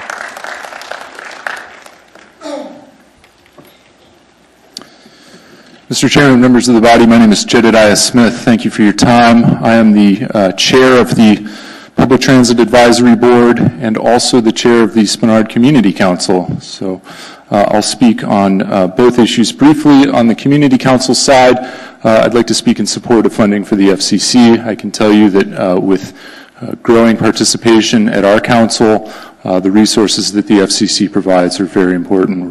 We see an increased level of engagement and would like to see that funding continued. So thank you. But I would also like to speak to you as the chair of the Public Transit Advisory Board. I've been on the board since 2010. I've been the chair for the last 3 years. And over the last 18 months, the board has been going through a very deliberative process that you're all very aware of. Our system was broken, contrary to what some might think. Declining ridership steadily over the past 7 years has really sort of forced us to make a decision with how we were using our resources. We went through a very deliberative process. We held 6 public hearings, a number of 3 workshops, heard testimony from scores of riders, and personally reviewed over 600 public comments.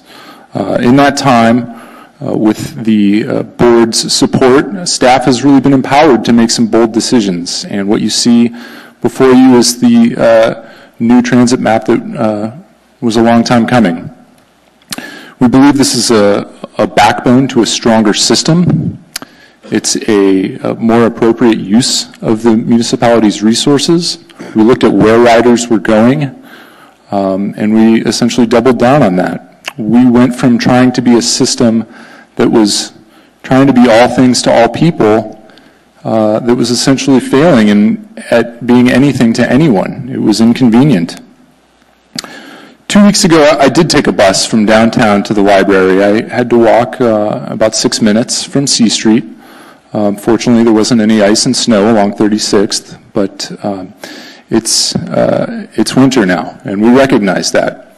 This plan's not going to work without interagency cooperation, without the support from other departments in this municipality. It's not going to work without the help of DOT, and it's not going to work without the help of street and roads maintenance, and it's not going to work without the help from you and from the riders. It's going to take time to adjust, but we believe this is truly the right path forward. I walk a half a mile to the bus from my house in Spenard, and in the last 2 weeks since this rolled out, this new system rolled out, I've become increasingly aware of the things that are challenges. In my neighborhood, it's a lack of sidewalks in neighborhoods, but I'm also recognizing the things that we're doing right. We had a big snow event on Saturday night, and by yesterday afternoon, the sidewalk along Spenard Road or the sections of Spenard Road that have a sidewalk were plowed. And I could walk to my bus stop this morning with, relatively little difficulty, all things considered. So what we're asking you to do is to give this system a chance, to let the riders adjust to it. We're asking you to make a modest investment in this system. And, it's hard to listen to a lot of the testimony here tonight from all kinds of other, agencies and interests and needs in this community. But at the end of the day, a public transportation system and mobility is important to Anchorage. And when I think of this system, I think, where do I want my community to be? I don't want it to be any one thing. But I believe that this system will enable people to have more freedom to move about the community once they're adapted to it. More freedom to get to their jobs, more freedom to go shopping, more freedom to socialize. A gentleman testified suggesting that you all experienced this system for yourselves, and some of you have. Mr. Rivera has tried the system out. He was implying that it was a punishment. I'd like to offer another side to that. I'd like to ask that you experience it and experience the convenience that our system attempts to achieve. I think that you'll be impressed, and I think you'll also have your eyes open to, again, what our community is doing right and the areas that we need to keep working on. So thank you very much for your time, and thank you very much for listening to everyone tonight. Thank you, sir. Questions from assembly members. Mr. Dunbar. Thank you, Mr. Chairman. So for those of us that were on the body last year, we certainly remember the extensive conversations that we had on this topic and the consultant that came in and discussions with your members of your organization, your commission. And the idea was we were moving towards a ridership model, right? And it's only been 2 weeks, so I assume that we probably don't have very good data yet. So I guess my question to you is, when do you expect that data? When has the administration suggested we might start getting that data? Because ultimately that's the goal, right? If we don't increase ridership with this new model, then we probably haven't achieved what we set out to achieve. And so I'm curious what you think is going to happen and what's the ETA on that data?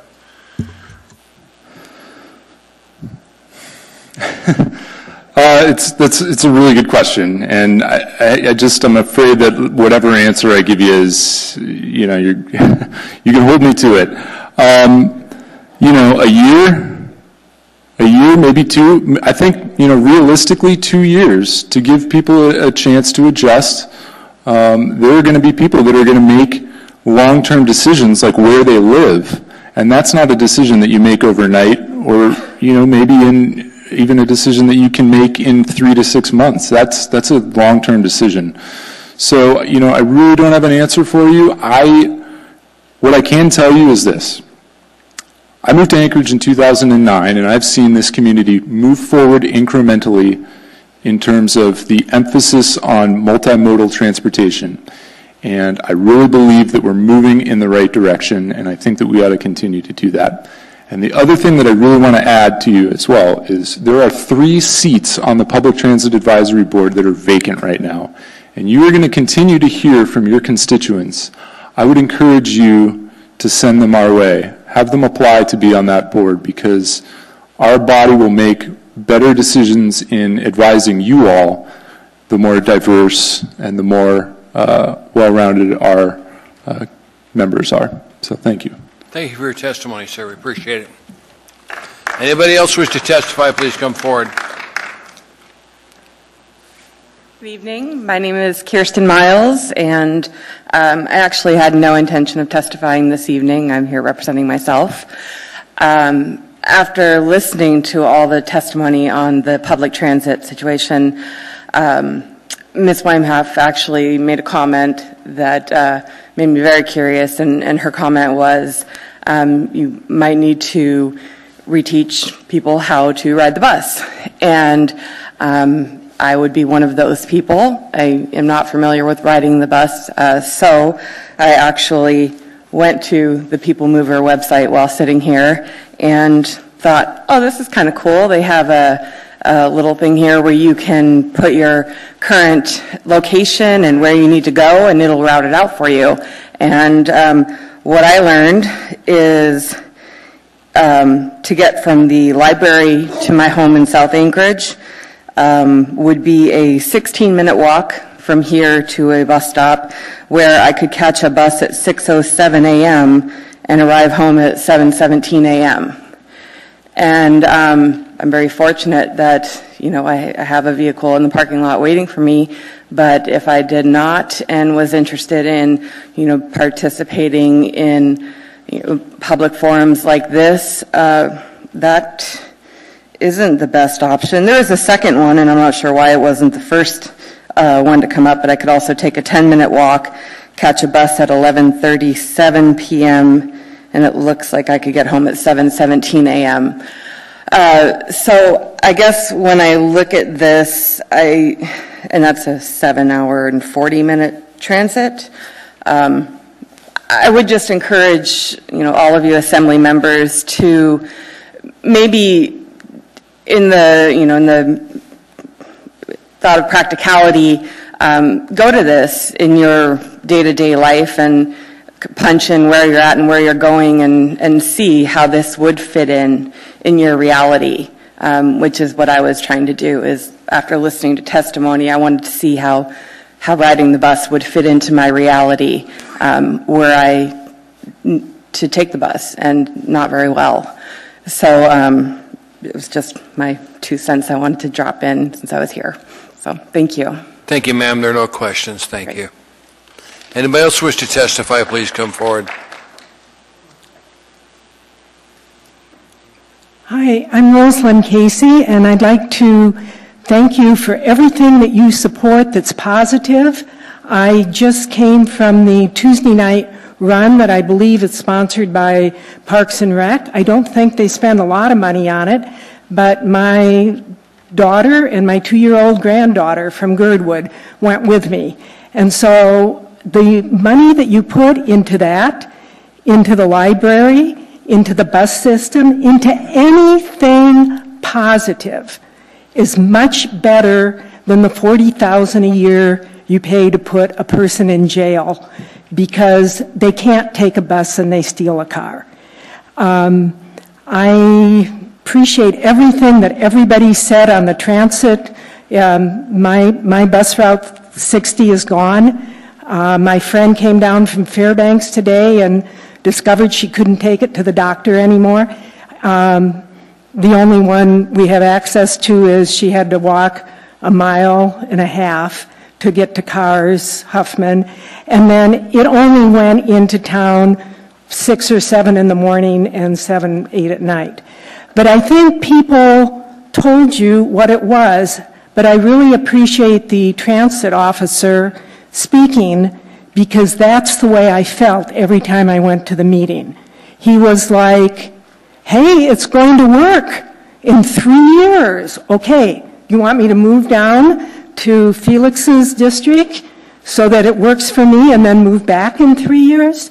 I don't think in this whole process they took seriously the people that were currently riding the bus. I mean, I think what you need to do is look at who is or was, and even the people in service that my kids used to take a bus from service. In the middle of high school, they cut that one out. So then they had to ride their bicycle, or I had to haul them back and forth. But there's so much opportunity there, and I just encourage you to do things that are positive because it'll pay off far more than just punishing people. Thank you. Thank you. There are no questions, ma'am. Appreciate it. Anybody else wish to testify? Yes. Good evening. My name is Hubert Dinkins. I also want to speak on behalf of the People Mover, the changes in the transportation system. Yeah, it's costing me $280 a month now just to get to work. I've been catching the bus for about 9 years, and I have to walk. It's a 25-minute walk just to get to the bus stop, one way. I walk from Arrow Avenue up past Turnigan Elementary School, and I got to walk all the way to Romeek Middle School across the street to catch the bus. And Like I said, it's going to be $70 a week just to catch the bus. And I mean, I feel like it's like closing the barn door after all the horses done got out. You know, I mean, really. So I've been scratching my head ever since I've been here. So I really was a little apprehensive about coming up here to start with, because I just felt like a lot of thought didn't really go into this. And I heard about the meetings that were held prior to this taking place, and I wish I had made it to some of them, because I do feel like my voice makes a difference. Because I care about, my job. I like what I do because I'm good at what I do. But as I said, I know what my options are. I either have to move or get a car. That's pretty much where I'm at right now. And thank God I got a job. I mean, that doesn't make me, I'm not going to be able to afford a car, but I may have to do some other, I might have to look at what my options are. And that's the situation that I'm in. And I'm sure other people are that way as well, but I'm only speaking for me as an individual and what lifestyle changes this has caused me.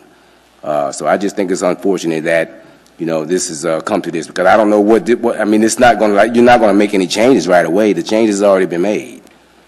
So I just think it's good to have the opportunity to vent, because I think this is giving me an opportunity to do is vent. But I'm going to have to handle my business and make sure I get to work and be able to get to where I need to go to do my shopping and things like that. But thank you for the opportunity to give me this chance to say what I need to say. And I hope something is done soon. Thanks for being here, sir. Anybody else wish to testify, please come forward. Welcome to the meeting, sir. Good evening. A question, Mr. Chairman. May I speak on the gas tax issue? That's the next one coming up when we're done with this. Okay, very good. Thank you. This is on the budget. Any other comments on the budget? Hearing saying none, public hearing is closed. I'm closing the second public hearing on, this will be AO 2017-124. Second public hearing on AR 2017-307.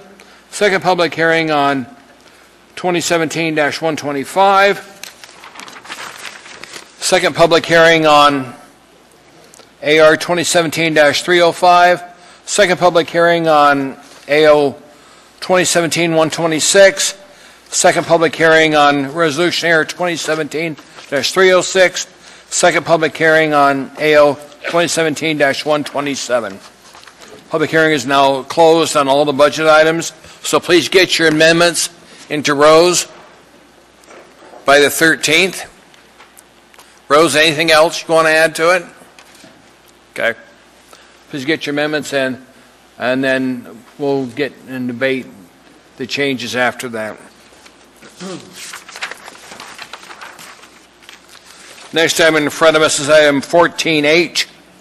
14H is 2017-141, an ordinance of the Anchorage Municipal Assembly amending Title 12 in the Anchorage Municipal Code by adding Chapter 12.55 to adopt and levy an excise tax on motor fuel, establish the requirements and procedures for administration, collection, and enforcement, including but not limited to definitions, tax rate, dealer registration, tax credits, tax returns, prohibited acts, penalties, and interest. Public hearing on this item is now open. Anybody wishing to testify, please come forward. State your name clearly for the record, spell your last name, and tell us what part of town you live in. You'll have 3 minutes to testify. Longer if we have questions. Welcome to the meeting, sir. Thank you, Mr. Chairman, members of the Assembly, Mr. Mayor.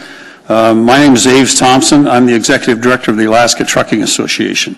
The Alaska Trucking Association is a statewide not-for-profit trade association fostering and promoting the interests of the trucking industry in Alaska.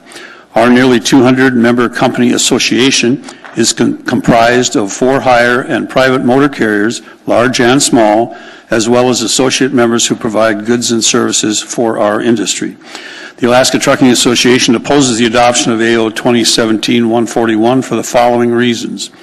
The ATA believes that motor fuel taxes should be imposed at the statewide level so that all users of the highway and road facilities pay the same rate as a user fee.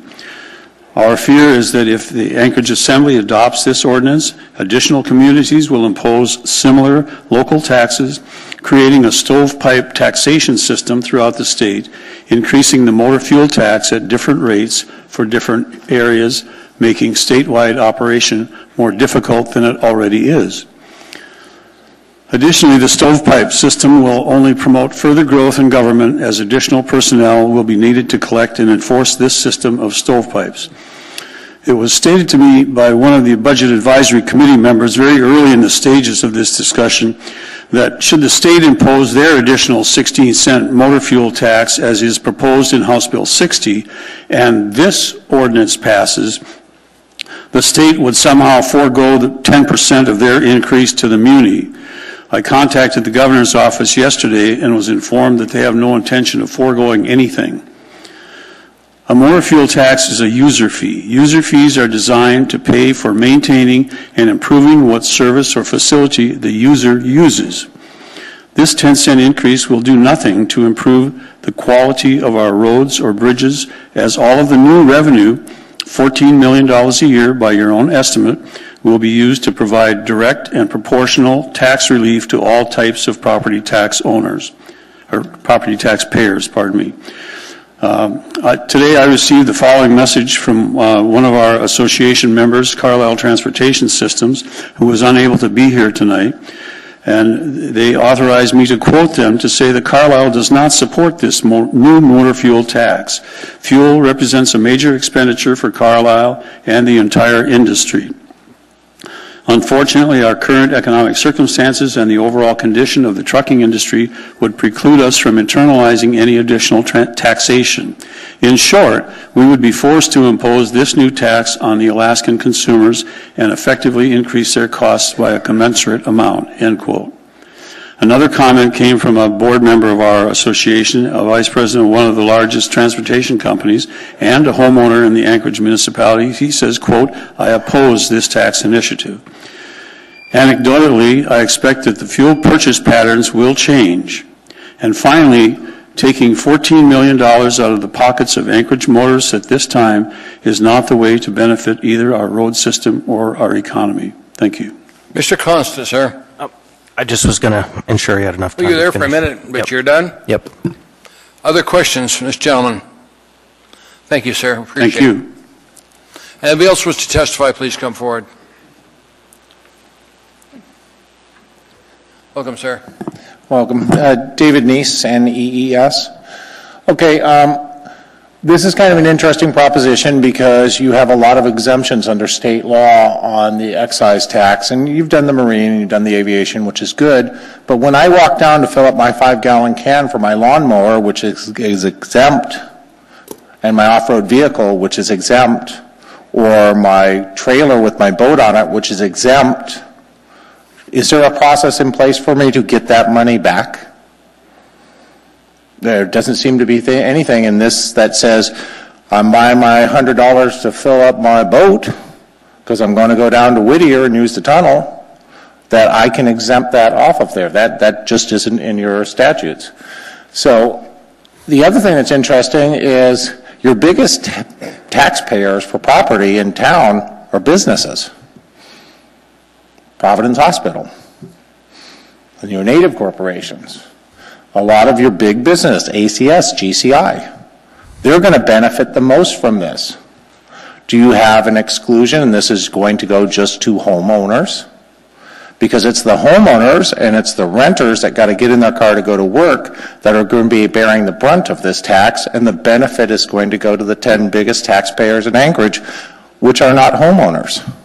So when you look at this, if the effect is to tax everybody because they drive a car, why is the Prius owner or the person driving the Volt or Mr. Weddleton who's riding his bicycle going to get a break on his property tax? They're not contributing to the solution. Thank you. Question from Mr. Constant has a question. Yeah, thank you, Mr. Neese. So what I understand, correct me if I'm wrong, is that you're comfortable with the property taxes in Anchorage. No, I think you guys take too much property tax. I just think if you're going to put it out evenly, do you own property, Mr. Constant? I'm actually making an offer right now.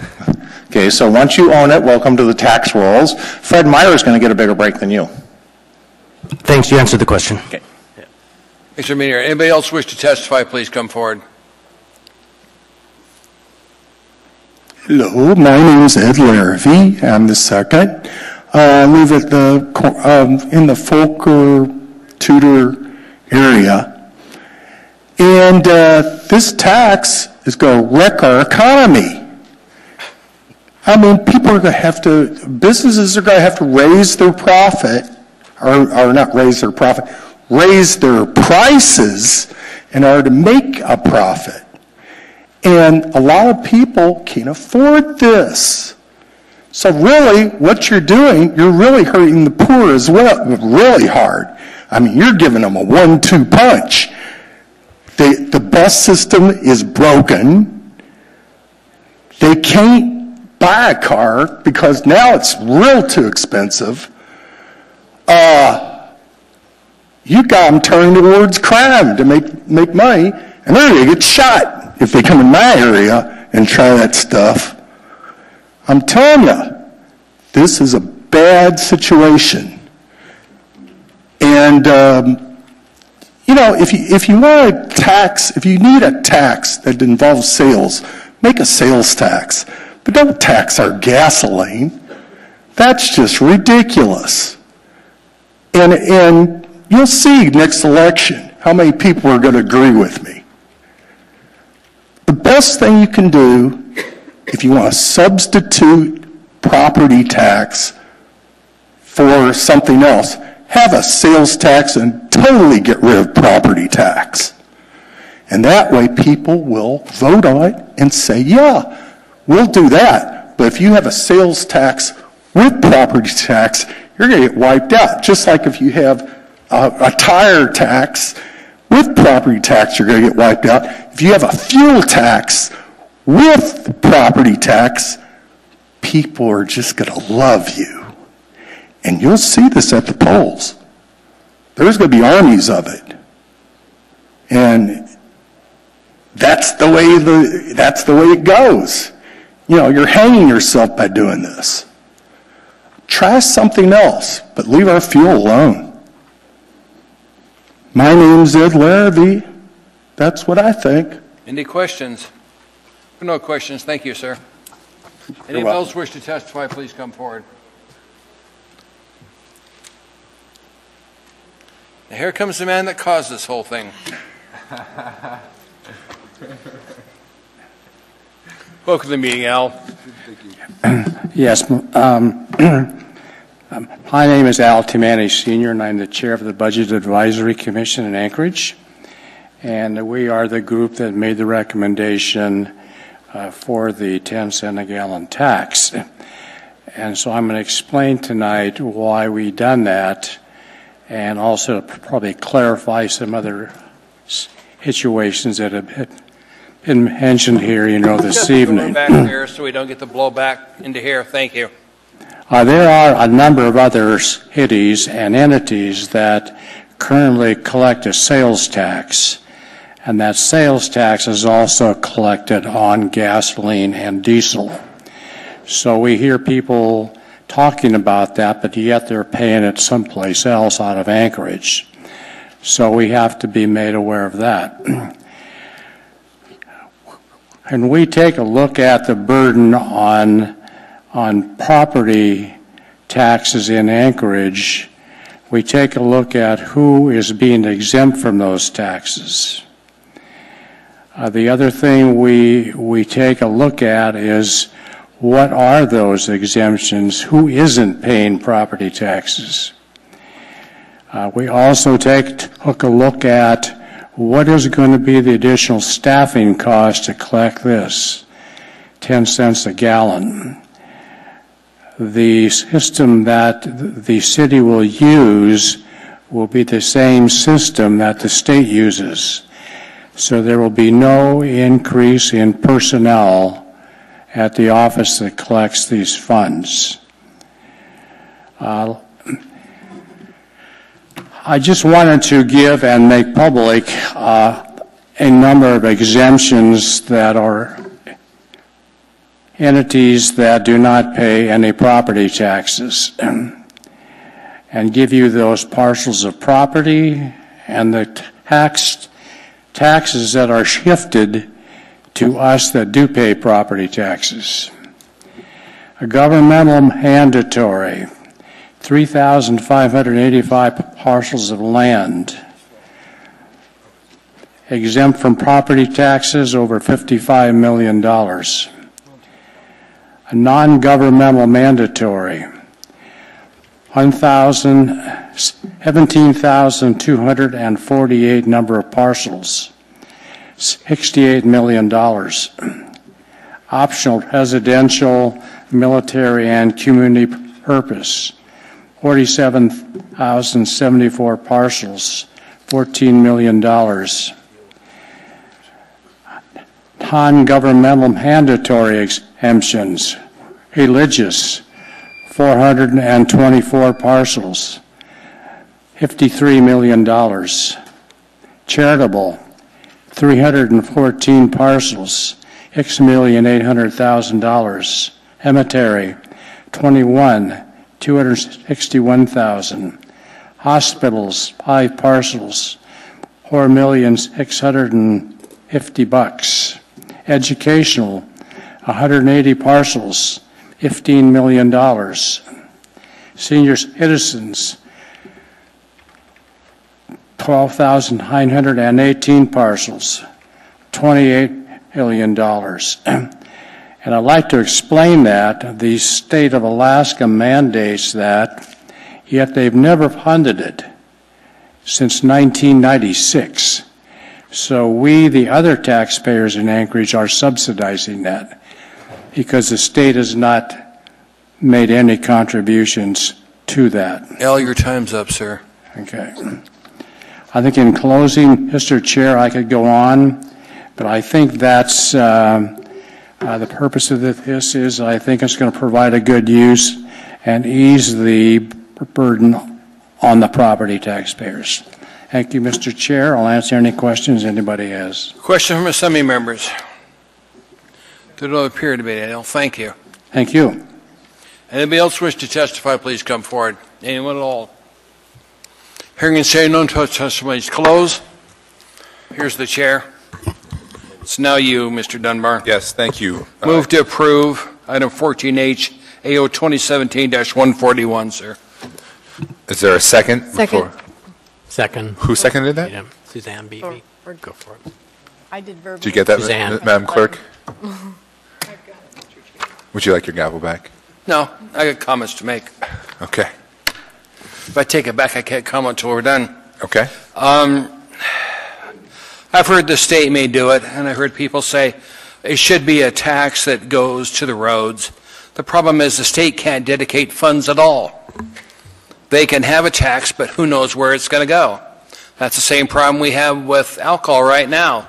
Yes, the state tax alcohol, but how much can they actually dedicate towards treatment of alcoholics? None. But the same thing if the state does this. Hopefully, if we do ours first, I hope the state keeps their hands off of this. I like this one because it'll go to property tax relief. And that's something our taxpayers have said they want is property tax relief. So I appreciate the commission bringing this forward to us. And far too often, people in commissions don't ever see what they do come to fruition. So I appreciate the mayor and myself looking at this and saying, hey, here's a commission that did the work. Let's bring what they're doing forward to us. Then it's up to each one of us. This is an excise tax, only takes 6 votes. And I've heard the argument from people, how about a sales tax? Well, I've lived here 46 years.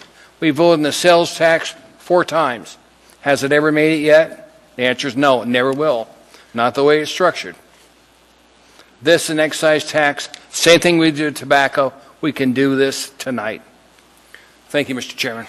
All right. Here you go. You want this back? Okay. If you want to talk, please queue in. Forrest? Thank you, Mr. Chairman. I'd like to move my amendment number 1. Do we have a copy of that? Everyone should have a copy in their packet.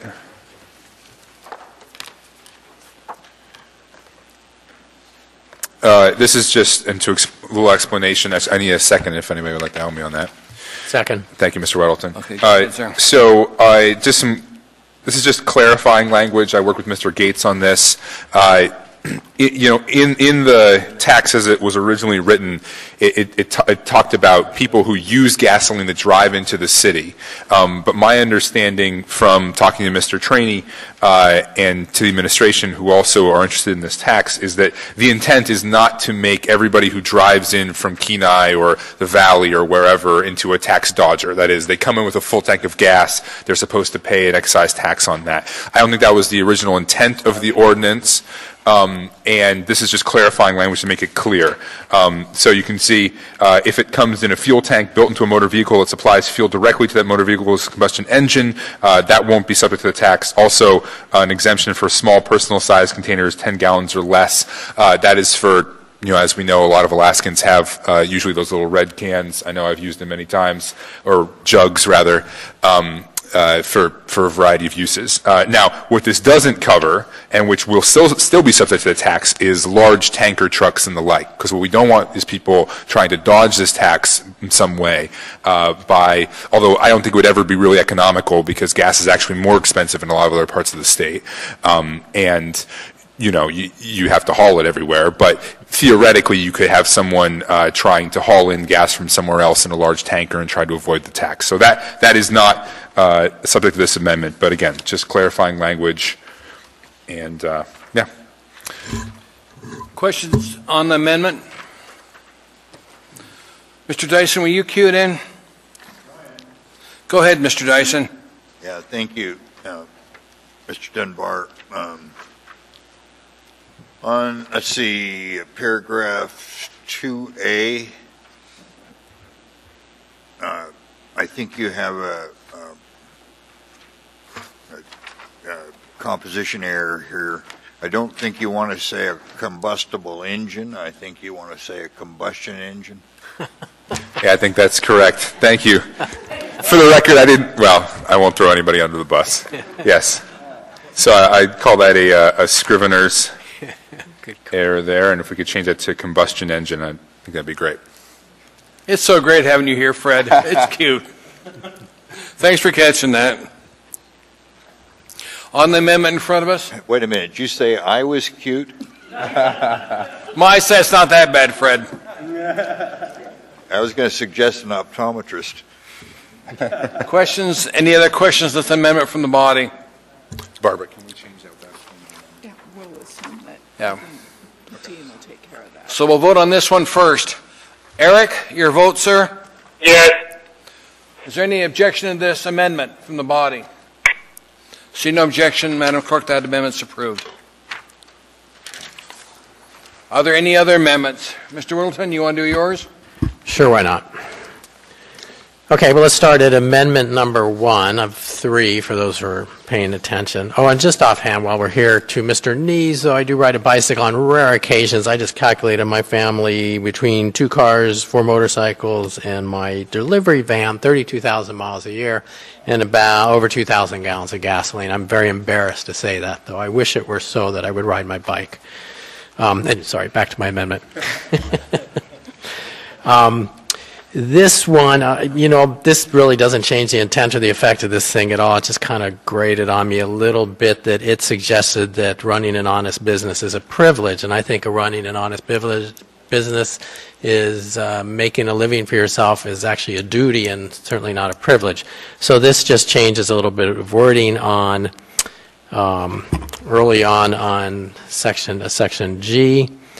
Delete the phrase "is a privilege for a dealer to have," and there is, and just say a certificate issued under this section provides no right, entitlement, or property interest created by the issuance of a certificate to a dealer. Second. It's moved and seconded. Discussion on that, Mr. Whittleton. Anything else? I was convoluted there. Sorry. Mr. Whittleton, anything else with that one? That's it for number 1. Okay. Any comments from the body on Mr. Whittleton's First Amendment? Move the question. Okay, Eric, your first vote on this one. Oh, I'm sorry, we're still under debate, or you're moving to vote? I'm looking to vote on this Whittleton Amendment number 1. Can I speak very briefly on it? Do you not have it in front of you, Eric? You want me to read it? No, I pulled it up on the email. I mean, nobody questions that that running a business is a right, but the certificate, I mean, that's a legal term of art, whether something is a privilege and you don't own a property right in it. And if you declare it a right in the text and say this, you get into kind of taxi cab situations.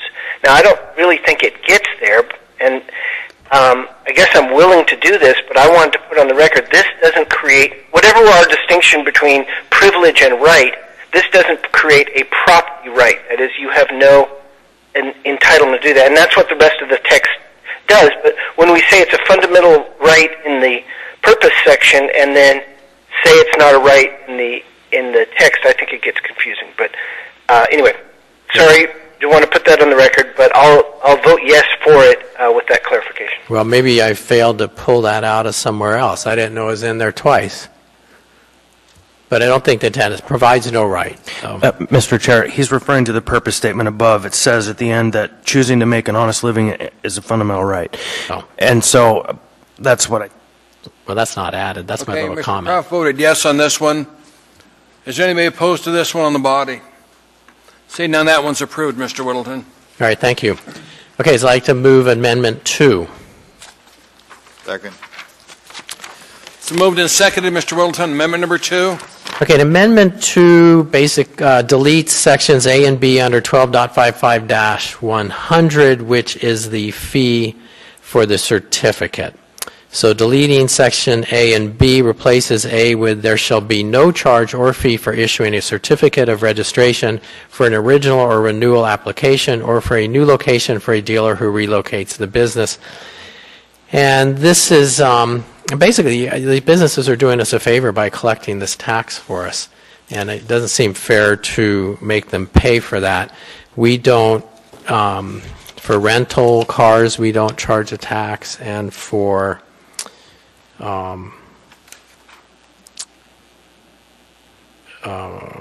hotels, we don't charge a fee. So I mean, and we've had proposals for sales taxes where we paid the retailers for collecting it, which actually seems more reasonable. And it's essentially though, there's no fee for the certificate with this amendment. Thank you. Comments from Assembly members on this amendment? Any comments? Mr. Croft, how do you vote on this amendment? Yes. Is there any objection to this amendment from the body? Madam Clerk, that's approved. There's no objection. Mr. Whittleton? Okay, I'd like to move Amendment 3. Is there a second? Second. Thank you. And this under Section 12-55-260 penalties just modifies slightly a couple of the levers we have to make somebody who might be selling fuel illegally or without a certificate to make them behave.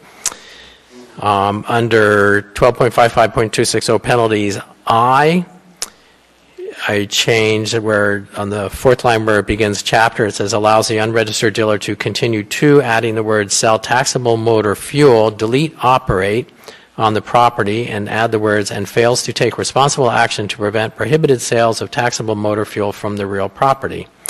And in section J, on line 4 would read to cease, adding the words providing, advertising, hosting, or marketing for taxable motor fuel sales by this dealer, and delete such services. And the intent here was just, a lot of these places, say you got a quick, or the Shell station on Spenard Road sells food, it's a quick stop, and sells hamburgers and things like that. And if I think that's a reputable business and is operating legally and would continue to, but were they not selling fuel legally, I wouldn't want them to necessarily have the whole operation shut down. I mean, the landlord would just have, do what they can to stop them from selling fuel illegally. And similar with the marketing, they can market everything except for fuel. And then there would be some cases too where they might be selling the fuel illegally, but if there's a lease on the property, I'm not sure that we would be in a position to say they have to go against their lease. That might put the landowner in a situation where they have to legally run the guy out, but legally they can't run the guy out because they have a lease. So this just clears that up. They have to take reasonable steps to prevent the illegal sale of fuel. Other comments from Assembly members? We'll vote on this one. Eric, you're first. Yeah, good catch. I vote yes. Any objection to this one from Assembly members? See no objection. That one's approved. Any other amendments? I've got one. I'll run this through. See if I'm as lucky as you were with yours. Mine's a little more controversial. They're reasonable. Yes, I do have to give it to you there. Go ahead, Mr. Chairman. This is training amendment number 1. Basically what this one does, the motor fuels tax will be established in code at 10 cents per gallon by this ordinance. The cost of living and inflation fluctuate over time, and this rate should reflect those changes. Rather than have Assembly revisit and amend the rate, this amendment adds an automatic adjustment to the rate every 5 years, and is based on a formula similar to the annual adjustments to the tax cap and to the tobacco tax on cigarettes, currently in Code AMC Section 12.40.010B. The amendment adds a phrase in the first paragraph of 12.55.030, and new subsection B, very similar to the tobacco tax adjustment provision, except it will use the CPIU change in the past 5 years, cumulative, to determine the adjustment to the tax rate, with authorizing in the department to round to the nearest whole cent. What the purpose, if I get a second, I'll explain what this one does. Second. What this does just puts into what we've got in the tobacco ordinance now. So every couple of years doesn't have to come in front of the body. This just automatically allows it to increase with the cost of living. That's all this does. And I didn't draft it, I had Dean Gates do the work. That's the reason we got a great legal team. Mr. Whittleton? You know, what if we don't have inflation and it's negative? Are you okay with that? Will you what? What if inflation is negative? And we reflect it downward. I got no problem with that. Okay, thanks. This is you. Yeah, it's me. Sorry. Other comments from Assembly members? Then we'll go to voting on this one. Eric, you're first. Yes. Is there any objection to this amendment? 1. Do you want to vote? Let's vote. Just bring it up. Okay. Please vote on the amendment.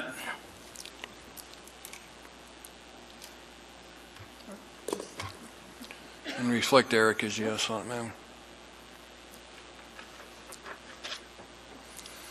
That's approved 9-2. Any other amendments? We have in front of us the main document as amended. Discussion, Ms. Dombowski. Mr. Chair, I do have an amendment, and I will make the amendment. If I get a second, I'll explain it. I would like to amend. Is it typed, ma'am? Oh, I don't need it typed. I'm changing one word. Okay. I would like to change the effective date of the ordinance, so it's in Section 2, Line 4 on page 25 of 25 to May 1st, 2018. Second. Thank you. My intent, if this amendment passes, is to bring forward an advisory question to the voters of Anchorage if they want this gas tax or not. Was that seconded? Yes, it was. Okay. Advisory questions or questions for the ballot are due in January, so we'll have plenty of time to ask the voters of Anchorage if they want this or not. So that's my intent. If my amendment passes, I'll bring forward that question for the body. And if it fails, then we know you don't want the voters to vote on it. Comments? Mr. Dyson, on Ms. Dombowski's amendment. No comment. Mr. Dunbar.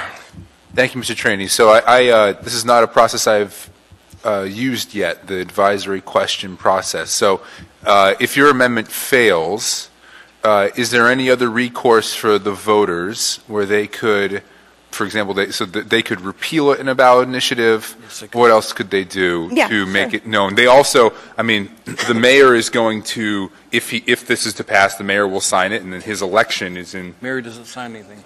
But okay, don't sign it, but we do. You will. You have tacitly agreed to it by not vetoing it. Would you agree to that phraseology? He sponsored it. Exactly.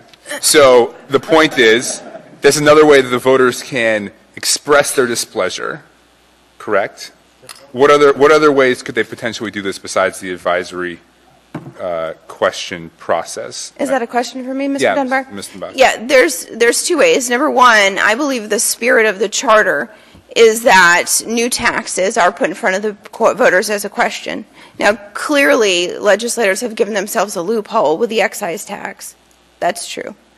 So if this passes and the voters are not happy about it, they could do basically an initiative, gather signatures, but I think that's an extra hoop that you make voters jump through when we're trying to make it difficult for them to be part of the process. That's my personal opinion.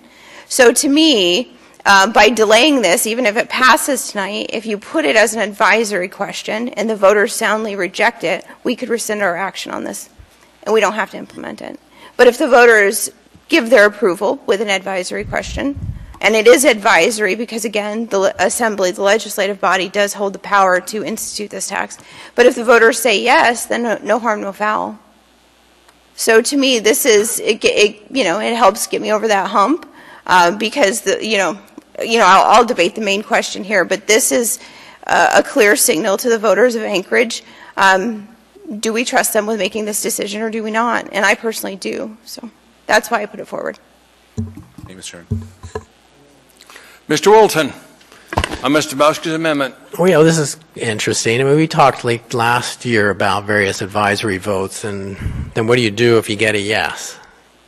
I mean, what do you do with that? It doesn't compel you to do anything. It's vaguely interesting. I mean, an alternative is we just wait till tomorrow, and then we see how many emails we get telling us what we should have done tonight, which is not unusual. Please don't do that to us. It doesn't get you very far. But, I think I would support this. I mean, we just changed the date. Effective date, which doesn't make the budget wishy-washy, right? It's 2 months, right? March, April, May. And I would be interested in this and seeing how people do their math. I think there is general support. I've heard general support. Not everyone likes it, but so anyway, I would support this. I think it's an interesting proposition. Mr. Dyson on Ms. Dombrowski's amendment. Yeah, thank you. So Ms. Dombrowski, who I respect and appreciate, raised an interesting question. I think the charter is clear that the citizens only can approve tax increases. And this is not a direct tax, being an excise tax. And I think, at least in my mind, a subset of what Mr. Dombrowski is saying, this may be a sneaky way to get a new tax without honoring the charter with voters' approval. I suspect the administration realizes this is something they can do legally that may appear to contravene what the charter says, but it literally is not changing the tax level in general. It's changing who pays. And so the citizens who are invested enough in our city that they own land have been carrying the burden. And this switch to an excise tax on people who drive vehicles largely, besides our lawnmowers and snow machines or our chainsaws, which is kind of a larger tax base. So it's an interesting question. If I had my way, I'd ask us to delay until we meet next time, because I need some time to kind of think that through philosophically. But if you all don't have my consternation over that, and you got enough votes, go ahead and I won't holler. But I think I need some time to think about the issue that I believe Mr. Dombrowski has raised. Is that a motion? No, it isn't. Yet. Thank you, Mr. Dyson. Mr. Dunbar. Thank you, Mr. Train. Thanks for letting me back in the queue. So the date of March 1st was not picked arbitrarily. That was if I remember right from the administration, I'd like to hear their thoughts on this, was sort of the time frame in which it would take to basically set the system up and get things ready to go. That was the estimate there. And they built the budget around that. And granted, as Mr. Dyson says, it doesn't increase total taxation, it shifts it. But it is 2 months worth we're talking about here, so that would be, back of the envelope, about $3 million, something along those lines. So it's not an insignificant amount of money. And I guess also to ask Ms. Dembowski, if it were imposed on March 1st, can you then not still ask an advisory question? Now, granted, it would require us to go back and repeal the tax, but couldn't you still ask the question even if the tax had gone into effect on March 1st? You could, Mr. Dunbar. The challenge being is I believe the body to be honorable, and if the voters soundly reject this, I believe the body would rescind this action if it were to pass. The reason I picked May 1st is not arbitrary either. It's because we have 3 meetings in April, and because there's an election and you have to certify an election. So I would want all of those votes to be counted, and I would want to hear the will of the people. So I think the challenge you have if you go ahead and implement it March 1, and then the voters clearly send us a message that they disagree, I think you would have a moral obligation to refund that money, frankly. And I think that is very problematic. So again, an advisory question is just that. I've seen advisory questions in the past. But when it comes to taxation, this is something that is visceral with people. And we are talking about implementing a tax that will, in my opinion, disproportionately affect commuters from South Anchorage, from Chugiak, Eagle River, but it'll also hit those who only make $13 an hour. So I think this is a substantial issue. It will impact our community from lots of different directions, and I take it very, very seriously, and that's why I'm asking for the body to consider this.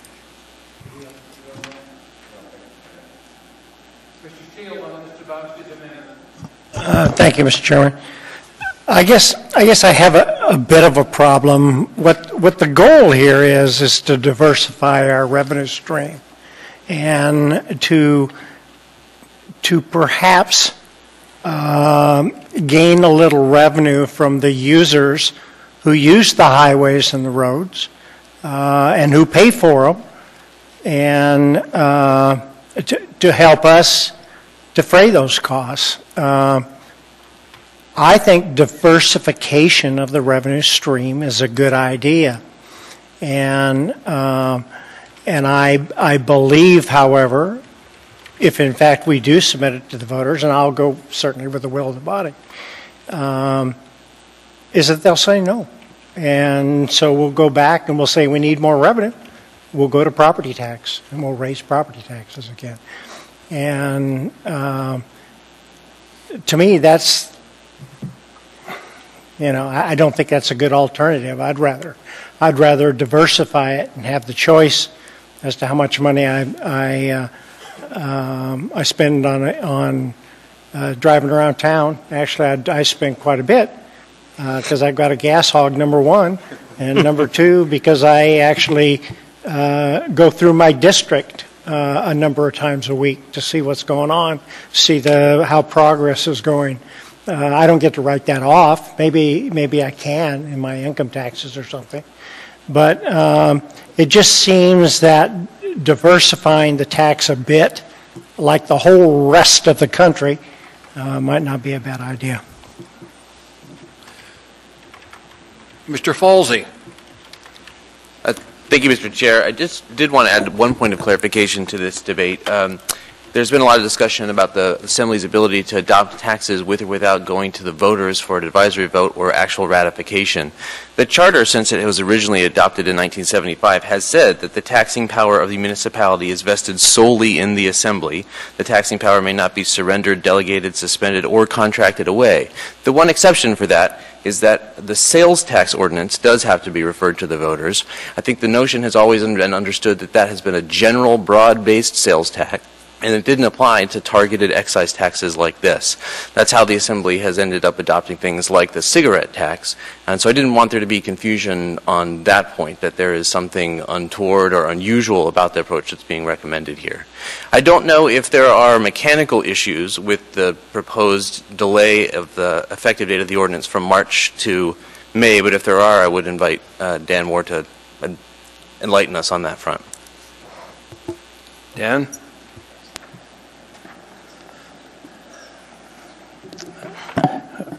Through the chair to the Assembly. The March 1st date was chosen so that we could have enough time to work with the industry, prepare the forms, and be prepared in terms of our database system to accept the information. It does take some time to do this. So if we were to have an election in April and wait for that result and then have to wait for the certification, I believe that would be the second or third week of April, and that really depends on how close the vote is. What's problematic about that is that gives us only 2 or 3 weeks to go live. We really can't do that. The other thing is that this is intended for property tax relief, and OMB can probably speak to this, but in mid-April, you've already submitted all your documents, you've had your public hearing set up to talk about first quarter budget revision and to set the mill rates, and you're not going to have any opportunity to have 2018 be a year of tax savings for the property owners if you do this timing. The only other thing I'll say, this is a little bit in addition, but it's very much on point with what was asked about, is the tobacco tax, as Mr. Falsey just mentioned, was approved by the Assembly. It was not approved by the voters. There was an attempt in 1990 to do an advisory vote to ask about tobacco tax. That was nullified by Judge Karen Hunt. It went to court. So the court has already addressed this issue in a very formal way, and excise tax is very clear under the law that it is not subject to the results of an advisory vote. So just want to make sure you're aware of that. Thank you, sir. Mr. Dyson, on the same thing, Mr. Dabowski's amendment. Yeah, thank you. And thank you, Mr. Falsey. That really clarified things, and it's been a while since I read the charter, and so that removes my problem. But I got another one. This is a deep principle for me. The founders of our country were very careful to make us a constitutional republic, and where decisions are not made by popular opinion, but the citizens carefully or not carefully select the elders of the tribe, the wise and the mature, to make the decisions for them. And Marx said very providentially that Western democracies will crumble as soon as the citizens realize they can vote themselves largest from the public coffers. Once they've tasted, they'll be insatiable till they bankrupt the country. That's a pretty good paraphrase, and we've seen that. Once the citizens can decide how public wealth, property, game, whatever, they'll go for it, generally unselfish. The converse is always true, too. The favorite tax is the one the other guy pays. And I suspect if we had some very effective demagogues out there, they could convince drivers who probably outnumber the property owners to get out there and vote no, or vote no, so that the property taxpayers would pay the burden instead of those. So I think getting an advisory vote that we're going to pay attention to on who pays the taxes or who gets the benefit is attractive, but absolutely the wrong way to go, respectfully. So I'll be voting no on this. Thank you, sir. Mr. Constant, sir. Yeah, just to follow on what we heard from our fine staff out there, that if we were to match the timeframes between now, an effective date, and March the 1st, that's 5 months. 5 months of ramp-up time would actually put this out to August the 4th, as opposed to, or August, the first week of August, as opposed to May. if we were going to allow the time to develop the policies that would be necessary after we had certainty that we were doing this. And so there's a time factor that's really unmanageable there. Ms. Lebowski, final comment on your amendment? Thank you, Mr. Chair. With all due respect to my esteemed colleague from downtown, I don't buy the argument. If this actual tax is imposed tonight on the drivers of Anchorage and whoever's visiting, then I think the departments have their clear marching orders. The Assembly has passed a law that says we're going to tax you more on gas. They would actually have an extra month and a half or month. Go ahead, go forward. And if we find out later that the voters have totally disagreed with us, it gives us time to reflect and maybe undo what we've done. But it doesn't undo the work of maybe already implementation, and maybe the voters would say, yeah, we agree with you. And though I appreciate Mr. Moore's commentary on the judge's ruling in that particular case, I'm not asking that the advisory vote is anything other than advisory. I'm not indicating by any stretch of the imagination that we are bound by an advisory vote, as was indicated. That's not what I'm saying at all. What I'm saying is it's an advisory vote. This is a substantial change. I'll debate the main question here in just a little bit, but I just want to make it really, really clear that it's a false premise to say we can't do anything until April when you count the ballots and you have 2.5 weeks. It's nonsense. If the Anchorage Assembly passes a law today that says we're going to institute this new law, new tax, I think it's the administration's job to get ready for it. And then if we don't need it, well, then we don't need it. You know, but the fact of the matter is it's a moot point. There's no way you would wait 2.5 weeks before the implementation date to find out the election results. You would move on the law that you know now. All right. Thank you, Mr. Dombrowski. I hold the gavel. I'm recognizing Mr. Trainee to speak. Thank you. I'm voting against this for all the reasons that Dan Moore gave us, all the reasons the bill falls he's given us. I went through this with a tobacco tax. When we did this with an excise tax increase, it worked out well. If the citizens don't like what we've done, they can always repeal it by initiative and do it that way. But quite frankly, I'm not ready to go for an advisory vote because that means nothing. That means it'll come back in front of the Assembly and we can either listen to what they said or not. Our chance tonight is to diversify the income stream coming into this town. And we've been here for a long time. We've seen how the money comes in. We've got to diversify the income stream to this town. I've got no faith at all in the state of Alaska. They can't even decide on SB 91 or SB 54, let alone something like this. So I'm voting against this. Thank you, Mr. Trainee. Mr. Gates.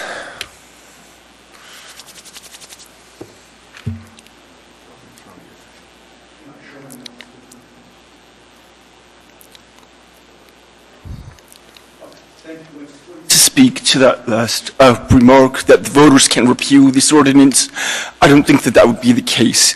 A referendum has limitations, and as we saw Mr. Falsey quoting the charter, the tax and powers vested in the Assembly, I think that would be one of the limitations on the referendum power. So I'm just saying that off the cuff, but I don't think that the voters could repeal this ordinance after it's enacted by the Assembly by referendum election. Third shot, Ms. Dombrowski? Yes, this is worth it. And this is actually the question I got up to ask Mr. Falsey. It had dawned on me that, in fact, if the judge says the voters can't institute an excise tax, then they probably can't repeal it either. So the decision you're making tonight, the voters can't do an initiative then, is what we're hearing. The question you have tonight is, are we going to give the voters their one and only chance to weigh in on the debate? That's the question. It's because if they can't do an initiative, the only possible way they can weigh in is an advisory vote. That's just my thought. Thank you, ma'am. The question in front of us... Mr. Chair, just one last thing. There's one other way they could weigh in, and that's to throw the bastards out. You know, that's the traditional method in our representative democracy. When you find representation you don't agree with, is you actually go to the ballot box and say, hey, not you this time. So I would suggest that there's one last course of action for the voters. Thank you. Okay. We now have in front of us Ms. Dombrowski's amendment, change effective date on Section 2, line 25 to May 1st, 2018. We'll go to Eric first. Eric? On the amendment to delay? On the amendment to delay? No. Please vote.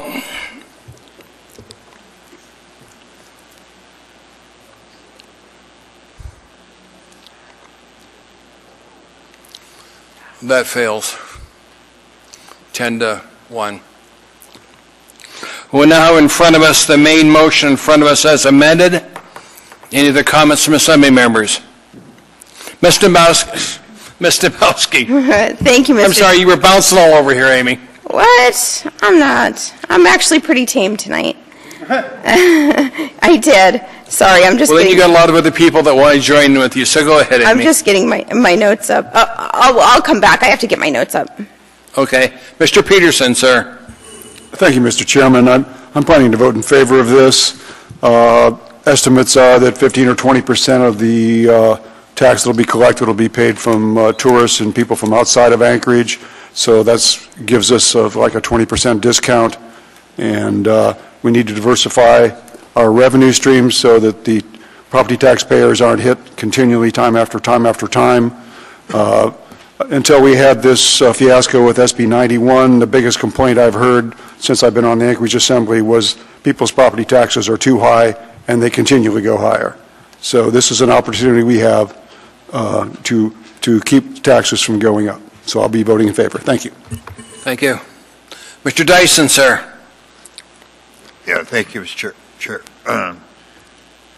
So at our work session on this, I mentioned the question it would put our city at a competitive disadvantage in selling fuels, and somebody who actually had facts said, well, prices are enough higher in the valley and they have fuel taxes are up there that we wouldn't be at a competitive advantage. So I was wrong. But we've just seen on this discussion here something that's worth commenting on. I really appreciate what the points raised by Mr. Weddleton. And it shows the value of having somebody sitting at this table who runs a small business and thinks about all this.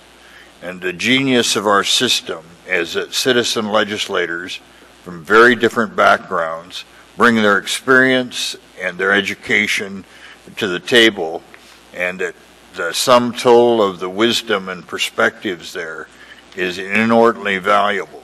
And so I just see that we've seen an example of that principle working, and it's worth commenting on. And thanks, John. Ms. Dombrowski, ma'am. Thank you, Mr. Chair.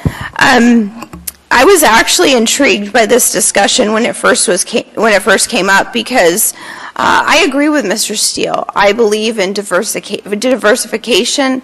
I think a majority of the burden is put on property owners.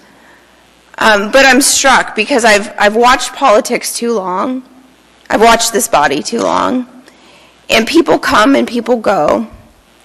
And what I know is I have seen creative ways of getting around the tax cap, whether it's pulling utilities in, pulling utilities out, or changing formulas. And I'm concerned. I have great concern. And I said when I ran for office, I would support no new taxes unless I believed we were spending all the money we took from you well. I don't believe that's the case today. We're seeing budgets we've never seen before. We're over the $500 million mark for the municipality of Anchorage. We keep handing out pay raises like they're chiclets. And frankly, people are hurting. The economy is struggling. Unemployment is high. We had someone testify tonight that said when she was a realtor that she had to first prioritize home, then food, then gas. So I'm thinking about the cashier at Cars who makes $13 an hour.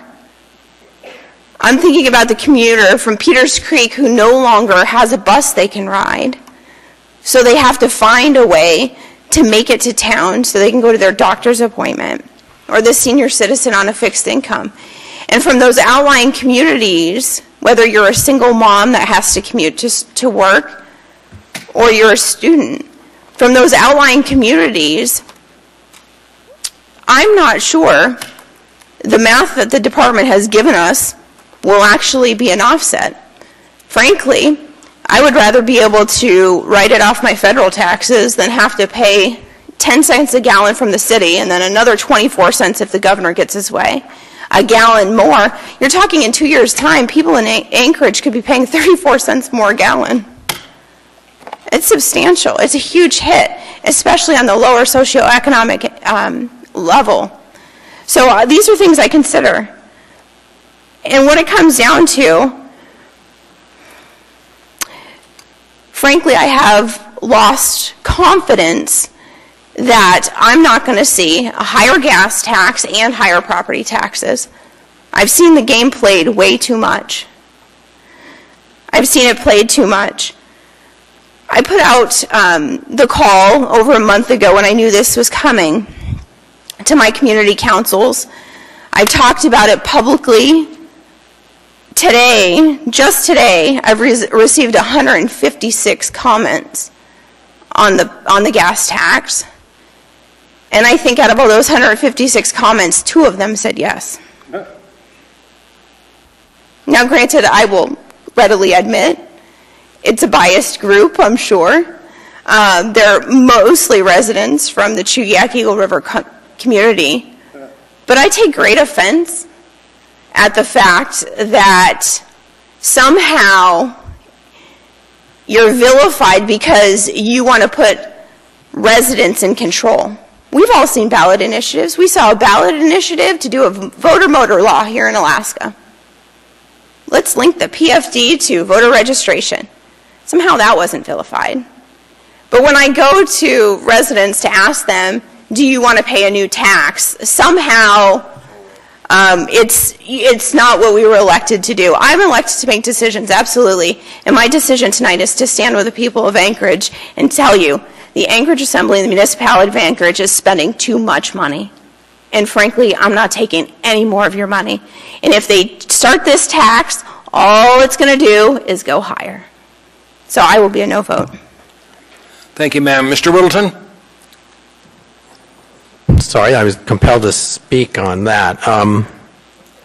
This replaces property tax dollar for dollar, so there's no revenue gain for the city in doing this for anyone who's listening. And if you have a car and you put 12,000 miles on it a year, which is fairly typical, probably more if you live deep in Eagle River, but say 12,000, and it's 15 miles a gallon, which is what I get. You're going to buy 800 gallons, so it costs you $80 a year, which is about $7 a month. And if you are right on the edge and just don't have any more money, that will hurt. But for most of us, I think we won't even notice it.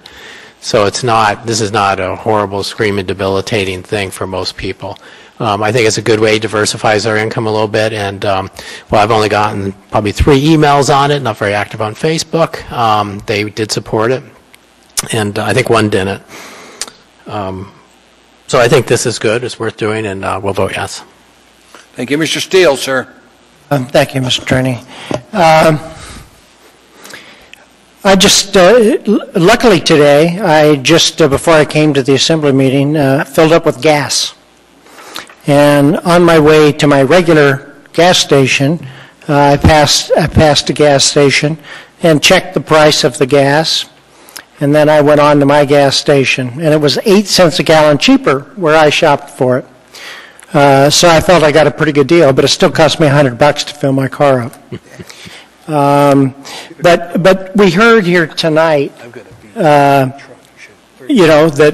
people can't get to work, they can't get to school, they can't get home, even from the library after this hour if they have to depend on the bus.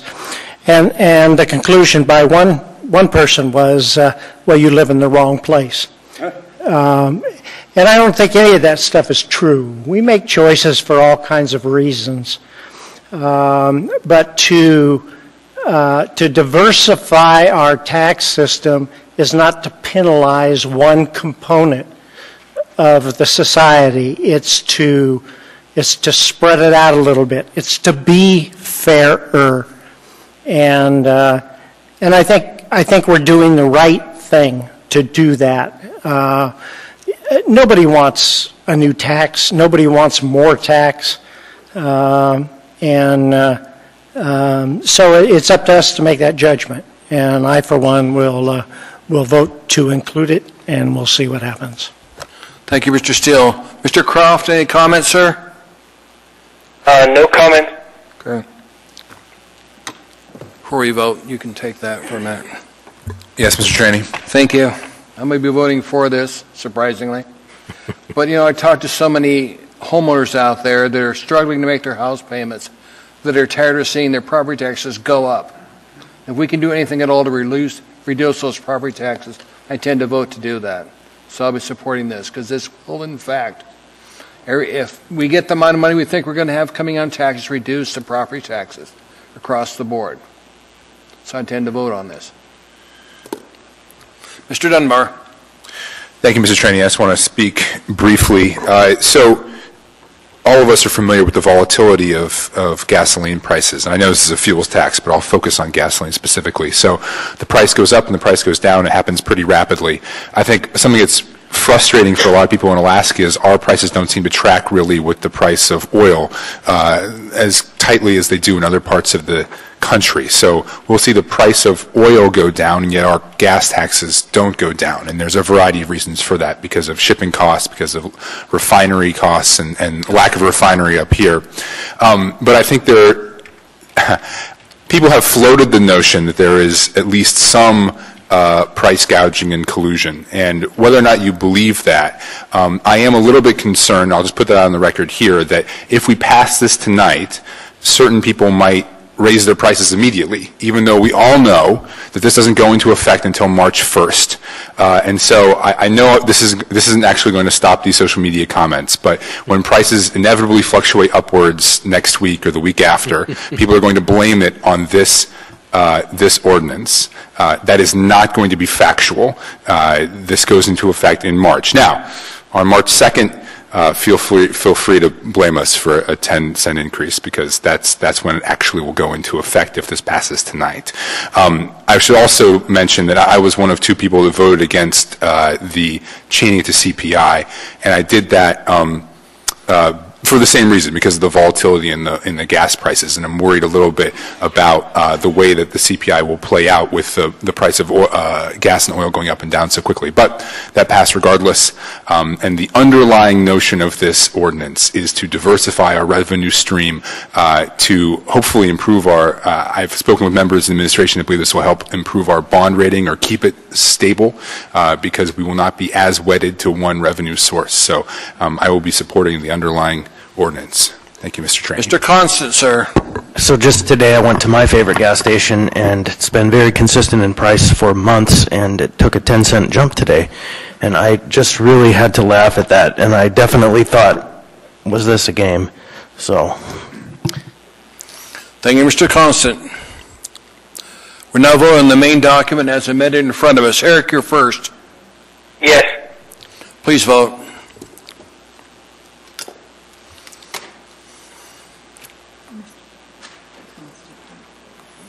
Do you have everybody in?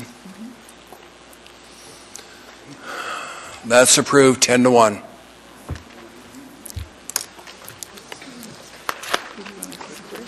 We're going to take about a 10-minute break.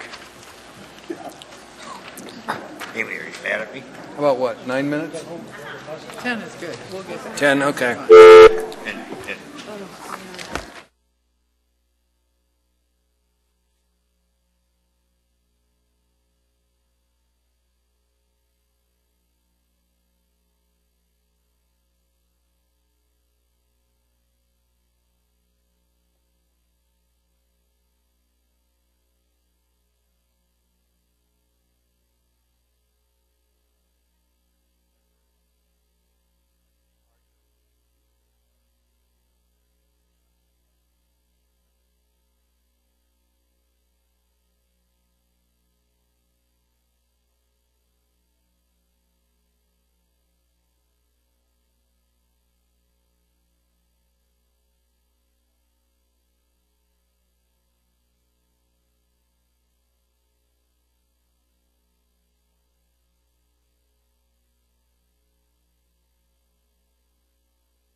Ordinance of the Anchorage Assembly, amending Anchorage Municipal Code and Anchorage Municipal Code of Regulations to modify existing fees regarding taxi cab permits and ambulance transport.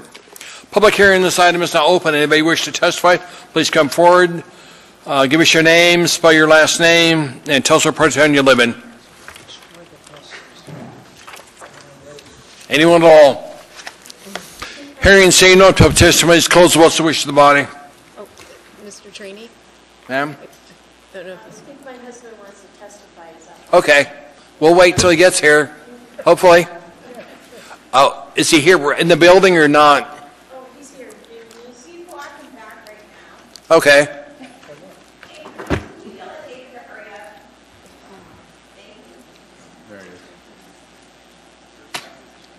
We're waiting for you to speak. You're the only one who wants to testify, David, so we've got time for you. I'm sorry, that's the restroom, you know, and you moved it. Okay, sorry, David. Go ahead, sir. All right, David Neese, N-E-E-S. The taxi cab thing I'm not really interested in, but it's the raising of the ambulance fees, $100 for resident and non-resident. That's an interesting part in here. As you know, the citizens of Anchorage purchase the firefighter and EMS people. They purchase the building, they heat the building, and they purchase the ambulance. That's a fixed cost. So when you fall off your ladder like I did, and you get the bumpy ride in the ambulance to the emergency room, it's much appreciated. But then they bill me for that ride, for something that's a fixed cost. It doesn't cost you anything to have that ambulance, the paramedics, and the building, because you've already paid for it in your homeowner's taxes. Remember that homeowner's tax thing we were talking about? But that's not the issue. The issue actually is that you charge people for this, and you charge somebody from out of state for more. But then you send your bill out through a billing agency down in California, and they don't do a very good job of collecting your fee. In fact, I've been working on it for over 3 months now. I haven't been able to have them tell me how much money they actually are able to collect and how much money is outstanding. So the $375,000 you're anticipating on making on this is not a guarantee. You also have in there $27,000 additional dollars to get a different billing service to bill out. You probably should take a look at the fact that you're billing for a fixed cost, you're billing somebody that doesn't pay anything on this, that's that gas tax argument you just had, you're billing them $100 more than somebody's already paid for the service. So there's a lot of things wrong on the ambulance part of this. Your EMTs do a great job. They're anticipating 20,000 calls. And at $800 to $1,000 a piece, you're starting to talk a lot of money. And if you're not collecting all that money, you're losing revenue. So you have to tighten up that part if you're diversifying your revenue stream, that when you have a source of revenue you're not collecting, you need to make sure that you are collecting that revenue. So yeah, go ahead and increase it, but make sure you tighten up on the collection of those charges. And you should ask your citizens, why are they paying for a fixed cost? Thank you. Thank you. Question from assembly members? There aren't any. Thank you. Anybody else wish to testify on this item, please come forward. Anyone at all? Hearing seen none, public testimony is closed. What's the wish of the body? Move to approve. 14 aye. Second. It's been moved and seconded. Discussion from assembly members. Richard Dunbar. Thank you, Mr. Trainee.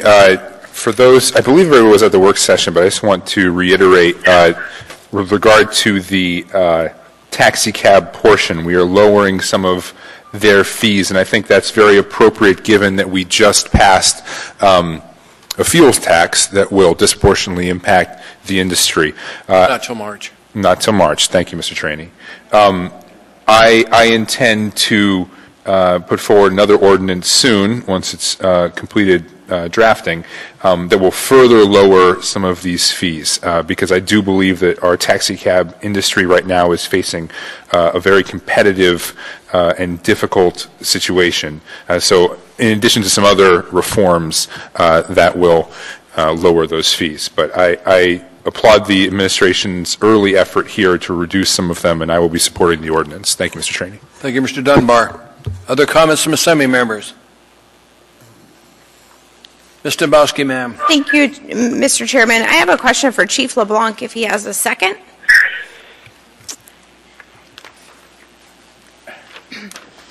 Chief, with respect to the ambulance fees, it's my understanding that the volunteer fire department only charges for what insurance collects, correct? Or Medicare, Medicaid payments. Yeah, and I'm talking specifically about the Chugach Volunteer Fire Department. So how will this ordinance impact the CVFD? Only to the limit that their private insurance won't pay it, Okay, and then we write off the difference. and if somebody doesn't have insurance? We write off the difference in Chugach. Okay, and let me ask you, are you aware of, are we raising the fees in this particular area because insurance will pay more and we're just not capturing the gap? Or is there a different reason? The costs of EMS are integrated, as you well know, with Anchorage Fire. And we've looked at the costs of EMS over the years. The last increase was in 2013. We did a most recent study of our costs against 40 cities within the United States, and we're about $100 behind the median price that's paid from Boise through San Antonio through California. For example, here within Anchorage, LifeMed charges almost $2,000 for a non-emergent transport within the city. We're raising our fee for ALS from $850 to $950.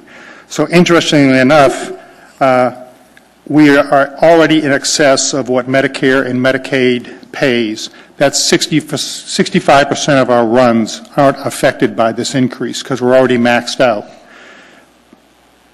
So of the $390,000, private insurance will pay $371,000. Okay, so let me ask you this a different way. So already our fees exceed what Medicare and Medicaid will cover. And they have for years. Yeah, that makes sense to me. I'm in the dental industry. I mean, they pay a fraction of what it costs. When it comes to private insurance, are we charging what the insurance will actually pay, or are we undercharging, I guess was my question. From your answer, I didn't glean the answer. Well, the challenge with the charge, our response to a patient is paid for through area-wide EMS collections or through fire service area, because we're commingled. No, I totally understand that. I guess I'm not coming across clearly. What I'm asking you is, during this analysis, did you look at the reimbursement rates for private insurance to say, look, they'll pay $950, they'll pay $1,200, but we're only charging $800, so we should raise our fees? Did you look at private insurance? No, not in that regard. This is really to capture actual cost as opposed to what we could charge. Okay, that's what I was asking. I mean, it's from a medical perspective. I'm just saying, I've been in this realm before. We're always looking every year when they come out with new insurance reimbursement rates. We're looking at what we charge versus what the reimbursement rates are. And sometimes you don't adjust anything, but other times you adjust according to reimbursement rates. So that's a healthy exercise for the fire department to go through. Right. Just FYI. Okay. Thanks. Hello, Mr. Dombrowski. Anything else, ma'am? Okay. Mr. Dyson, sir? Yeah. Dennis, did I hear you say that we don't charge people who don't have insurance or Medicare or Medicaid? An agreement was reached a number of years ago when the fee structure was actually implemented for the first time. There wasn't any charges for Chugach with the volunteers. A city manager under Mayor Begich changed that. I don't know who that fellow was, but they changed that. Subsequently, the the Board of Supervisors in Chugiak, along with the Assembly members, changed that we could only charge if the person was transported by the Chugiak volunteers to the extent of Medicare, Medicaid, or their insurance. Anything above that that would have been applied to the individual, we write off. That's still in place? Yes, sir. That's an intriguing philosophical discussion. Thank you. Thanks. Any other comments from Assembly members before we vote on this item? No one's in the queue. We'll vote on this. We're going to vote on item 14I. Eric? Yes. Please vote.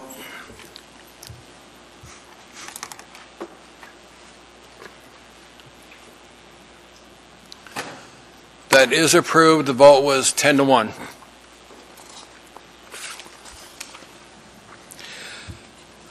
Next item in front is item 14J, ordinance AO 2017-138, an ordinance authorizing a disposal of an electrical easement located on a portion of parcel number 2, record of survey T13NR4W, section 25, northeast quarter, between Anchorage Wastewater Utility and Chugiak Electric Association. Public hearing on this item is now open. Anybody wish to testify, please come forward, state your name clearly for the record, spell your last name, and tell us what town you live in. Anyone at all? Hearing and seeing no one, testimony is closed. What's the wish of the body? Second. Discussion from Assembly members. Okay. Before we vote, Eric, you're first. Yes.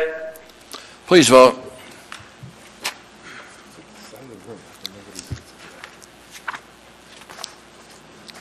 That is approved, 11-0. Next item in front of us is item 14K, ordinance AO 2017-139, ordinance authorizing disposal of an electrical easement located on a portion of Tract A, Alaska State Land Survey number 2001-21, between Anchorage Water and Wastewater Utility and Chugiak Electric Association, Inc. Public hearing on this item is now open. Anybody wish to testify, please come forward. State your name clearly for the record and spell your last name and tell us what town you live in. Anyone at all? Hearing and saying no one, public testimony is closed. What's the wish of the body? Move to approve. Second. Discussion from Assembly members. Okay. Eric, you're first on the vote. Yes. Please vote.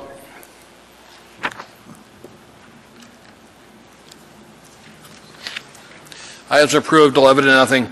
Next item in front of us is item 14L, Resolution AIR 2017-350, a resolution authorizing disposal of municipal light and power utility easement without substantial value within lots 5, 6, and 7, Block 4, Romig Park Subdivision, Plat P-188A, PID 001-164-69,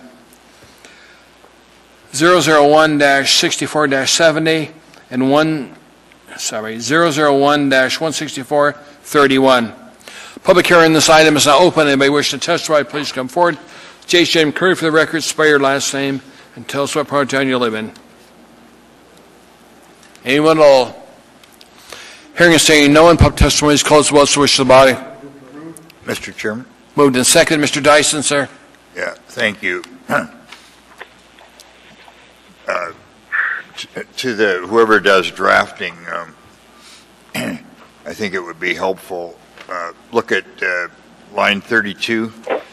Be less confusing to a layman if it said blanket electric easement instead of the way they do it. Okay. And that shows up also in line 35.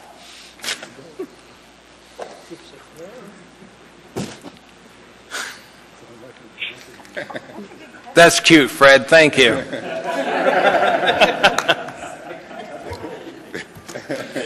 So if we have an electric blanket, we're going to sell them over there, huh? Okay. Mr. Wilton, sir? Well, I just, not really a conflict, but just an involvement with this. My business is one lot away from this, and eventually sometime next year, this will be a parking lot condo, and I will own 7 of the spots, and I'm disappointed I won't get an electric blanket with it. But I don't think there's any financial issue at all with this for me. Just You don't have a conflict of interest, sir, in this case. Comments on this one from Assembly members? We're going to vote on it now. Eric, you're first. Yes. Please vote. Hold on, sir. There's some discussion. Mr. Dombowski? Yep. Mr. Chair, I hate to be a stickler on this one. Oh, no, you don't. I know I don't. Mr. Chair, was it the ruling of the chair that Mr. Weddleton doesn't have a conflict? Because I'm not sure that the chair was entirely accurate at that one. John, you said you're going to have 7 slots dedicated to your business or dedicated? Correct. Okay. How many slots are going to be there? I think probably 30 odds, something like that. Amy, go through the questions. I'm looking. I'm using Chris's. We're getting close. Okay, here it is. Thank you, Mr. Chairman. Mr. Weddleton, with the matter in front of us, do you have any sort of financial or private interest, being that though you're not a landowner or property owner in this area, is the vacation of the easement going to benefit you in any way? No. So the parking spots go in no matter what? Correct. Okay. Well, then I guess he doesn't have a conflict. Okay. I thought he was going to benefit by the parking spot. Thank you, Mr. Dombowski. You're welcome. Thank you. Do you want to reset it and have people vote, or do you want people to keep voting? People just keep voting. Okay. If you would, please. Okay. That's it. Okay. That's approved 11 to nothing. I know. Well, that's why I was asking if the easement allowed. Thank you, Mr. Dombowski, by the way. I do appreciate that. One of these days, we're getting a bill for your legal fees. Got to have a basis for those disclosures. Next item in front is item 14M, Resolution AR 2017-351, a resolution of the municipality of Anchorage appropriating $101,170,028 of reimbursed cost revenues from the State of Alaska Department of Natural Resources to the Miscellaneous Operational Grants Fund 261 for deployment to the McHugh Creek fire. Public hearing on this item is now open. Anybody wish to testify, please come forward. State your name clearly for the record. Spell your last name. Tell us what town you live in. Mr. Chair, Sir? sorry, Mr. Weddleton and I are having a little laugh here. So, as Ms. Dombowski pointed out, this is not $101 million that we're getting from the state. It's just $101,000. Sorry. Yeah, it's just written incorrectly. I should get better glasses, I guess. Let's see, where are we? It's in the title. If it was $101 million, we'd have to send them a thank you. In the parent. That was odd with the commas. Sorry, it's $101,170.28. There we're there. Thank you. Sorry. Anyway. Public hearing this item. Do we do the public hearing already? Okay, we're done beyond that. Move to Comments from us. Let's get a motion from you in a second. We've got that. Comments from assembly members. If there are none, Eric, you're first. Yes. Please vote.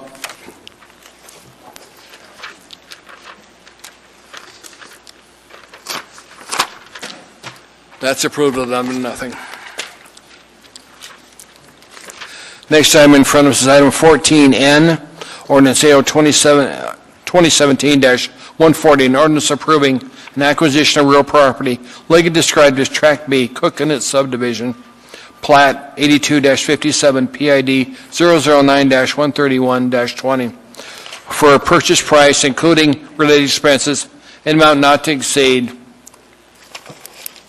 looks like $6 million, Public hearing on this item is now open. Anybody wishing to testify, please come forward. State your name clearly for the record, spell your last name, and tell us what part of town you live in.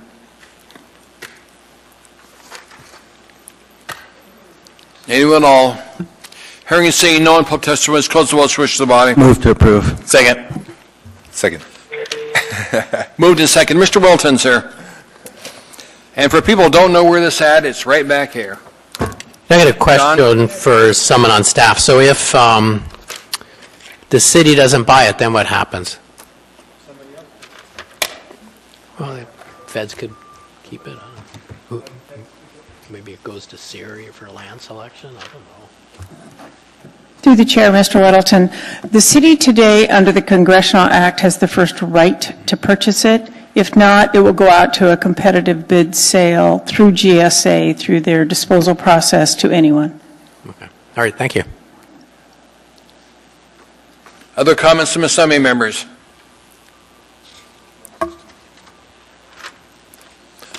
By the way, thank you very much for getting this piece of property for us. Appreciate that.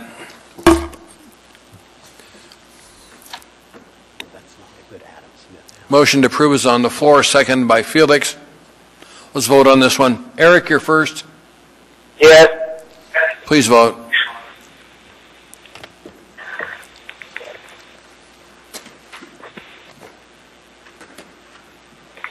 The item is approved 11-0.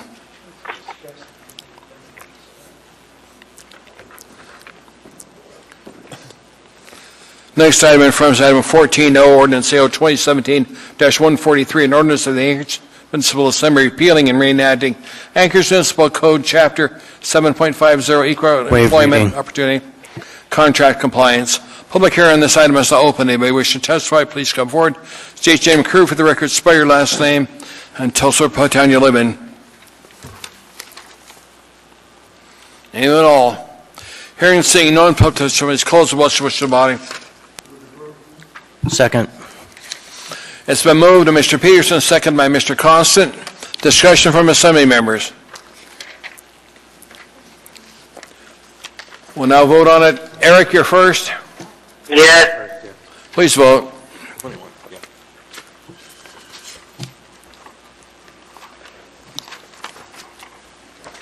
Item is approved 11-0. Next item in front is item 14P, Resolution AR 2017-353, a resolution of the Anchorage Municipal Assembly approving a marijuana license and special land use permit for a marijuana retail sales establishment with the license number M11303 YNY Investment LLC, doing business as Hollywood 907. Ms. Dombrowski? Thank you, Mr. Chair. I move to postpone action on this item until the meeting of 11/21. Second. If I may? Go ahead, ma'am. Thank you, Mr. Chair. After speaking with legal counsel for the petitioner, they've asked that we delay this 1 month in order to address some concerns that were raised in the Community and Economic Development Committee meeting. Other comments from Assembly members? On Ms. Dombrowski's motion. Is there any objection to delaying this item from the body? Eric, any objection with that? No, no objection. Okay. Ask unanimous consent, Madam Clerk, we've agreed to delay this item. Thank you. Thank you, Amy.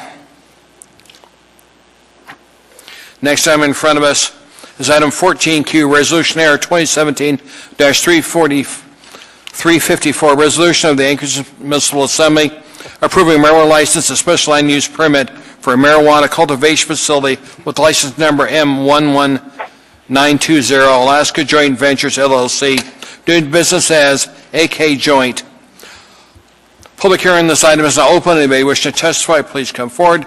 State your name and courtesy for the record. Spell your last name and tell us what part of town you live in. Welcome, sir. Thank you, Mr. Chairman. My name is Standing Bear. Government name Jonathan Schumacher, SCHUMACHER. I don't know if you guys remember me. I'm the guy who has severe Tourette syndrome. It's taken me a year and 11 months to stand before you today and not tick out and be me again. A year ago, I went off of my Tourette's medication, the clonidine and the Haldol, and I've had nothing but cannabis. And I'm about 98% contained. And I just wanted to tell you guys, I know you had an earful tonight, and I wanted to show my personal appreciation and gratitude and commend you guys for allowing the cannabis industry to flourish here in this community and allowing me to have safe access as well as other medical patients to cannabis. Thank you. Thanks for coming back and talking to us, sir. Appreciate you being here. Appreciate it. Anybody else wish to testify, please come forward. Anyone at all?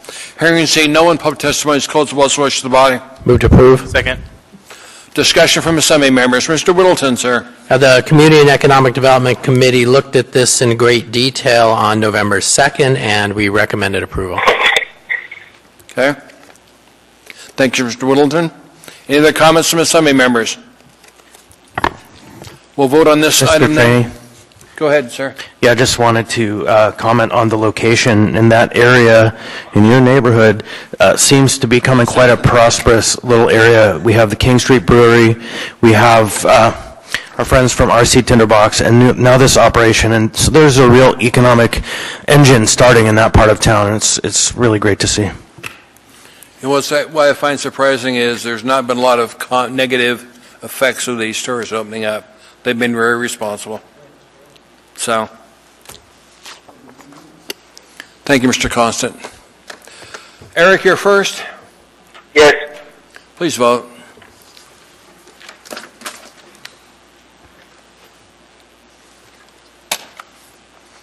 That's 11-0. That's approved by the body. Mr. Chair, just a brief question. I would love to see some kind of survey done at some point in the not too distant future by maybe the planning departments, the permitting guys. How many jobs have been created since this process started in Anchorage? It would be great to start getting some data about actual real jobs and employment. Thank you. We can ask the administration if they can provide it for us. Yes, that would be nice. Mr. Chairman. Sir. Ms. Pearson's in the queue. The city attorney's in the queue. Ma'am. I apologize, Mr. Chair. This is actually a comment on agenda item 14P, the postponement. I believe that item has to be renoticed with a 21-day advance period. So I had originally understood that the postponement was going to be to the 12/5 or 12/6 meeting, which would provide 21 days for renotice. But if it's in fact postponed to the 11/21 meeting, I don't believe there will be sufficient time to renotice that hearing in order to reconsider the issue at that point. Continue the public hearing. We closed the hearing on it. Madam Clerk? Okay. I think it's okay. Yep. We'll get with your office tomorrow. The clerk will. I don't think you opened the hearing. We didn't open the hearing. Did we? We must have made a motion. Does that make sense? But we can always put off a decision. Yeah. Mr. Chairman, I'd like to reconsider item number 14P. Moving to second to reopen item 14P. Do you need a third on? No, not to reconsider. You don't need a third to reconsider. Yeah, you do. Oh, she wants to reconsider, though. She wants to reconsider the action. Just to open the public hearing, sir. Can you bring up 14P on our... Is our machine capable of doing it? Yeah. Could you just ask, Mr. Constant was talking, could you check with Ms. Dembowski to make sure... Ms. Dembowski, was your motion to bring back, to reconsider our action on 14P? Yeah, that's exactly what my motion was. Okay. Thank you. And it was seconded. We don't need a third on that. So let's bring up the question of shall we reconsider is the question. Eric? To bring up reconsideration, or it's already before us? This is shall we reconsider is the question, sir. All right, yes. Is there any objection to reconsideration of this item? Not seeing any. The item is back in front of us. Ms. Dembowski, we've reconsidered our action. Thank you, Mr. Chair. On advice of council, I'd like to open the public hearing And then after it's opened, I'd like to continue it to the meeting of 11/21. Okay. Would you ask the attorney if that resolves the issue? Second, if To our city attorney, does that resolve the issue? Mr. Chair, in fact, yes, if you've opened it and continued the public hearing, then you're fine to continue on 11/21. There.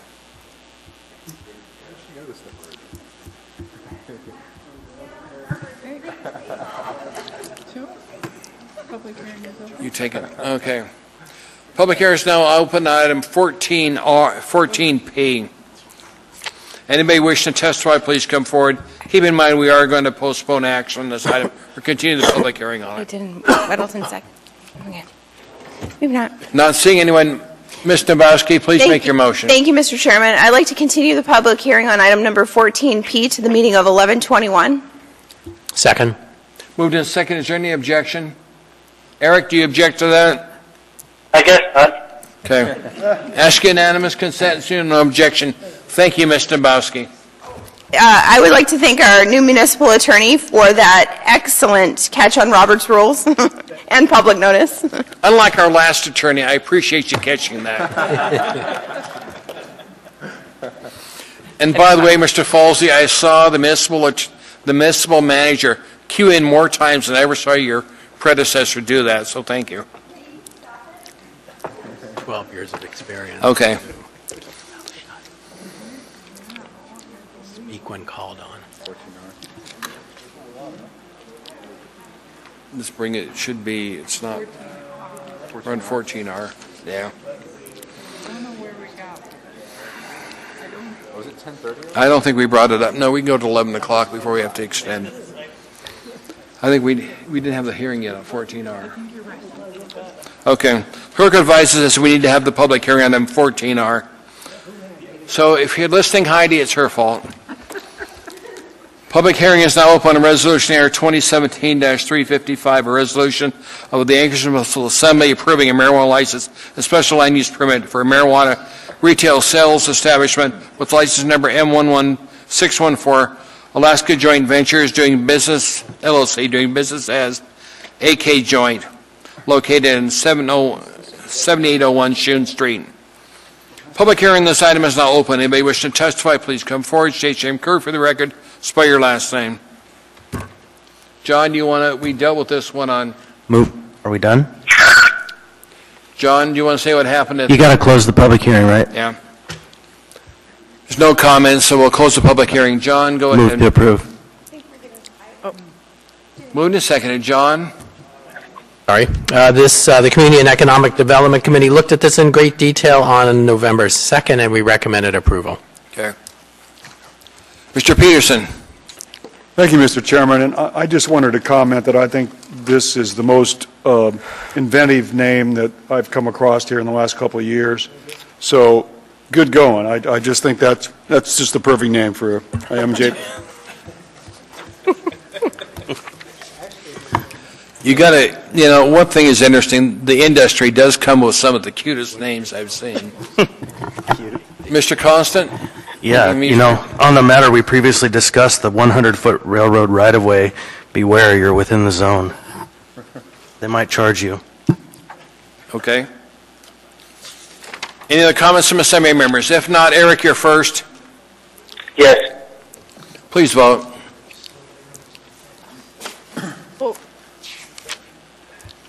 Did I not vote? I think it needs to do again. Oh, okay. There. I should have brought it up now. That's approved 11-0.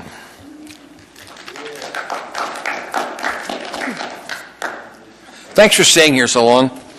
Next item in front is item 14S, Ordinance AO 2017-134, ordinance of the municipality of Anchorage amending Chugacki River Comprehensive Plan Update Land Use Plan Map. Waive reading. Change. Thank you.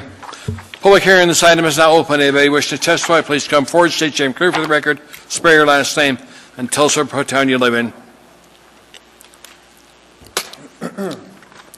Not seeing anyone. Ms. Dombrowski?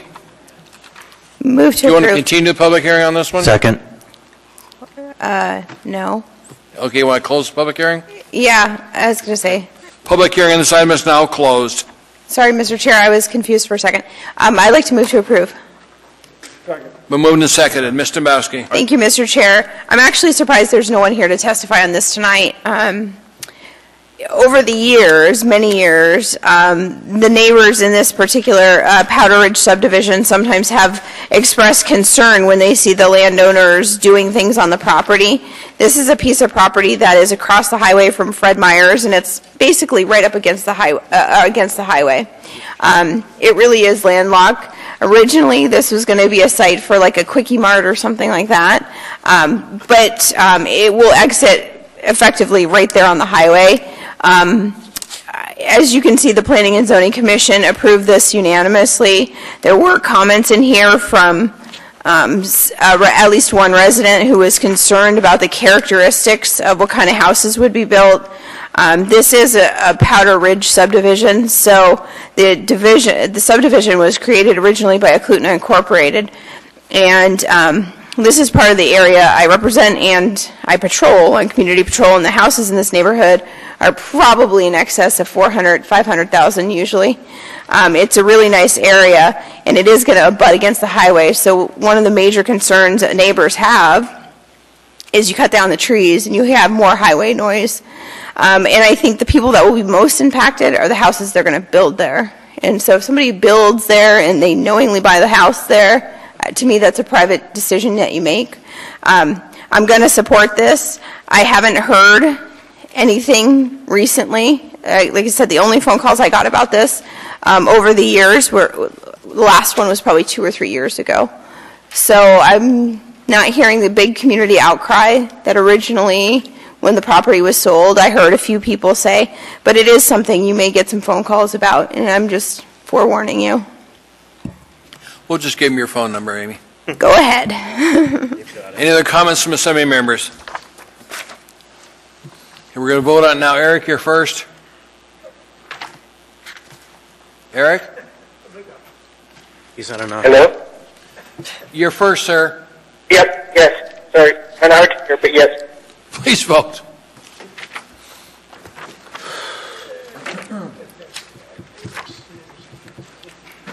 That's approved 11-0 by the body. Next item in front of us is on the last page.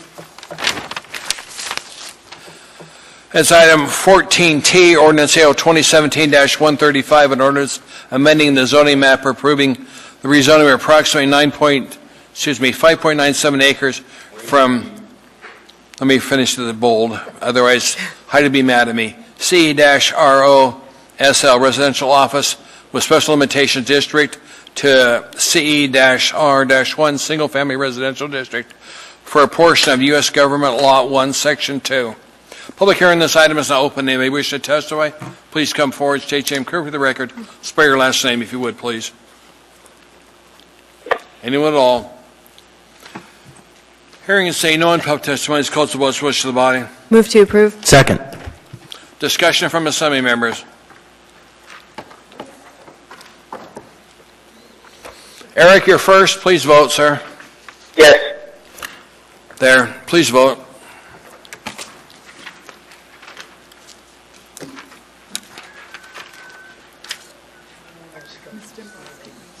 Ms. Dombrowski, need to vote, ma'am. All right. That's approved 11-0. Ms. Dombrowski, we still need to get back to 13A. I want to pick up 13A and then we'll do 14U. Mr. That's Chair, all right. I believe I changed the order of the Yes, day. you did. So you want me to change it again? It's at the end of the agenda. Yeah, in the agenda. Why don't you change it and get back to 13A and then we'll come back to 14U. Okay, I move to take up item 13A now. Move to second. Point of order. I'm not sure what the switch is, but I actually believe, were we to hit 11 o'clock, it's more important to get 14U done than to get the 11A. 13A is only going to take a couple of minutes. She's got 3 amendments. All right, that's fine. Is there any objection to change the order of the day? Seeing none, we're back to item 13A. I just didn't want to forget that one. Mr. Chair. Ms. Dombrowski. Thank you, Mr. Chair. I'd like to lay on the table item 13A2. We need to continue the public hearing because. Okay, yeah, Public hearing. Sorry, go ahead. Public hearing is now open on ordinance AO 2017-129, ordinance repealing and reenacting Anchorage Municipal Code Chapter 15.65, wastewater disposal, amending Anchorage Municipal Code Section 4.40.150, the on-site wastewater system technical review board, and amending Anchorage Municipal Code Section 14.60.030, the fines associated with Chapters 15.65. Public hearing on this item is now open. Anybody wish to testify, please come forward. J.H.M. Curry, for the record, spell your last name. Anyone at all? Hearing and saying no, public testimony is closed. What's the wish of the body? Move to approve. Ms. Dombowski. Mr. Chair, I'm going to jump here for just a second. I want to introduce item number 13A2. It's been handed out to you. This is the opinion of the Chugach Eagle River Advisory Committee. If I could have a second, please. Second. But moved in second, Ms. Dombowski. Thank you. And are we going to vote on introduction of that? Do we need to? It's AIM, so you only need 2. You don't need 3. You just need. Need 2. Okay, perfect. Okay, so then I can go ahead with my amendments? Yes. Okay, thank you. So passed out to you tonight have been a packet of 3 amendments from the Chugach Eagle River Advisory Board. They were drafted by our Assembly Council. In addition to that, there is a resolution of the Chugach Eagle River Advisory Board. This is an advisory board that sits with every member of the Chugach Eagle River, one member from each Chugach Eagle River Community Council, as well as the native village of Eklutna. The board took up this particular ordinance to assess the impact on the Chugach Eagle River area, and with that, they've recommended 3 slight modifications to reflect the council's desires. The first one I'll move is Dombowski Amendment number 1, and what this will do. Could I get a second on that? Second. Thank you. You're sweating, Ms. Dombowski. Thank you. In Section 3, page 29, beginning at line 46 and continuing to page 30, line 15, it will amend to read as follows. It will simply strike, the exception that is created down at the bottom, and it'll change the minimum setback from 10 feet to 2 feet. And if you look at the Chugach Eagle River resolution in your hand, they speak of this in their number 2 section of their whereas clauses. The restrictions on footing and deck support placement near septic tanks should be relaxed and should instead require placement to be at least 2 feet distance away. We're only talking about accessory structures. We're not talking about anything else. We're talking about accessory structures. And the reason the bottom line is struck where it says 5 feet, because clearly if you allow it to be 2 feet, 5 feet's within that 2 feet. So that's why we're just cleaning up the language right there. Mr. Wilton, sir, on Ms. Dombowski's First Amendment. I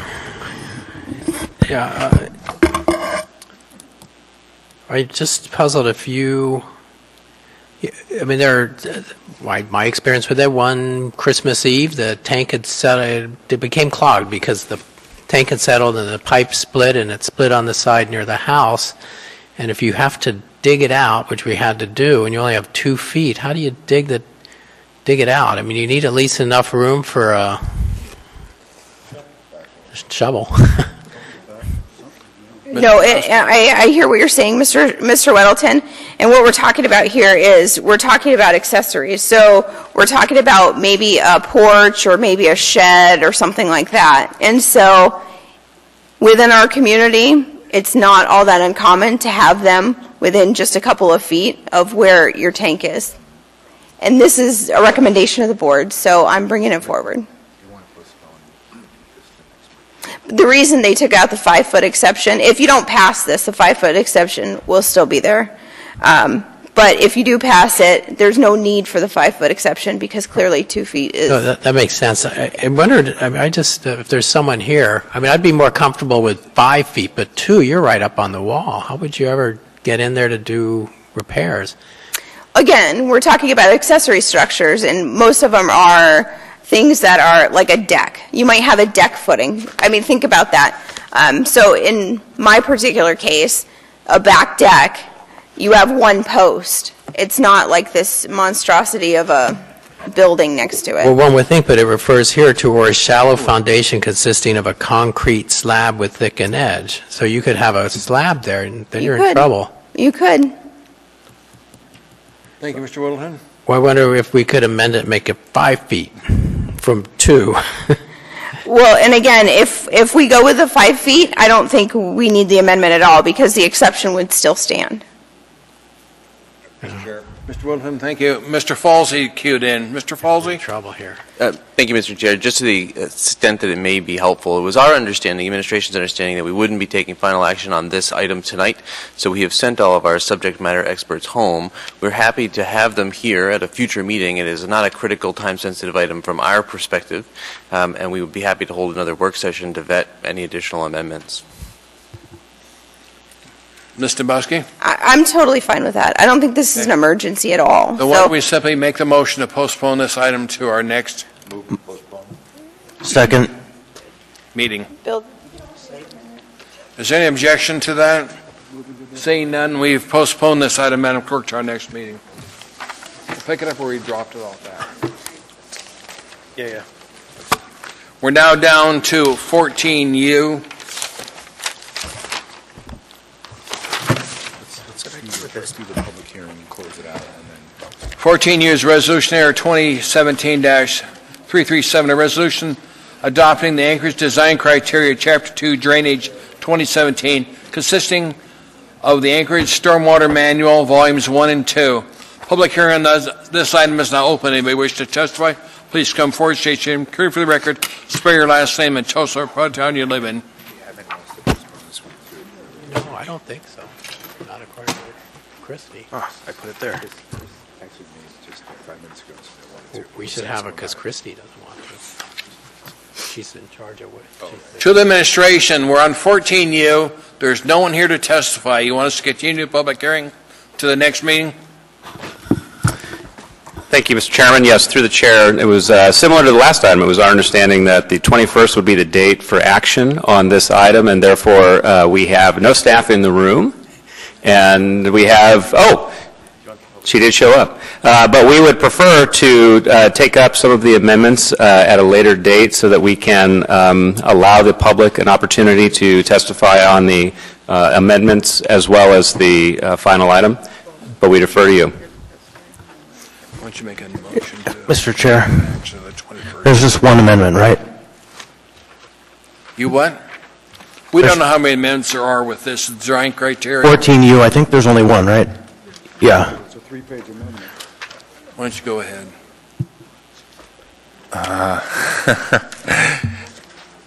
We have a brief sidebar on this. Yes, have a brief sidebar. We got a couple minutes yet. Huh? You what? John, you want to go over there and get with them? You're a resident land use expert. Go talk to them. We have a few minutes yet.